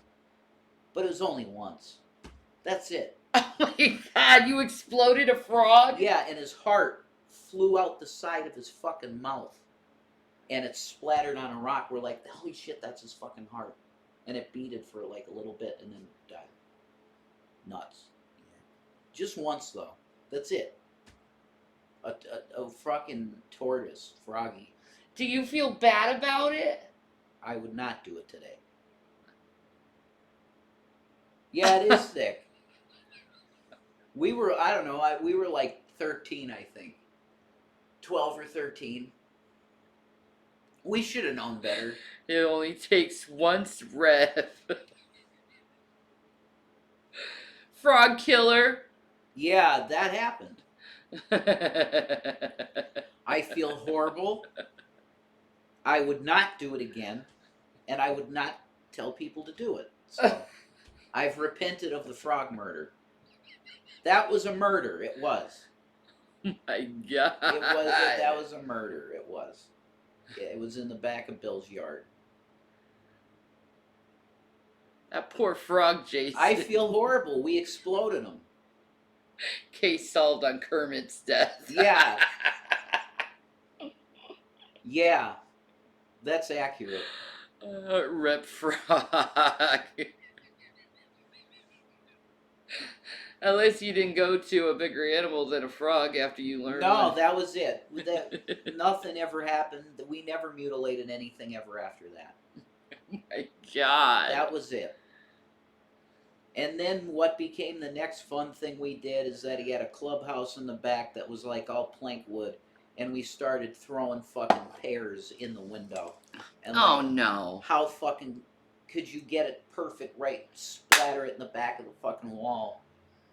Right through that window. That was it. If you could do that, you were the fucking boss, man. That was it. Fun shit. It's just boy shit. It is boy shit. Jumping off his balcony and shit. That's it. It's it. Yeah, Bill's house was awesome. Yeah, Rev did kill Kermit. Sorry about it. Jesus Christ. I mean, it was a random frog. Why do we have to say it's Kermit? I would not murder Kermit. Boys will be boys. Yeah.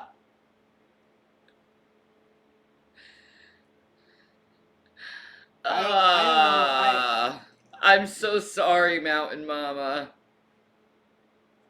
He's in pond heaven now. That's right, Monkey Toast. Sicko. You just there was no pain involved. There was not torture. This is good. This is gonna be the biggest controversy. This is the new drama. Is Rev killed a frog? But I confessed to myself here. It's not like somebody's bringing tea or anything like Fat Yoshi bringing tea or anything. Someone called PETA. Why, Rev? Why, Rev? Because I was young and stupid to do it. Just exploded him. So there was no torture. That's so awful. We didn't torture it. We put him on one brick and then another brick above him and exploded him. He just exploded. So there was no pain. We didn't torture the being. Okay? He exploded. We should have actually done that. Like, why couldn't we gather up the corpse? Jesus Christ! And fry it up in a pan. The kitchen was right there, literally. Oh my God! So we're gonna scrape this shit up. There'd be gravel on them. Though. You're a murderer. I didn't know it was gonna be that big of a deal. That's literally my only story of fucking like mutilation of anything though. Or cook it and feed it to the doggies. There's that too. Gina. Bill's dog Gina. She would have ate it probably. Probably. She was cool. No, I'm sure I haven't. I would tell you if there was a pattern of behavior. I would tell you, yeah, like I might be fucked up because I've done stuff like that. No. It was just the frog. That's it. Jeez. Nothing more. I took him out of the nest and Oh, I threw him against the wall. How come? Because I was bored. I wasn't living out of the house. Okay, what did you think was going to happen to the egg if you did that? Crack. Okay, and how old were you with that? 7. Okay, and then what else? What happened next? Let's see. He did crack at 7? What? Let's see. Well, no wonder he's whack. Crack is whack. Spiders on fire. Okay, how old were you with that? Those banana spiders, those little ones. Are those really big? Yeah. Okay. Yeah, they're fucking huge. Like a what? With the spray can. A spray can. What kind of books are you reading now? I have a book of maps. I'm trying to figure out what's happening in Ukraine. They're attacking on Fort Size, the Russians. Yeah. What? Russians? He's talking about Ukraine. This is recent. Oh, he's talking about Ukraine. Okay. This is nuts. This guy is very, very bizarre. I've burnt a hornet's nest before, I'll say that. They sting, man. They're evil. They're predatory. And there was this big giant spider in it that they killed, and their larvae were growing in it. It was gross. Nuts, bro. And so it sounds like you were able to get some news while you were in here. Terrible news. Yeah. And so you have a map and you're Frog Lives Matter. That's right. There's the We're getting t-shirt. close to the capital of Ukraine, Kyiv. Yeah, tell me what you've learned. And it's on the just news a about dead what's frog happening with So far, I X's heard over that, his eyes. And a order heart. a missile strike Yeah. at the capital. A little Okay. heart. Killed 10 people. Okay. Anything else you've learned? I learned that UN and all the other countries are afraid that if they cut Putin in the back corner, he might release nuclear weapons. Okay. And I'd from what listen you to learned him over about that the shit. history and, I agree with and him. this map book. Actually, know a lot about him, actually. He did judo. He had trouble in school. This is Putin we're talking about? Yeah, he actually told the newscast that he couldn't go into the KGB. They had to find him. He couldn't find them. Like, he had to go through this whole process in order to go there. Yeah, how'd you learn all this? They had a book on a book card about him. Oh, okay. On the book card here? Yeah, his father served in World War II. Before that, he had a grandfather who served in World War I. Or a godfather, I don't know, I can't remember. His mother. Ew! St. Oh my Petersburg, god, Russia. I'm so sorry, gymnastic. That's so gross. Ah. Oh. When the war came, his father almost got captured. He managed to escape and make it back to the borderline with Russia, but Stalin ordered him to go back to the front line, so that's what he did. He got injured, and then he worked on the farm for the rest of his life until his mother gave birth to him. He has 2 daughters. He got married, I think it's 1969. This is Putin we're talking about? I love you, buddy. He I had, love you. he had a tough life. Okay. His first wife, he wanted to get married at a young age, but he didn't. He kind of regretted it, but tries not to think about it. He didn't really talk about it too much, his relationship, but he had a hard life. I love you. You fool, kid. When the Maybe. USSR was falling, he was in East Germany. He was behind paperwork, backwork as a KGB agent. He was pretty much getting information from back from the States and Russia, USSR. But no one was really following any orders by the time Back in the USSR. the war was happening. Actually, where he was working, they actually all the mobs from East Germany went into the building, trying to figure out who was KGB or not. Okay. And he managed to escape, managed to get some guards, and he went back to Russia, where he worked his way up to becoming president of Russia. Okay. And from your reading and knowledge, how do you think things are going to turn out? I'm hoping maybe he does the right decision and calls for a ceasefire, and that he apologizes to the Ukrainian government and offers them assistance in rebuilding the country. He doesn't. It's probably his best option. Okay. What, He doesn't. from what you read about him, what do you think the likelihood is he'll take that option? I think he'll figure something out. Okay. That's just me and my personal opinion. He might cause for a ceasefire. Okay. I hope so. That's what I'm hoping. Maybe within a year or so. I don't think he's going to capture it by the end of the week. Ukraine? No, I don't think he is. Yep. Figured out a way how to steal. Okay. I didn't want to steal too much because I didn't want to get arrested or go on a blacklist. Okay. So usually what I stole was candy, food, magazines, movies, video games, video game controllers. Okay. Did you ever take any of those things before you were age 15? I tried to. Okay. Left What, in tell the me what air. anything you took before Ah. you were still shoplifted before 15. Movies. What kind of movies would you I take? don't have anything on my Amazon wish list. Sorry. Cruz is able to absorb and retain information quickly and seems to fixate on certain subjects. His history of stealing unnecessary items could be another one of his bids for attention. Or it could be another symptom of mental illness, where the person engages in risky behaviors. Wow. What a nut. That was really interesting. What a nut.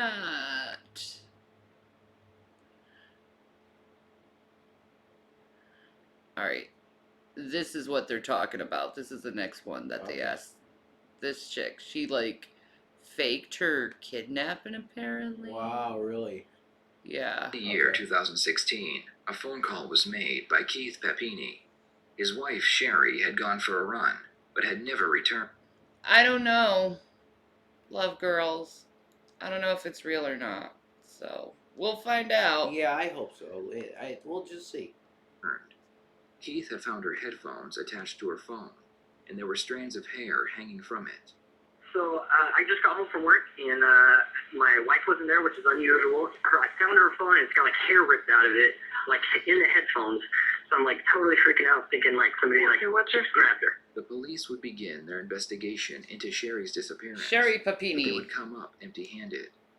Thousands of dollars and hundreds of hours would be spent searching for Sherry, but still she The remained hell's with the missing. audio? 22 days later, highway patrol officers would find Sherry by the side of the road. Her body Oh, was this covered isn't in the actual injuries, and her channel. hands were tied together. Sherry would be rushed to the hospital, where she would tell the police what had happened. We want this on the actual channel. It would take almost a year to get the full story, but they would come up. No, my audio's fucking up again. Oh, really? The fuck is with my audio? That's being fucking weird, dude.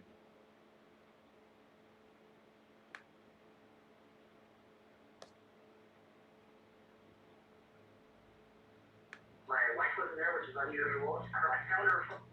That anyone would believe that the horror. He seems very strange. Man, this is weird, isn't it? Now it's back. So I just got home. Okay. Back in the year That's 2016, weird as shit. a phone call was made by Keith Papini. His wife, Hi, Sherry, Two Dead had Dogs gone for a run, Gaming. but had never returned. Keith had found her headphones attached to her phone, and there were strands of hair hanging from it. So I just got home from work, and my wife wasn't there, which is unusual. I found her phone, and it's got like hair ripped out of it, like in the headphones. So I'm like totally freaking out, thinking like somebody like just grabbed her. The police would begin their investigation into Sherry's disappearance. Mystery Science Theater 3000. Thousands of dollars and hundreds of hours. Tom Servo and Crow. And then it switches when I'm there. She remained missing. What the hell? 22 days later, highway patrol officers would find Sherry by the side of the road. Okay. Her Weird. body was covered in injuries. That is and weird. Her hands were tied together. Sherry would be rushed to the hospital, where she would tell the police what had happened. CIA. It would take almost a year to get the full story. Maybe. That story was full of inconsistencies. According to Sherry, she had been taken by two women who wore bandanas to cover their faces. When she was initially taken, Sherry claimed Is she it was the still audio on the while she was video? on I her don't think so. destination. The police found this very odd, because most people in her situation would be scared and alert, as they tried to figure out how to get out of the situation they were in. What was also strange was the fact that no demands for ransom had been made. Well, let's see this. Most people that are interrogated by the police. No, it's my computer. Man, what is happening with that? I do not know. I think I might have to restart Maybe. the computer. I mean, they can hear us fine.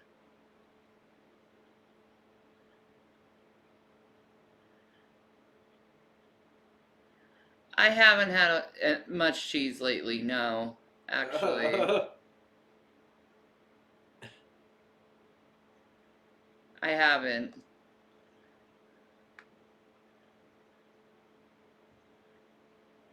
You restart the computer and come back. Yeah. We're gonna restart the computer and we'll come back, guys. We'll see you in a minute. Nuts.